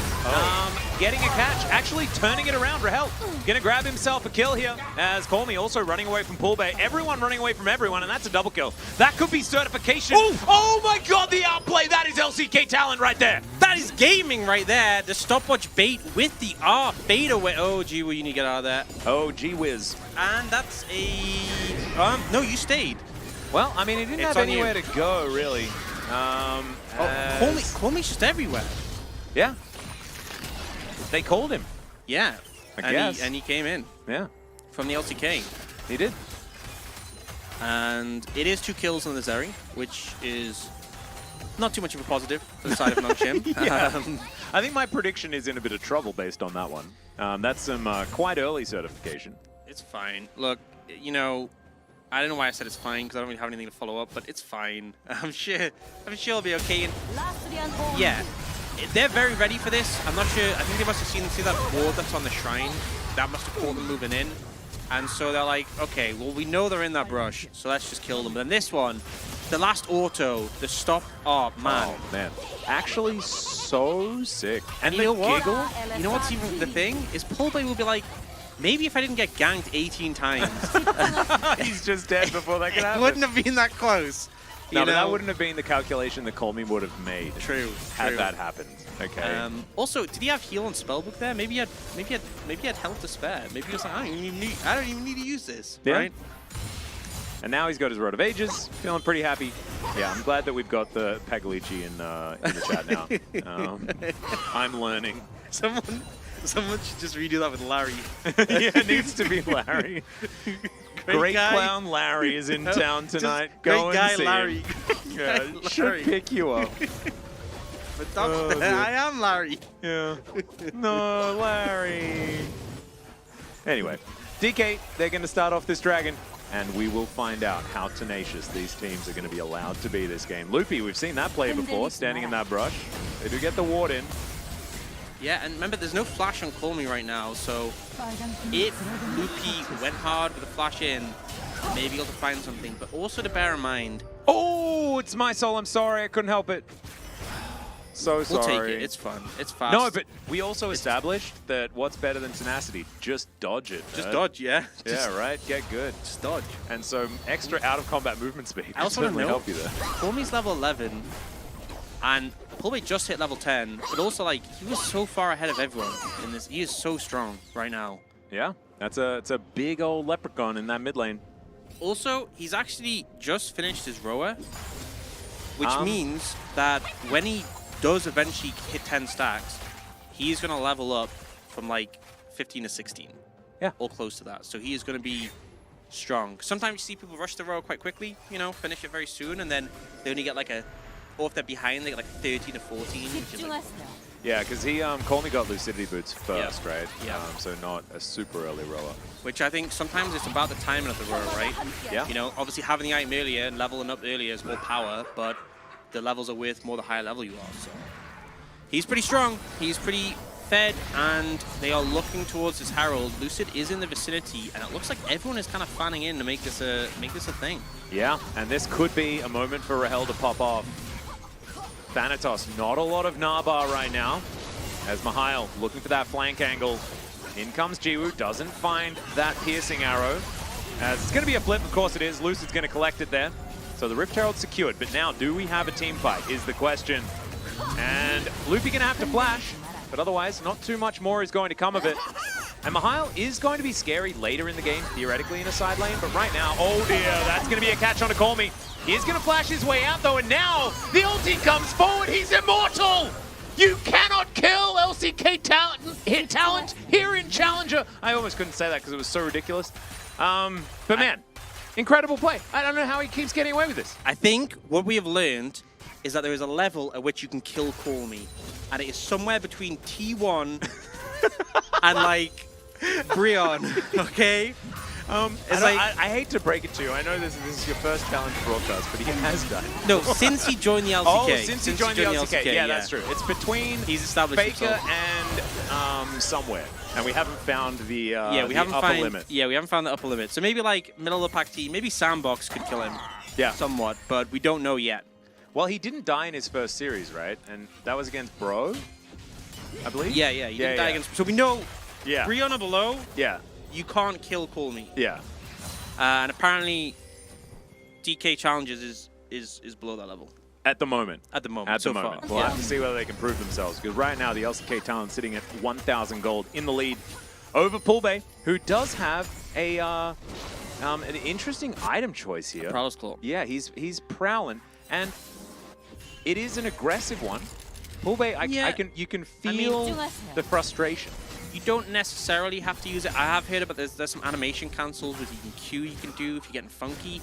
But normally it's just like, because the thing is... It's got a lot of lethality. Yeah, a ton of lethality on the item itself, and then the mythic passive is lethality, whereas Eclipse gives armor, percentage armor pen. Yeah, okay. So against squishies you'll do more, but as the game goes on, it's gonna like curve off, and also you'd assume Nongshim will stack some armor later on, because you know the other team's full AD. But you know, should hit now. We'll see whether Nongshim have much room to build armor. You know what's kind of interesting is that Nongshim are the ones who are this like a full AD team, and no one has any ninja type. Well, I guess they play steel caps now, whereas on the other side we have two played steel caps, and maybe a third from Lucid when he builds boots. So it's just kind of interesting. Yeah, they're countering themselves, both teams. Yeah. I don't know what those Merc Treads do, but I guess this happens. And you just explode. So that's a karma that's dead. Should have had played steel caps. Absolutely. Chains of Corruption did get used there as well, as Ju is trying to get some counter damage back. So Rift Herald just going to come down here into this mid lane. Probably isn't going to be able to kill this turret, as Mihail dives on top of Thanatos. Does get himself a counter strike, but there are a lot of buddies there. As I don't know whether he's going to be able to leap strike his way out. Yeah, he's not. And that is just a mistake. Sounder going to give it the old thumbs up, as Call Me not able to find Poolbay, as Thanatos in position. House is going to connect, and Sounder, does he have Warrior Trickster? He does have Flash, so he's going to be all right. As another, okay, never mind. We are going in, we're going out. And I don't, what, Sounder, are we okay? What is happening here? We're underneath the turret. He is just, dead. What? What Just the happened? heck just happened? Q, clean up, clean up, clean up, clean up. Make it worth, make it worth. Well, that No. is the arrow missing. No. Sounder just like left the building, man. I don't know what. I'm not sure. The movement was so odd. It was like, I don't know. Nongshim were just like, we have to fight. And it was like, Maybe we just got too used to Call Me's playstyle. Yeah. Maybe Call Me like hyped them all up. They're like, we're doing it. We're winning. Yeah. We've got this. And then they're like, no, we just died. Yeah. Yeah. So now, when we take stock of the game. No. We're not going to let you. Because Mihail's coming down as well. He's diving on in. Thanatos is, without a hop, going to get slowed down here. And Mihail grabs a kill. Okay, yeah. Yeah, you do that. It's been a bit messy from Nongshim for the last couple of minutes. Dragon is going to get picked up by DK. And things got a little bit crazy. And I think Call Me is kind of in the mindset of... Did you say Claw Me? Call Me. Because that's Poolbay's Claw Me. Oh, yeah, my bad. Call Me just needs to kind of... He's just like, I'm just going to farm up. You know, you guys do your thing. I'm an LCK player now. I need to hit 10 CS per minute. Yeah. And you guys can do your own thing. And as you can see, everyone else is behind in gold except him. So he's like, yeah, I'm about that life. Well. And he has got a pretty sizable amount of AP. He is on curve, I feel, or close to, for what he should have. Yeah, getting there. And does still need to get that second core in the Seraphs built up. Does have all those stacks completed already. Needlessly large rod and the recipe completion though. So still a bit of money to come down.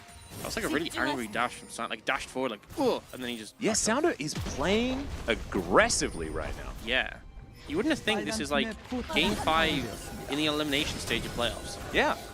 Just real fast and loose video gaming. He's just vibing. I kind of like it because like Nongshim, they are also like a 6th place team here in Challenger right now, and maybe they're just playing like you're the team that has to beat us. right? We're just gonna do our thing, and if you're not good enough to beat us, get out of here. And I kind of like the attitude. They're like, look, this is how we got 6th place. We're gonna keep playing like this. Yeah, We're gonna stick no, to it. exactly. This is us. if you don't like me at my worst, you don't deserve me at my best, okay?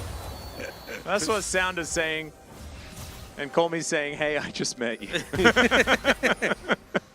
I'm a LCK player. I don't even know who you are. You're nobody to me. Exactly. As Double H going to be clearing out some wards. Losing 30 health off for it. I'm just like reveling. I'm reveling in the shenanigans. Yeah. Oh, we actually closing in on the 10th stack. Oh. For it. He is nowhere near level 15, so it's gonna be a 14-15 now. Which is fine. Yeah, it just means one more level, and he does hit max stacks. Almost gets through the wall up here, and instead, Mihail loses the majority of his health bar. Oh dear. He's just big time dead. Yeah, he was like, okay, I've heavily lost this trade. But maybe there's a chance I turn it around. No. That's when you're like, okay, well, a misplay in trade for It's a zoning ult. a zoning ultimate. Exactly, yeah. Yep. A zoning ultimate.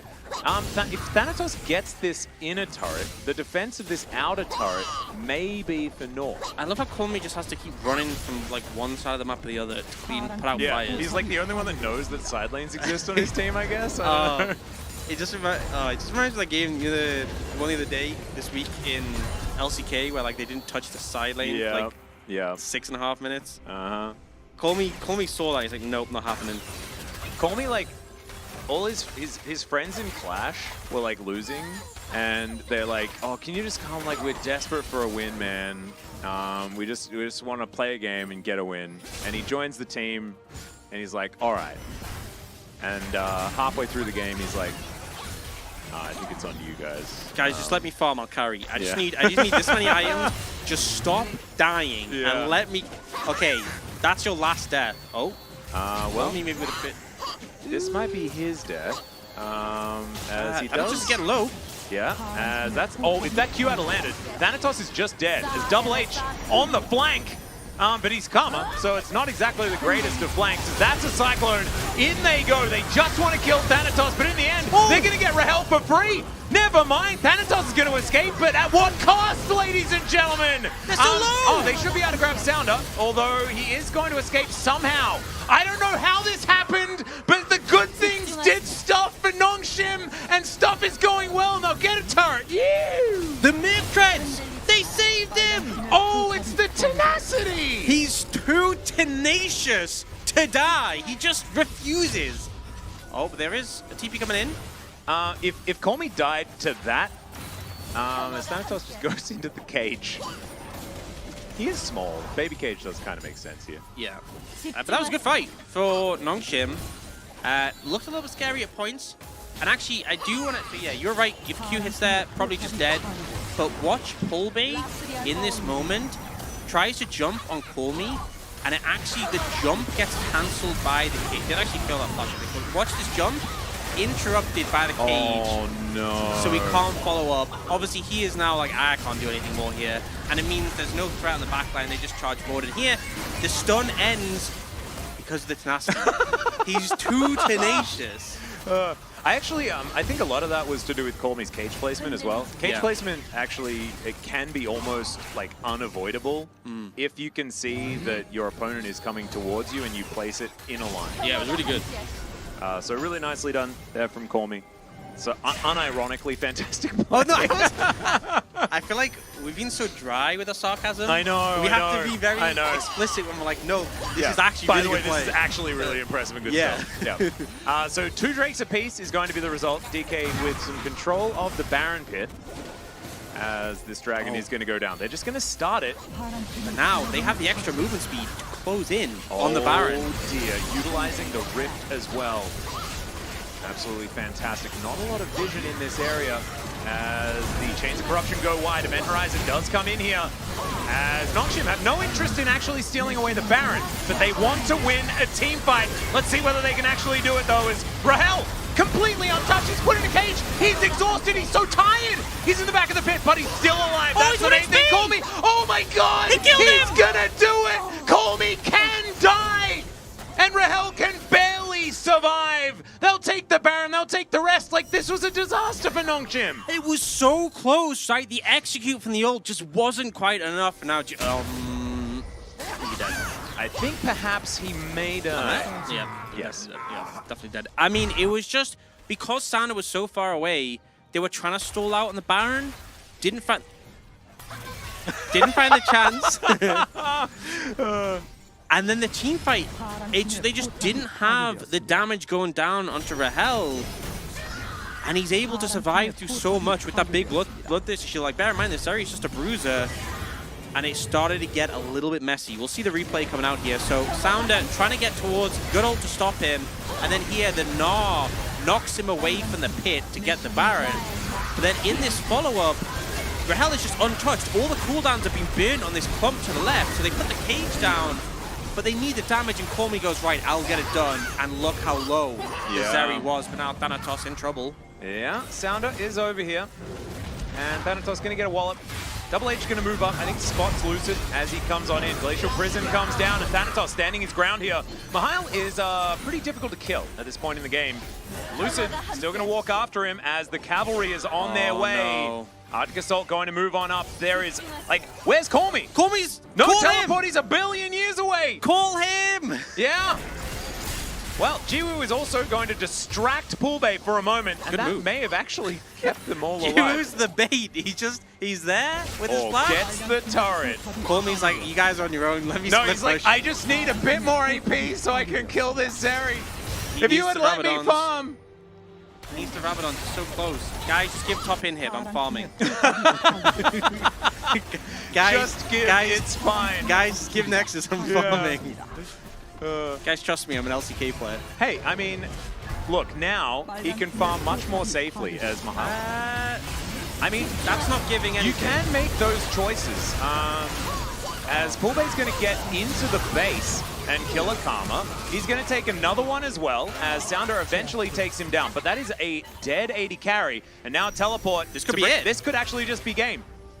Call Me did get the inner turret. Let's see whether he can keep himself alive. They're all inside the pit. Zenith Blade lands. Call Me does take down the Leona. There is at least that Nexus turret for Leona trade is in effect as the Glacial Prison comes down. That is going to keep Call Me alive for the moment as Lucid just playing underneath this turret, having a great don't have the time. minions. And I don't think they're going to be able to win the game just here, but the setup's pretty good. The fact they managed to stall that could have been game right there. Bought the time. Don't do it. Observers, please. Just don't tempt How them. challenging do you think this is? I can see it as well. That's the sad thing. I can totally see it happen. Okay, we're safe. We're Yeah. good. Yeah, Call Me manages to hold it. The mini wave gets cleared out. Takes out the Leona with, again, another good cage. But okay, I don't think...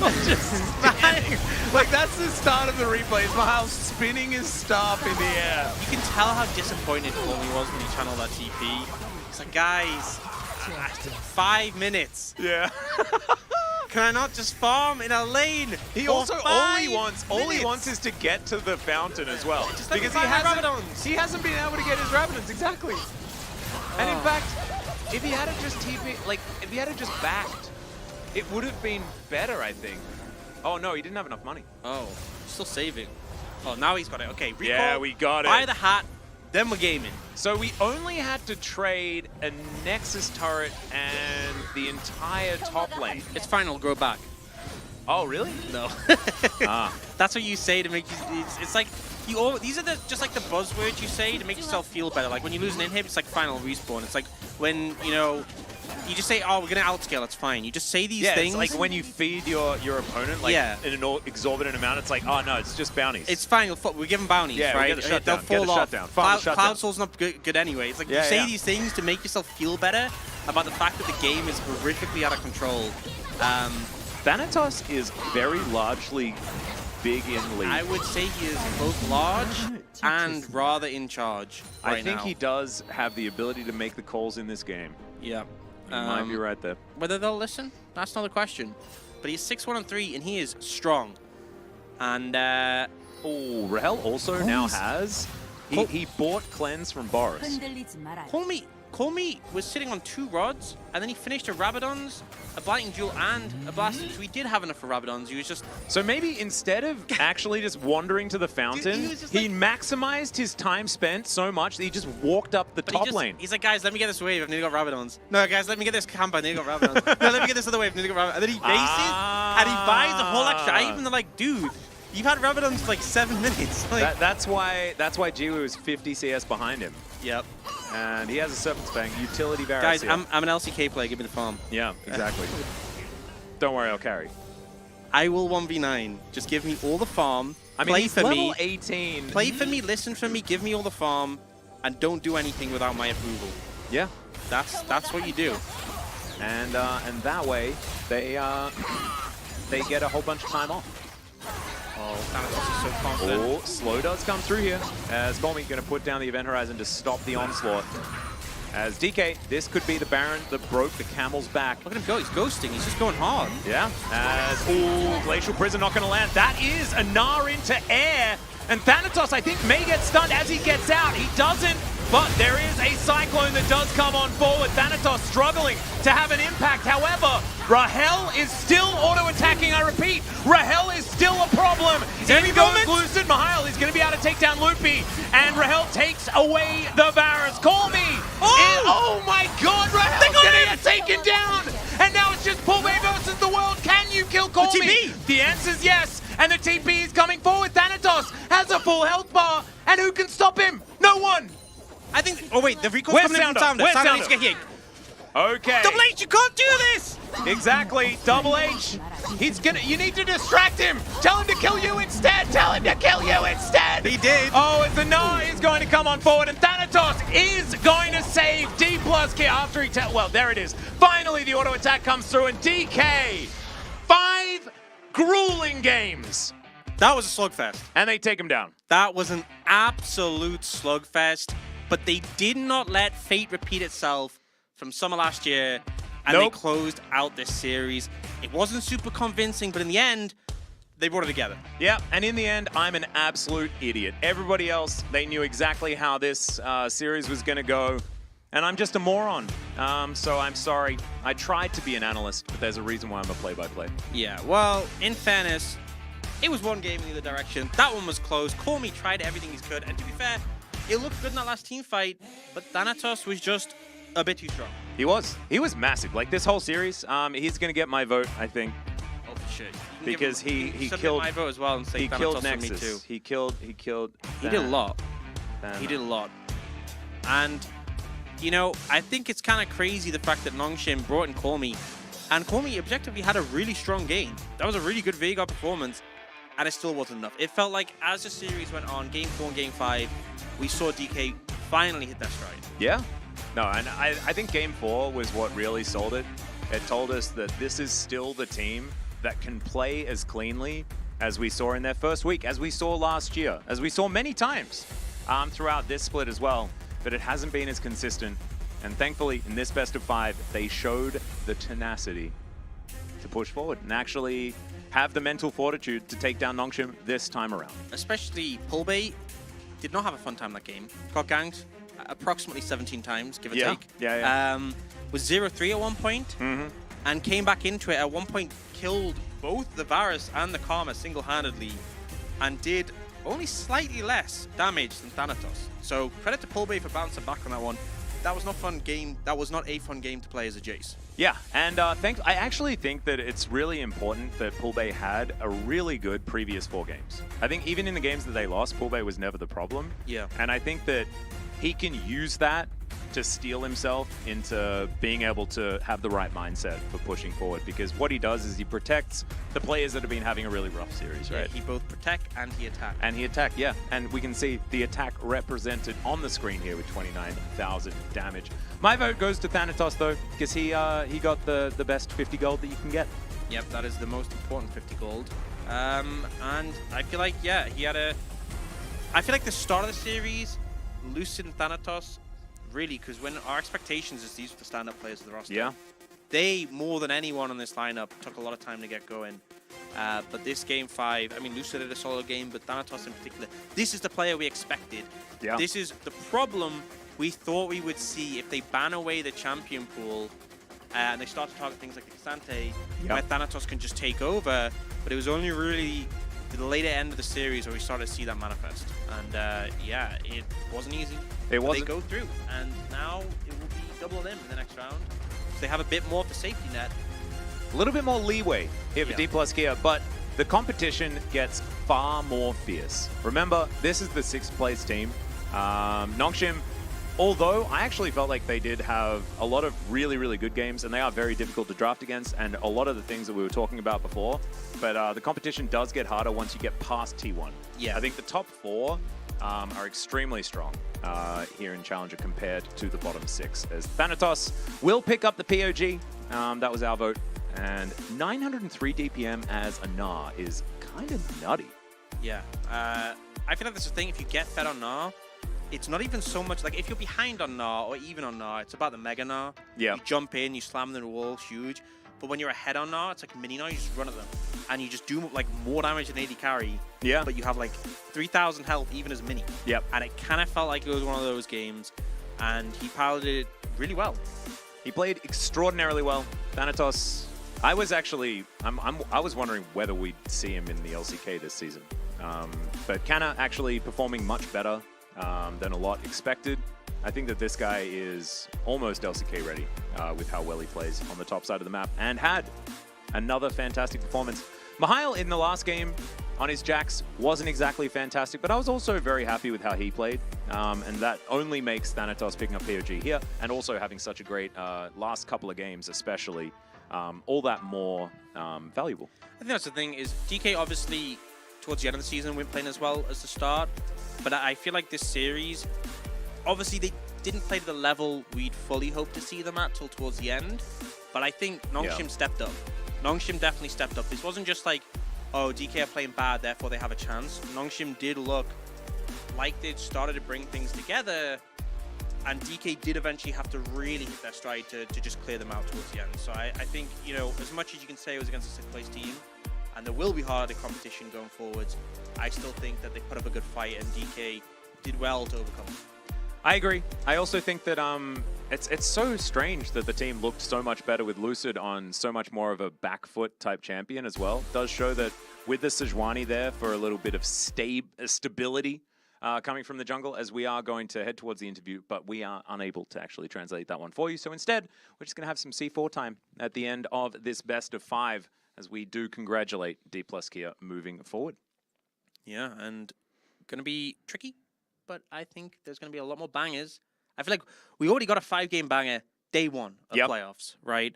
And I feel like we're going to get so much more. There's so much absolutely. more to unveil. I have to, I want to reveal it as well. I was a contrarian in our next series also. Yeah, I know. It's absolutely nuts. I thought that Harmer Life, I thought they were pretty good. And I think that they're going to be able to take down T1. And I don't know whether I'm going to be the guy that has predicted that in the majority for tomorrow's game. I think it'll come down to whether they can see the forest for the trees. Well, they will be able to see Forest. He will be just in the other booth right next to them. But yeah, it was that was a great series. It was actually just a really good series of League of Legends. And that's just the first round as well. And theoretically, the most mismatched round that we'll have here in Challenger. Kind of nuts. And I think as well, the fact Colmy came in, kind of cool, seeing him play the LCK, play here as well. I think the thing, a lot of people watching challenges is always like, oh, who's next?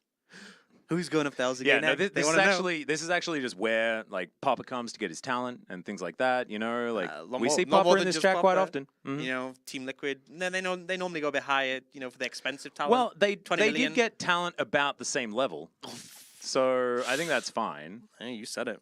Well, I mean, if you're an LCK fan, I don't think that that's even really.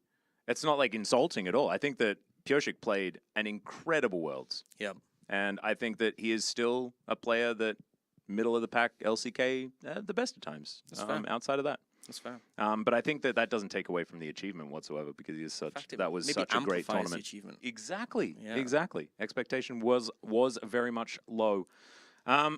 Is LCK Global hiring, Mr. Dr. Spiffy? I don't know. What are your credentials? Allow us to interview you right now. Firstly, what do you think you can bring to the LCK Global team? I think as well, what role would you be looking to fill in LCK Global? That's true, but maybe if we know what they can do, you'll bring Papa back. Oh, so they're a smuggler or kidnapper. I don't know whether we'll So be now able to there get needs you a be- visa There for needs that. to be two open. Couldn't we just hire Papa and not hire? Ooh, you Mr. Dr. may Spiffy? already be redundant. You've done your job too well. Yeah. You've suggested an idea that we will implement and we won't hire you. Sorry, Yeah. thank you for the suggestion. But thank you very much for the interview, and good luck in your future endeavors. Have a great time. Astro Nautilus is going to bring slightly above average copy pastas. Yeah, but I also have access to Chat GPT, so I don't think we need you either. Unless there's anything else. Can I ask Orcs which LCK Challenger player, IGN, is his favorite?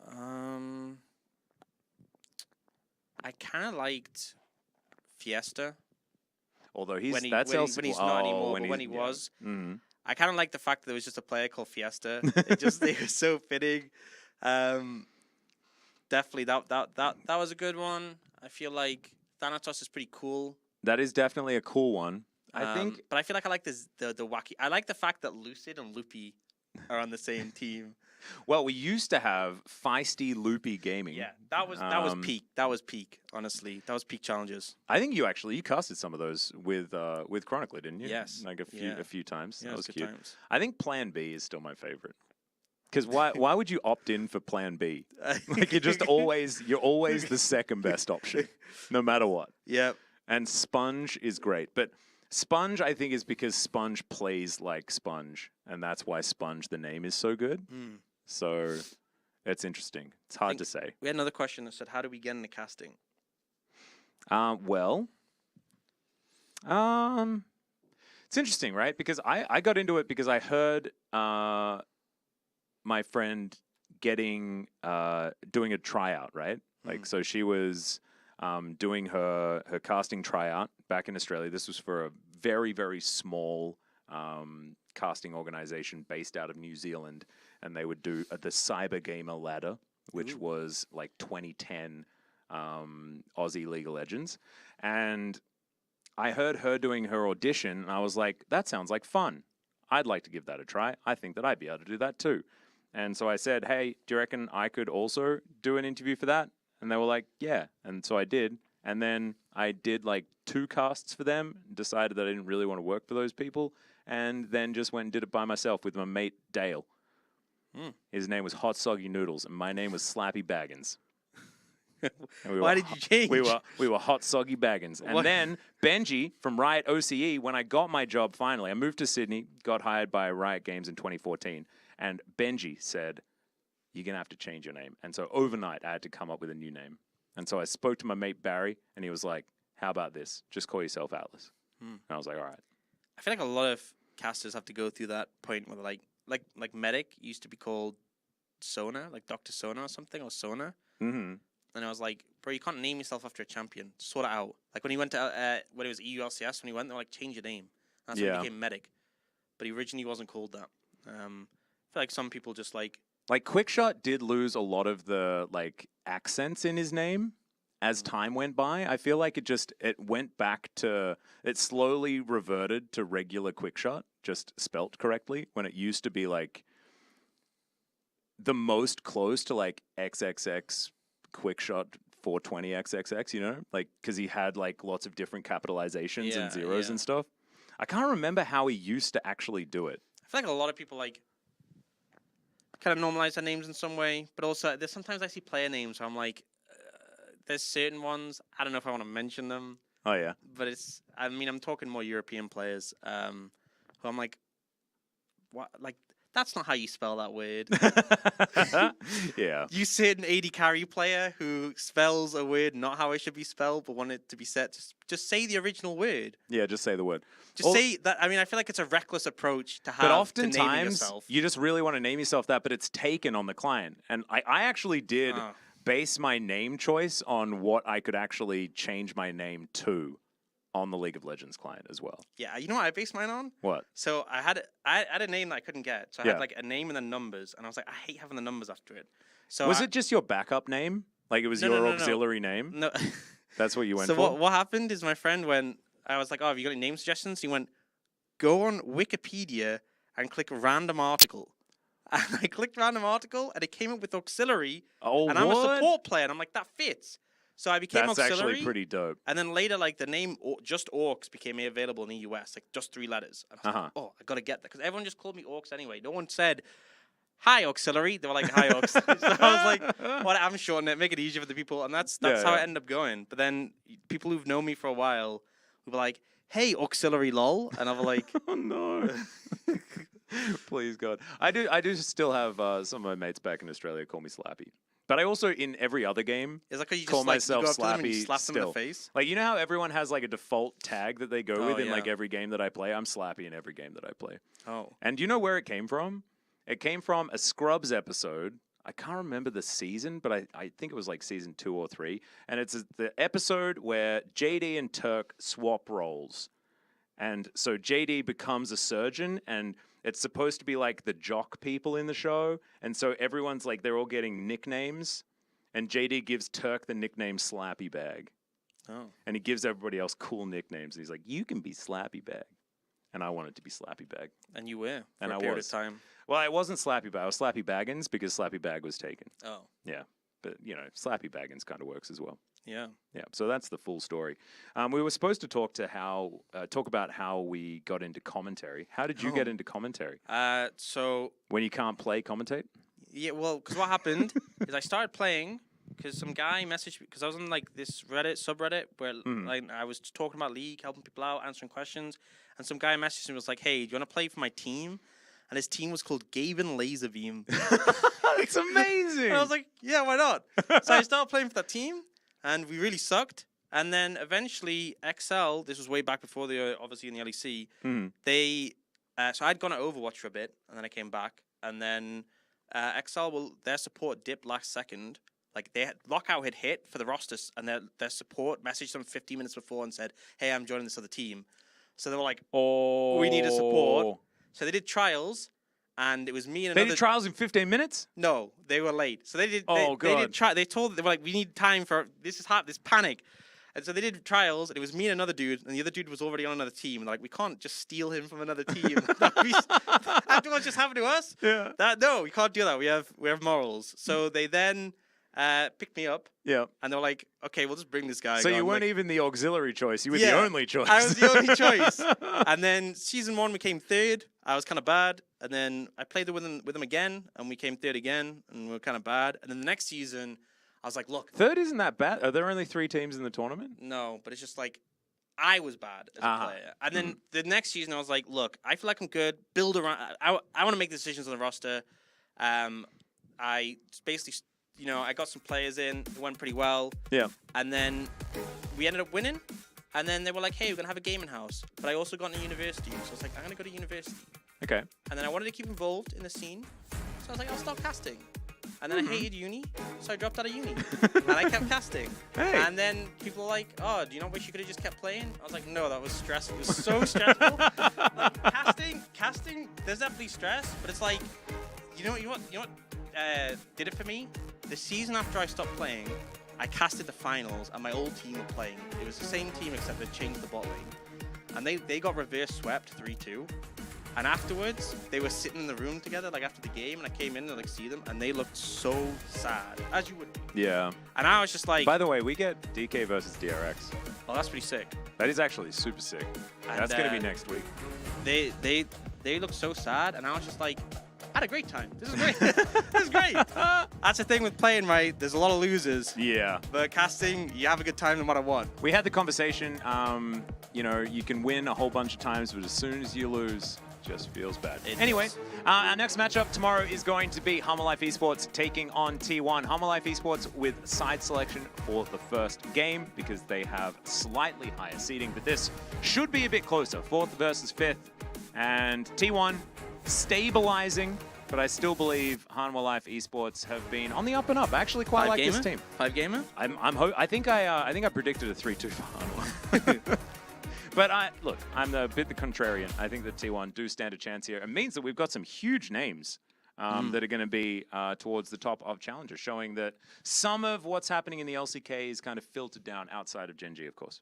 Yeah, I mean, I feel like constantly, whenever Chronicler, who's been a huge advocate all the time, is talking to me about Challenge, he's like, this player's going to be massive. He's like, this player's the next big thing. And I'm like, okay, I believe you. And then I see them and I'm like, you know what? Maybe he's talking some sense. Yeah. And you can know. You can be a knower. You can be a knower, yeah. You can be here. You can be watching. You can know when it happens. And then when they go into the LCK and everyone's like, oh, this player's so sick. Did they just grab him at a solo queue? You can be like, no, obviously not. Do you think they just plucked him from the solo queue? They were from dropped him T1's in? academy team. God, like pay all attention, of them. man. Yeah, like Photon, for example. T1 talent there as well. Whoa, this is did where Vitality just find this guy I in Korean know. solo queue? Where'd he come from? Yeah, exactly. We'll know if Chronicler's in, like, watching, because he'll type something now, because it's not exactly the fact. Also, DRX in LCK, not exactly reflected with their first place here in Challenger, necessarily. But that'll do it for today's games. Absolute banger. We got some Silver Scrapes, although we didn't get the actual song, but we got Doo Doo Doo Doo, which I think is so much better.